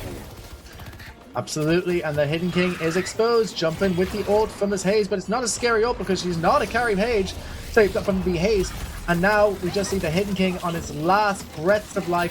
Follow-up damage coming in from this run as well, throwing out as many pillows as possible, using that ultimate there to secure that kill, as well as those little helpers. The base is being chipped down, and it seems like once they turn towards it, that might be all she wrote for Loki W in this game 2. Folks, we're going to a game 3 to decide this series, it would seem like, but it's being held up for just a minute by Listic. But no, he is dead almost immediately thereafter. Means we are going to lose our base, one would imagine. It's holding on, it's doing what it can, but it's not enough. Victory for the side of Leviathan. Let's go to a game 3, Philly. Welcome to the caster trap known as Deadlock. When you're like, oh, it's gonna be done, and then there's like one final push. They're like, it's gonna be done now, and then it's like, one more thing. Oh, this guy's gonna die. Oh, they escape. That's the way the game goes, man. It's a difficult game to cast, but one we love to watch, and I'm glad, and I knew, we all knew, this was going to a game number 3. These two storied squads just locking horns once again. Okay, are there going to be adjustments in the draft? That's always the first thing you go to, but I think really what it was is Loki W just made some macro errors. They took some fights that they didn't need to take, and they lost their timings because of it. And then Leviathan, not to say that they played poorly or anything, they played exceptionally well, but they were able to capitalize on those mistakes. Sometimes it's about not just how few mistakes you make, but capitalizing on the ones that your opponents present to you. They did just that. Well done for Leviathan.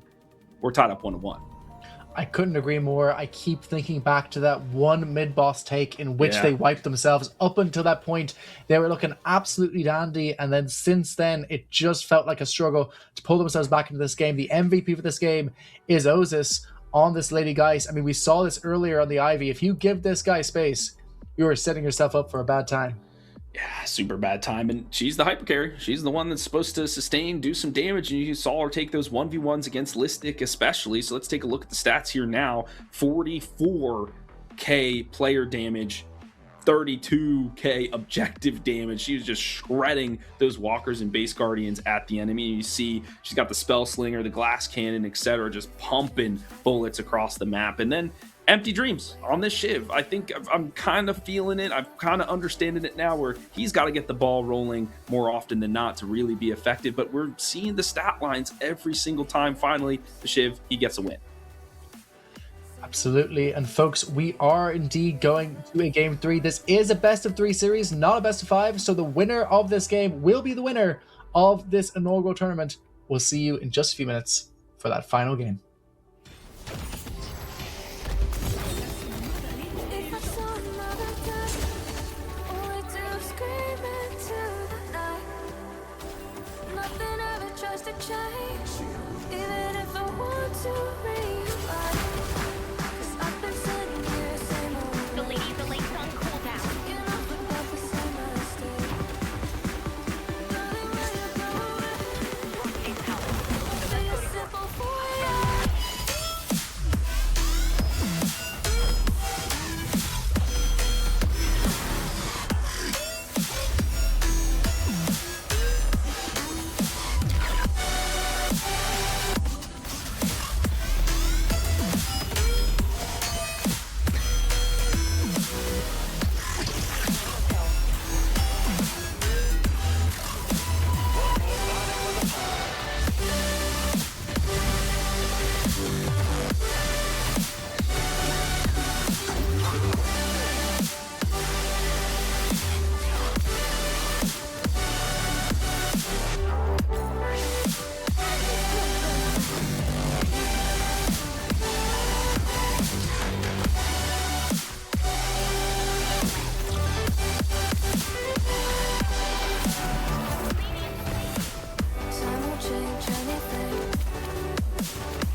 I'm just calling to say I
just calling to say I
fallen one too many times, feeling like it never ends. Back again, square one.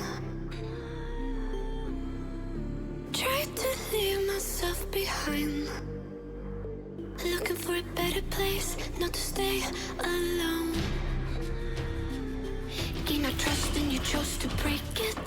Ask for truth but you only fake it.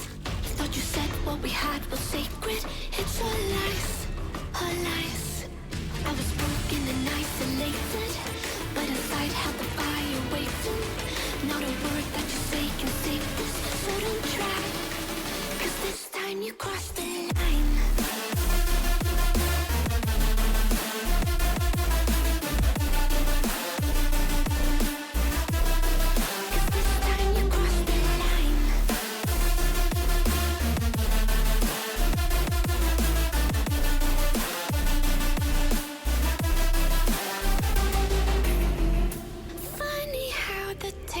Turned.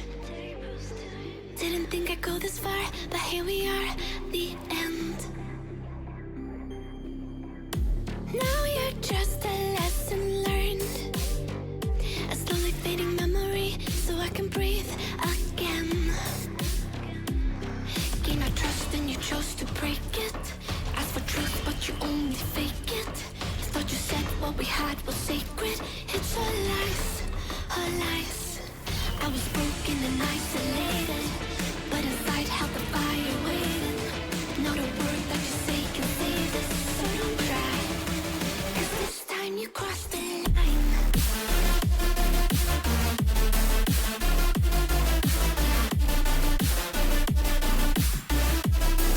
This time you crossed the line. This time you crossed the line.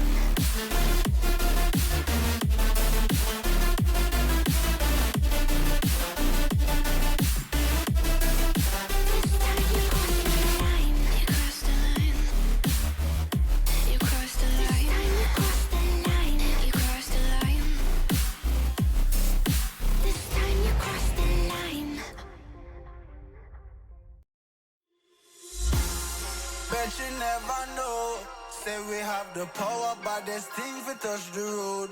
Tell them say we ready, clip them on the cut she load. Shoulda know say we no regular. Anything we ready for. Bet you never know. Bet you never know. Nah go take no talk, I beg no pardon, that's for sure. Ladies and gentlemen, in the post-holiday season, we have been gifted a truly wonderful gift, which is a new tournament which has a best-of-3 finals in which we have gone to Game 3 between two titans of the EUS scene. And boy, am I excited to see what they pull out in this final game. Tell, taking you through this last game of Philly B. Philly, how are we feeling after what was an electric Game 2? Shocked, ecstatic. It was good. It was a back and forth affair. Some mistakes from either side. Good capitalization from Leviathan. They show why they are one of the best in the EU scene, going up against the likes of Abrahams every week on night shift and things like that. So just a very coordinated and practiced squad. They're going to take advantage of any misstep a team gives them. Loki W, on the other hand, played well. Just they need to shore up some things. And I think they've shaken off some rust, like we were talking about. In the green room, you and I were discussing a little bit about the draft in terms of maybe how we've kind of figured out in terms of what teams are looking for. If you get this guy, I got this guy. If we're picking in gym class, we know which kids we're looking for. And I think these teams do as well. That Shiv, that Abrams, definitely the hot commodities right now. And all we can say for certain is that as two Deadlock casters, we absolutely were not the ones they were looking for in gym class. But so far, these teams have showed the meta pick, it appears to be, is still what it was for the last little while. It's you pick those tanky cores with the healer to back it up, and you win those early initiations that enable you to take those late game fights. Now, last game, maybe a little bit distorted off the back of a couple of poor decisions by Loki W, so we can't say that for sure. But I would be surprised if we don't see the same picks in these early stages. If we don't see a Shiv, if we don't see an Abrams, if we don't see a Page. And I feel like we're going to see a Mina. And we're going to see a Pocket, just based on the bans that are now on the board. So I think Paradox, and maybe Statman, you need to check this out for us, but I feel like Paradox has won a good majority of her games today. That paradoxical swap is just so dang good at isolating targets and creating a man advantage for you. The Lady Geist, she was the MVP in our previous match, so just a really strong character all around. Take her off the board, but that does leave the Mina open, which has been banned more often than not. Splitting the difference here are both of these teams going for the Abrams on Loki W and Shiv and Pocket for Leviathan.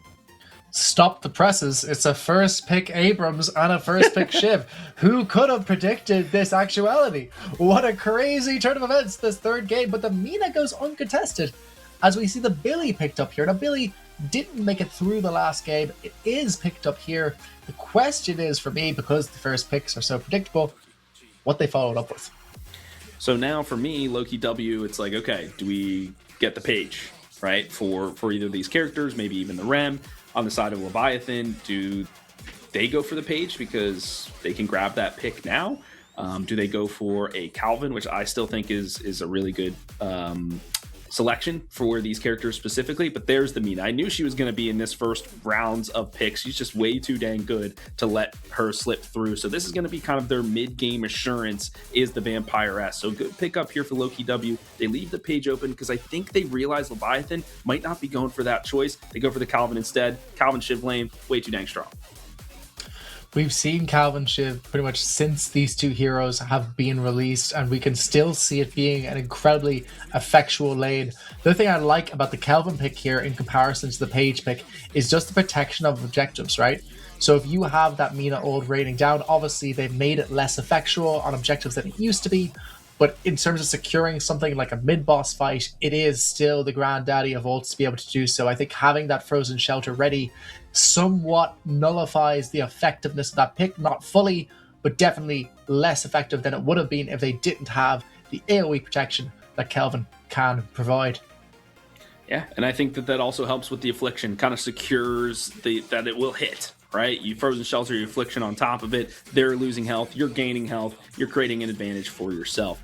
Page being taken off the board here makes a lot of sense. They know that Loki W is looking for that healer. Yamato, a great ban for Loki W, because Leviathan, yes, they have pocket for some of that spirit damage. Shiv will spec into that, but this Yamato we've seen go for some vitality and gun builds, and also facilitate the dive as well. So an initiator, Leviathan says we need one. We don't have the Paradox. Holiday, Mo and Krill, maybe not the best. We don't feel comfortable on the Haze potentially. Let's go with the Bebop instead. The tanky Bebop that we saw earlier in the day, I believe when we saw it earlier, it was from the side. I believe they were facing into Leviathan, if I'm correct. In our second round, we didn't see Leviathan step. It was Ayana on that tanky Bebop, but clearly they recognize themselves. This is a good hero. The Frozen Shelter giving the ability for it to be able to get those sticky bombs. And there's your M1 carry. It's the Warden coming out from Loki W. Yeah, the objective taker, Last Stand, is also a very effective ultimate in team fight situations. So a good seismic impact to the Chain Gang, to the Nox Nostra, to the Last Stand. It's all good. Circle and circle, whatever you want to call it, looking for more of those objective fights, which has been Loki W's kind of MO throughout most of this tournament. Last match was an exception, which is maybe why they faltered a little bit, but going for it now I think is good. And they have the lasso to bring a target in and isolate them. So I like this pickup here for Loki W. Also helps in the lane. Probably put that Holiday in the mid lane, toss out a bunch of barrels, maybe put the Mina in there as well. So I like what's coming out here from Loki W. There we go. It's the Tesco value Paradox coming out once again. If you can't get Paradox, you grab up the Holiday. You give the ability to have the start of those fights. Once again, in this game, what's she going for? She's going for either this big old pocket or for this Kelvin. But Leviathan take a page out of Loki's playbook and pick up the Initiation Haze. Okay. A little bit spicy. I kind of like it, actually. If a target slept, they're easier to hook, easier for the Shiv to dive on top of them. Okay, what target are you going to be sleeping, though, on the other side for Loki W, right? If I'm looking for rotations in the jungle, really my targets are going to be this Holiday, potentially the Mina, but Mina's pretty slippery in terms of all of her abilities, so can it be hard to pin down. So I'm going to try to counteract this Holiday as she's rotating across the map. The final pick here for Leviathan, and this will help there with this split pushing, right? If I can crash a wave on one side of the map, that'll create some pressure on the opposite side, whatever. This is where the Mirage comes in and some of that objective damage too. The Rem to kind of lash it out. They needed a true support, right? Somebody that can really bounce around, do some heals. 33k healing in the previous match. Let's see if Loki W can replicate it. Almost identical to the previous draft, but on opposite sides this time. The last pickup there of the Mirage, once again to kind of boost up that Haze's ability to get those pickups. If Haze gets that Sleeping Dagger on an isolated target, your Mirage can always come in and put in said work if he is in a position in order to do so, if he has the souls to do that damage. One thing that I like about Leviathan's draft, earlier when we saw the Bebop picked, Bebop was a soul form of initiation, whereas this game, it's not just the Bebop. You also do have that Haze initiating those go plays, and I think that might make the difference. It won't just be the hook that's your only form, and as such, there is somewhat of a fallback here for the side of Leviathan. Yeah, that's a great shout for sure. You have some insurance policies, right? You're just not relying on the hook solely. You've got some other things in your bag of tricks. Where on the flip side, there's a couple of options here for Loki W. You have the lasso from the Holiday, as we already know. We also have the shoulder charge from the Abrams. I think that's something that's understated. Usually it's a follow-up move, but sometimes can be utilized to initiate, drag a target back, right? If you are sneaky enough with it. So definitely some opportunities there. But I'm looking at the mid-boss take from both of these squads. I feel like I like Loki W's better, just because the nap time and final stand can really work in combination, and then the chain gang to hold everybody into it, the barrels from the top if you're Holiday, so a Nox Nostra to silence everybody. I think they have a really good team fight composition. Leviathan looking more for those pickoffs. Most certainly, and I think that is going to be the name for the game. I think that's almost been the clash of ideology between the last series, has been one team favors the circles-based, let's win a team fight favor strategy, whereas Leviathan have been all about the pickoffs for this entire series. Let's see which of these two ideologies is going to be the winner in this grand finals. Let's see some hype in the chat for our last game of the inaugural season of the Run the Souls tournament. If we could see some follows in chat, we'd love that as well. We want to run more of these. We know you've enjoyed watching it. We know that we want to run even more, so please, if you can, we would really appreciate it. Let's get into these laning stages. You love your besties. You love talking about these laning partnerships. Let's hear what you think about them here, Philly. Absolutely, friend. We'll talk about the lane number one to start. So we've got the Holiday and the Warden versus the Mirage and the Pockets. I think there's some good kill potential here for the side of Loki W. It'll take a spec for Leviathan side to get online, but I think once the Affliction is available, they can feel like they'll play aggressive, and especially if they're scaling into the Scarabs and the Dejin's Mark. So that'll be what I'm looking for there, but I like where the Holiday is at. You can pressure with the barrels, put in some damage numbers. You can see him going for the extra charge early. Speaking of the mid lane, this is going the way of Loki W for sure. I mean, this is... the Mina just love biting people from the back as you're trying to focus on making sure that Listic on this Abrams doesn't just pummel you into the dirt. Haze takes a while to get online, needs some items there, whereas the Bebop, you kind of just take some hits, but if you get a hook, okay, the Mina and the Abrams can both slink out of that, so no problems. And then on the flip side here, the Shiv and the Calvin versus the Rem and the Billy. I think this could go either way. It really comes down to the technical skills of both characters, or both players. But I really like the Shiv and the Calvin lane that's been tried and true. It's been one that you've seen multiple times before, and you can see him putting the pressure on here right now. So Leviathan, I'm setting for them to win lane number 3. And it's going to be really important they do it. Meanwhile, though, Listic in the lane that we thought was fully secure for them does end up going down. I would imagine there was a hook shot there to manage to secure that. Still getting shot down by the love bites, but a really important early kill for the side of Leviathan. Yeah, for sure. And this is where there's some of that ability management that comes through. Oh, speaking of ability management. Go ahead here from the Haze. One or two more right clicks, so it's going to need to be able to take down this big Omina, and the punch from the Bebop is enough. It's 2 kills in the mid lane, overseas on 2.4k at 2 minutes. Nice, very well worked. And this is, I was about to get into, like, if you recognize Listic has expended the shoulder charge, that's when you know you can go on him, try to get a hook, and he has got no way out at this point because his ultimate is not online. So you've got to find those opportunities early on when you know that they are at a disadvantage. So well sought from the Leviathan side. They get a double kill. No damage though onto the Guardian. That's still as healthy as can be. On the flip side though, in lane number 1, the Mirage does go down, but it's a clap back here from Empty Dreams. A nice cloak to the face. The one thing that's a little bit scary here, though, off that initial go, is that you're going to have a very early ultimate here on that Bebop. We talked about how important that is in terms of securing these Guardians, even if they do damage. But meanwhile, hang on here a second. We've come in with this Pocket and Ozes being able to take down that Warden on Loki W. Leviathan off to a Stormer at the start of this lane. He just kind of ran him down. He just like, what, Blob, stand and fight a little bit, Fred. He ran away immediately. He was a little bit cowardly without his lane partner there, and he just took shot after shot, went down. So interesting tactical retreat for Blob costs him his life. So Pocket, good aggression there from Empty Dreams. We know how prolific that guy is on the Pocket. So for now, just kind of normal laning stages where the Urn will come up in just, or the bridge buffs, excuse me, will come up in just a bit, earning another 5. So the teams will be working towards those objectives. One thing that's worth noting in terms of the pressure they're able to apply mid, this Haze has gone for the early use of that regen. Here comes the ultimate out from the Bebop. We mentioned before how important this could be. They don't have any creeps up by this Guardian, so he's just waving his disco stick around in a bit of a circular way here on the Bebop, but not much coming out of it there, to be honest with you there.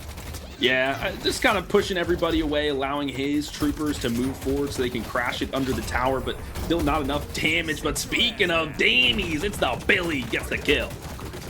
Tariq with the huge kill on the Billy is being pursued by that ice beam coming up from the Calvin.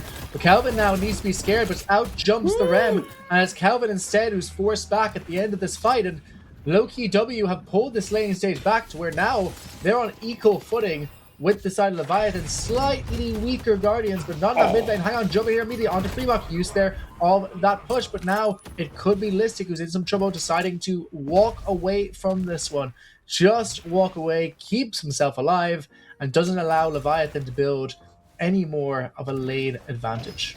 A lovely combination, though. However, as Freemock was contesting the bridge buff there, he was shot in midair, which causes a stun, and then shoulder charge perfectly timed. Not enough damage so far in this early game to get an elimination, but Mina under duress here, just getting pummeled by the Bebop.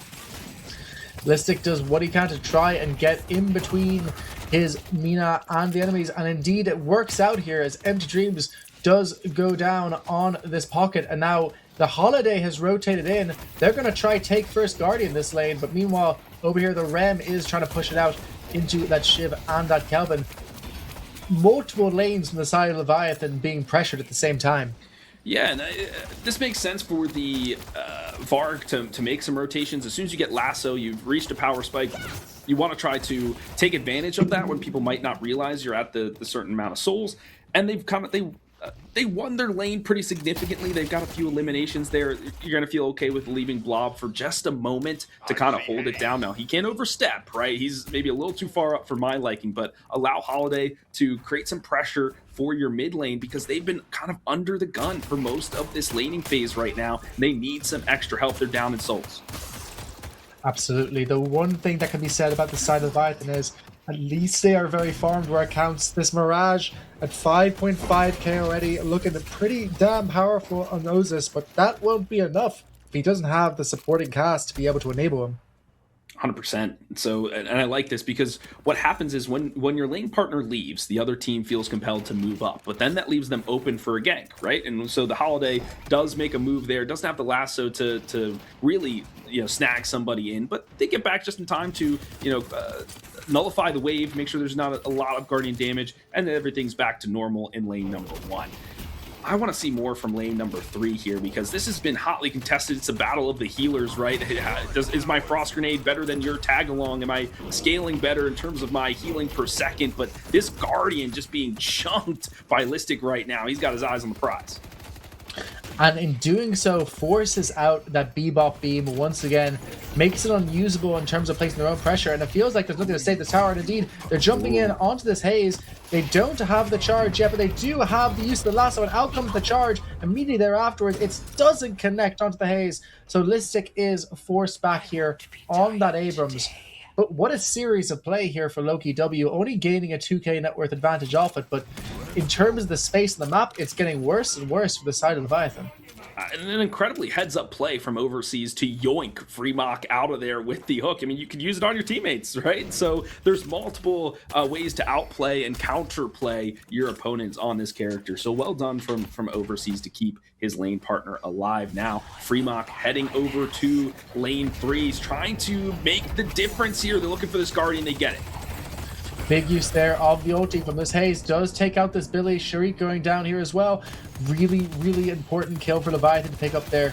They do end up losing their own Guardian in order to do so, but it's still a worthwhile investment if it means that they can start moving across this map, having the same gank potential that their opposition does. This Warden, we didn't talk too much about Blob last game as they had a pretty rough one, but Blob could be a very different entity this game. Hopefully he becomes a monstrosity or becomes like a gelatinous cube or something, because they need him in this match to be that M1 carry that Warden can be, to take those objectives, to split push effectively. He hasn't had a great showing so far in this series. I want to see more from Blob in this final match. He's got to put everything on the line for his team. This Haze, though, has had so much space to work, looking for another gank here in lane 3. Immediate go out from the Billy, looking like they're trying to do some damage here onto the Calvin. Calvin doing what they can to get away, but ends up getting hit up with that bull. Hit up with those horns. Down goes the Calvin, and the kill goes into the back pocket of Ballistic, who was the person who was struggling perhaps the most, with the exception of the Rem on the side of Loki W. And they're not quite done yet. They're going for the follow-up as well. The big kill this time onto this Shiv, and they do end up getting it. The gangster beaten, battered, and bruised there. This is why the Billy, you feel like you have him, and then he turns it around on you, and that's why he's prioritized so high in the draft. And finally, some extra lane pressure for Loki W. They can take that Guardian. It's like we've been saying it all series. This is as back and forth as it gets. This is some great Deadlock to watch today. Indeed, an attempt to pick up the Spirit Urn there from the Holiday, but immediately backed off by the amount of damage being put out. Instead, it's Overseas and Leviathan who picks up this urn and will start to run it over to this right side. But the Mina is ready, as is the Abrams, to play interception here if he doesn't play this safe. So yeah, so I'm looking like, what's the strategy? Like, you have the urn, but what are you gonna do with it? You don't really have the lane priority in that third lane to turn it in. The Abrams and the Billy are kind of just hanging around there. They give it over to the Calvin to make the run, because he doesn't even have Frozen Shelter online. So I don't know. This could be a contested point here. It's about if Leviathan can make enough space to drop the urn.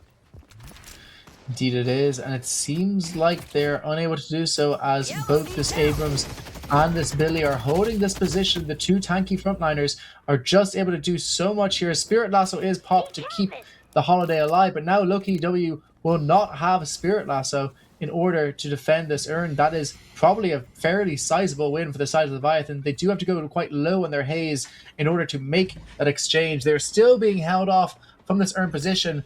All the meantime, the Warden is farming. And that's exactly what they want him to do, but the Mirage is right there with him. You can see the battle of the carries, just who can out-farm whom in that lane 1. But right now it's like a full-on horseshoe defense for the Amber side. I mean, they do not want this urn tossed in. They don't care who turns it. They just make sure it's got to be them. So this is going to be an electric fight. Dia's going to capture it for us, I'm sure, as the teams are about to clash. Indeed they are. Big team fight comes out. The beam is out from this Bebop. They take down the Holiday on Vrike, on Loki W to start this fight off. A really good first kill. You don't have to worry about that initiation anymore. Listic trying to get out of there using the ulti, I think. I don't believe that's him trying to go back in, but perhaps he will. Critical HP now on the Shiv, and Shiv goes down. And it seems like it might lead to more than even that.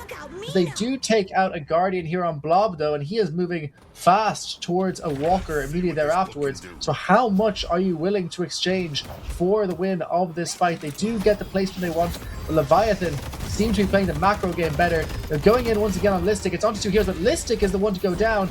Now they're trying to rotate two heroes over towards Mirage, but that means they're now at a numbers disadvantage. They don't have the ult on the Calvin either, but it seems like they're still willing to take this fight. The kill goes out immediately onto this Warden. Leviathan are looking extremely strong here, and Billy on his last leg, saying his Hail Marys full of grace. Lord is with thee, but not with thee today. Billy, you satanic old goth, yeah. Down he goes, but the better goth comes in once again. It's the Mina to clean up the end of this fight. I still think Leviathan are pretty chuffed with how that went. Yeah, I mean, they're fortunate that they didn't lose the Walker. I think Blob, Loki made the right call. They were like, we don't have control of the urn. Maybe our defense is not the best. Varric got picked early, and so once they saw that the Osis traveled in with the ultimate, they were like, okay, we'll full on push. We'll just try to buy as much time for you, Blob, as we can to push this Walker and push this lane. And he did a fairly good job. The Walker's about like what, 1/3 HP at this point. One more good push and it'll take that down, which will open up a lot of map for them on that side, which the Urn was on that side, I think, previously, so it'll be on the right side when it spawns again in a couple of minutes. But either way, you want to take a Walker, get those flex slots opened up for your team, especially as this Mina wants to hit her power spike around that 15, 17, 20-minute mark. So this is good for low-key, but Leviathan definitely able to clap back another skirmish in the mid lane. Almost immediately, the Haze is the first one taken out of this, so the initiator on the side of Leviathan no longer available. You do have the secondary initiation in terms of the OC hooks, but will it be enough? It seems like at the same time, Obis goes down with an 800 orb, which at this point in this game is rather sizable, and they take the Walker immediately there afterwards. Warden is singing a happy song, 17k on him now. And that's why you draft the Warden, because he can eliminate those structures so dang fast. And he's been specking into some fire rate and some weapon items pretty quickly. Vark does go down here, but they did their job. I mean, the Holiday is basically just an alt dump, you know, toss out as many barrels, lasso somebody in, stomp on them, and then I'm like, all right, I'm dead. But whatever, it doesn't matter. As long as you get the kills and get the space, you'll sacrifice a member to boot. And they get OCs as well. Keeping their carry down is only at 15k at this point, the highest on the team, but you need your Mirage to have a little bit more. Still a lot of a game left in this one, though, fans of Deadlock. So another Urn has appeared on the map. Indeed it has, and both teams looks like they are going to want to secure this one with the side of Leviathan holding near that spot, but the Urn being picked up initially by this Billy.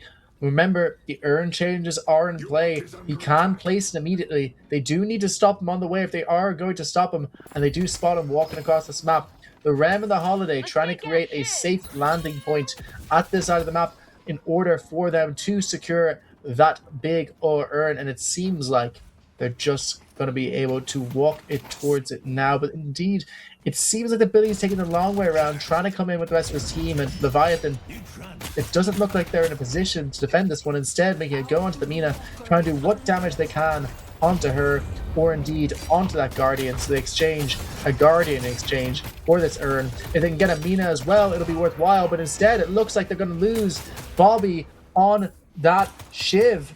So now it's a trade that's highly in favor of Loki W. Make it even more highly now the Haze goes down. And they've now, out of nowhere, taken a 13k net worth lead and can walk straight into this pit.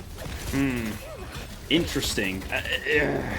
Okay, so Fremok and Bobby were trying to contest in the mid to force a couple more members to rotate. But Loki said, Mina's kind of nasty at this point in the game. She can take a 2v1, don't matter. We have enough members that we can put the Urn in. So I think Leviathan underestimated the strength of the Mina, or the willingness for Loki to kind of sacrifice Mina in that mid lane to secure the Urn. And because of that, she was able to actually get a few kills, and they collapsed upon them and got eliminations. From there, you're right, rolled right into the mid boss and got all 3 rejuves easily. So Loki W playing better macro this time around. A few mistakes from Leviathan. And in the meantime, while they take that mid boss, they take out the Mirage once again. So his ability to snowball being slowly chipped away at. And we're looking at a situation where that mid Walker has already been previously chipped and will go down quite quickly if they choose to expend resources towards it without a valiant defense from the side of Leviathan. 100%. And so, okay, but still 2 Walkers left for Leviathan. They're not out of this by any means. Just win one more fight or wait for a disadvantage. But this is where I always think the Bebop kind of falls short. It's like, how do we get him in position to hook somebody and burst somebody down quickly? So, like, where have we seen the Bebop find those picks? We haven't found that yet. Whereas Fremok has been active on the map trying to intercept Urn passes and find some extra vision for his team, but still is at 14k souls, so really not enough to single target anybody just yet. So the Leviathan squad, yes, they have their idea of how their win conditions, but haven't been able to execute. And like you mentioned earlier, Ron, it's about ease of execution that can kind of win in some of these highly contested matchups. Loki W have maybe an easier time finding their way in these fights. The side of Loki W push in the wave to that right-hand side Walker, which means they have to at least put the Haze there to try and defend it. And meanwhile, the Billy and the Abrams are able to put out even more pressure onto this mid walker, doing what they can to stay alive here on the Haze, but she's slowly being chipped down. One or two more bullets is all it's going to take her out, but she does a good job of dodging away from that. But what can't dodge is a giant bloody robot spider. The walker is struggling to keep up with the pressure coming out from Loki W. Out comes all the shots from this warden, tearing down onto that walker. He's going to get that kill. The extra slot has been unlocked, and he's closing in on those 5 points to get a fully upgraded ability. Meanwhile, it's not quite done yet either, because there's more pressure, it looks like, potentially coming out here, but in the end, deciding not to do so. A good series of events for Loki W. Massive for Loki W. They kept everybody alive, found a couple eliminations, and took down a walker. They got the objective they were looking for. They have the last stand and nap time, which they can put together here and maybe press the issue in this mid lane. Looks like they're grouping up to do that, but they're sending only 4 members to get the job done. Could be a risky play. This walker is at half health. They might just be willing to sacrifice their lives knowing they got the rejuves in the pocket. I think you might be right, and this walker is slowly being torn apart. It's on a sliver of HP, and indeed, it seems like it's going to hold maybe just right now, but not for long. Down goes that walker. They make a go instead onto Billy with this Mirage, but the healing coming out from Rem is just too much, and Billy is able to walk away from that initiation. Nice sleep coming out there from the Haze, out immediately onto this Abrams, trying to stop him in his track on Listic. But once again, everything seeming to coming up for the side of Loki W as they take out Bobby on that Shiv, and they're not done yet with the follow-up kill onto the Calvin, who didn't even get off the frozen shelter that fight. I mean, we said around the 20-minute mark, this is where Mina is really lethal, and she is smiling after being on a 4K kill streak, able to clean up a couple of folks who were chasing maybe a little too deep after that contest. So nicely done. This is the macro kind of game that I love to see from Loki. They are locked and dialed in to win this grand prize. They're in control of the urn now. They're looking to score this one home. Something I didn't realize is that Rem's tag along is also kind of like an escape, because like if you do have a teammate nearby, you can jump to them as like a quick dash, right? But speaking of quick dash, this guy, oh no, now you see him, now you don't. Yeah, an attempt made there from Bobby. Big use there of the pocket ult as well. A lot of damage coming out onto Loki W. We're going to see if that is enough. It doesn't feel like it will be, because the lethal damage will be there in time, but the Billy does get hit up with that parry, and Sharik goes down. And now the rest of Loki W looking like they're going to have to get out of this fight off the back of a really impressive pocket ult. They kill off also that Holiday. It's a 2 for 2 so far, and a positive fight for the side of Leviathan after a series of unfortunate events, but they are still down by 26k. They needed that. They needed that heavy. But if you look at their side of the map, where's the farm? It's been gobbled up by Loki W. When you have an advantage, you farm backwards to make sure that you keep your economical advantage intact. And they did just that. But so now they can play defensively, Loki W, and absorb all this farm. Look, you see Rem, he's running over there. Mina's getting a couple of tier 3 camps near their spawn. There's a lot of active souls to be gathered, which will keep a Loki in the top spot in this match. They're feeling pretty good. Indeed, we now see the Rem going through those hidden low pathways. The Rem, as we've said before, seems very powerful this patch. The Tesco value page itself, being able to keep these Loki W heroes alive. We saw the difference in that last fight when he was unable to get in to save those heroes. But so far, I think Leviathan's biggest issue is just pure damage. They don't feel threatening in these fights whatsoever. Yeah, and that's where the Mirage is supposed to come in. He just needs a few more souls, man. He needs to get up to at least 32 to really have an impact, because he is kind of that late game, mid-late, late game kind of carry. So can they get there without losing too much? And really, they've lost a lot here, Leviathan. And then you think, okay, Pocket is supposed to be kind of our mid-game character where you can, before everyone gets Dispel Magic and all those kind of debuff resistant kind of items, can he be our bursty option? And you saw in that fight there, it's possible. They can get it done. But how do we set him up to be successful? That is what they have to think about doing. They haven't been able to find it just yet.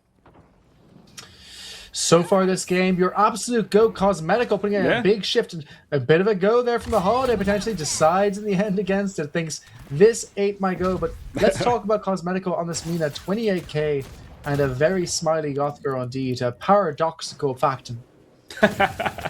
Yeah, doing an expert job. Those love bites, they took a hit in terms of the patch, but they are still hitting like a truck here in the Cursed Apple. Maybe you got to do some hip repairs, run and tell, after this match.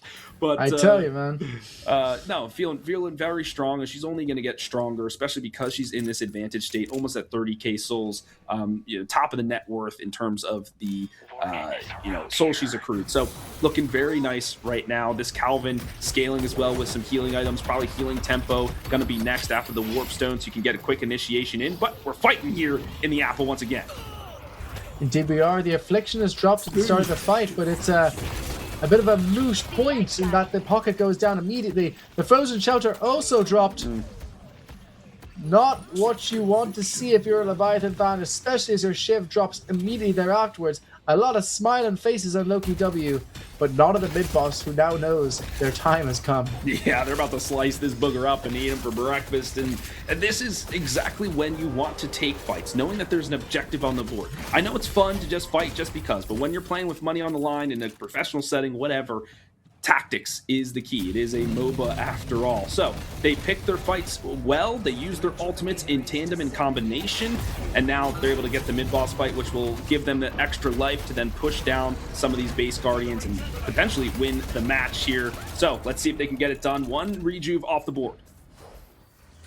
One rejuve is down. They are down to just 2. They have taken out Slimer in the mid, and they're ready to make a go right now at 26k advantage. Nice use there of that little bit of a go for the Holiday. A lot of right clicks coming out as well. Out onto this Haze, and the Haze is going to go down first. A really important get. They do have the secondary initiation in terms of that Bebop, but it's not going to be enough when that Bebop can't get in the position to take these hooks, because he simply does not have the gold when he's facing off into a 35k Warden, a 30k Mina, and a 28k Abrams.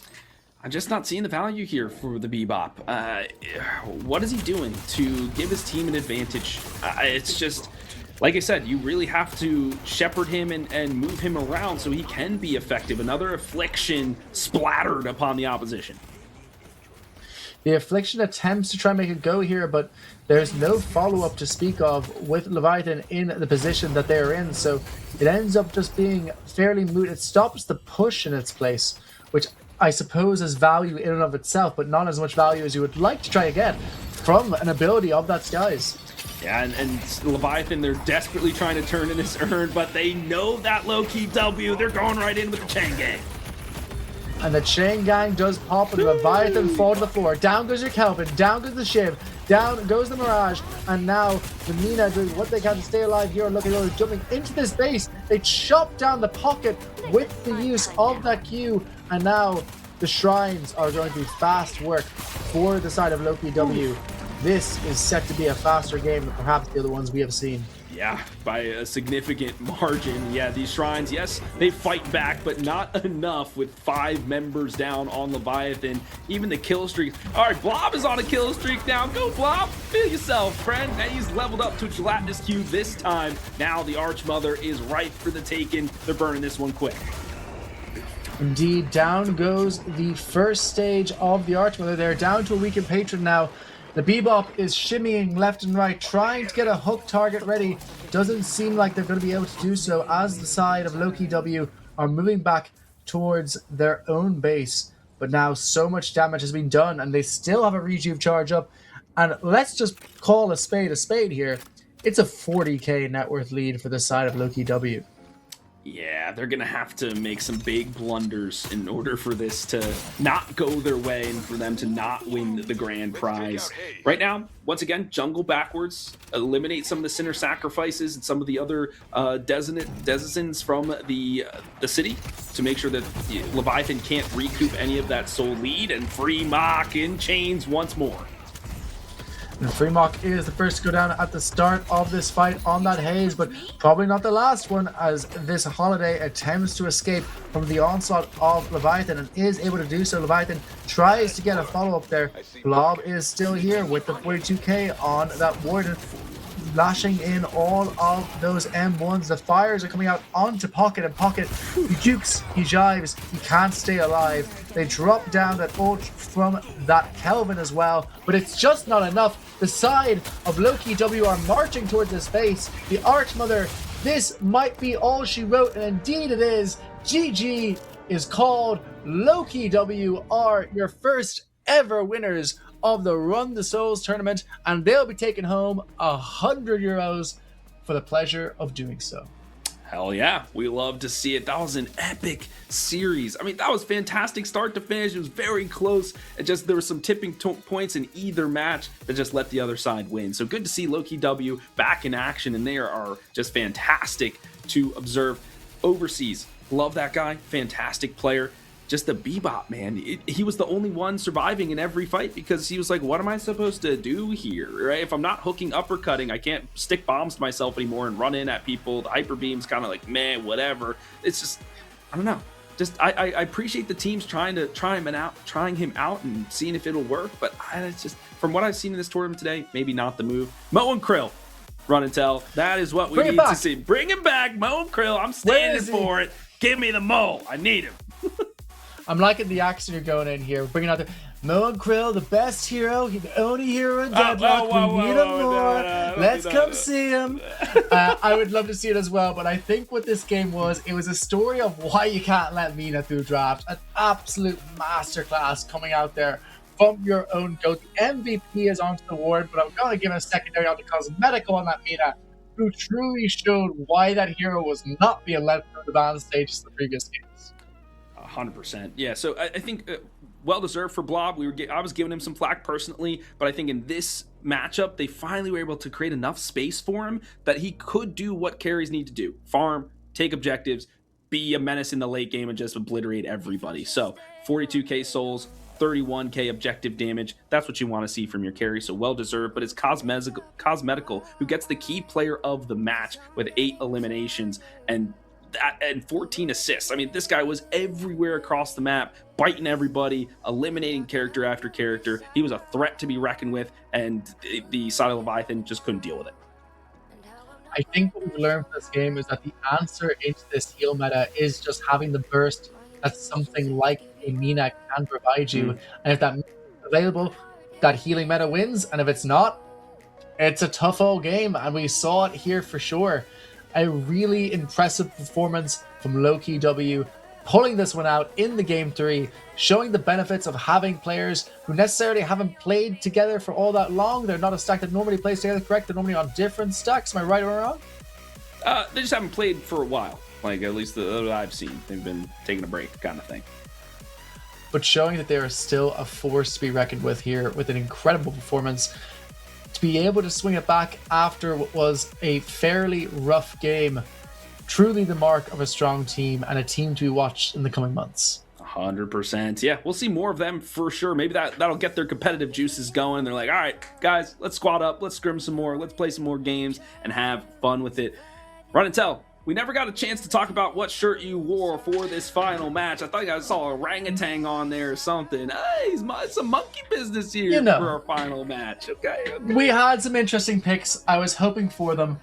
We got some monkey business coming out in the chat. That is what we are going for. And indeed, we got more than enough monkey business. But let's talk about business. Let's talk about the people who made this tournament happen. Got to give a quick shout out to all the people in the background who allowed us to talk such utter shite for the whole evening. Firstly, for myself, I'm sure it was apparently obvious. It's my first time casting a Deadlock tournament. I'm a Dota 2 caster, and I really appreciate the opportunity to be able to do so. I hope that I didn't drive you guys too insane, and I really appreciate this opportunity. Thank you so much, Deadlock community. You are as lovely and as kind as everyone says that you are, and that is damn rare in the MOBA community. Yeah, and more thanks abound to Kashi, our producer, and Dia, our observer for the entire tournament. So thank you, lads, in the background. And of course, Sprite, for bringing everybody together. He's like, hey, EU, we got some stuff to show the world, and we did that today. So thank you, everybody. Thank you, viewers at home, for tuning in. I'm sure we'll see you next time. From HD Philly Beat and Run and Tell, we'll see you then. Hit us and follow. We want more of these.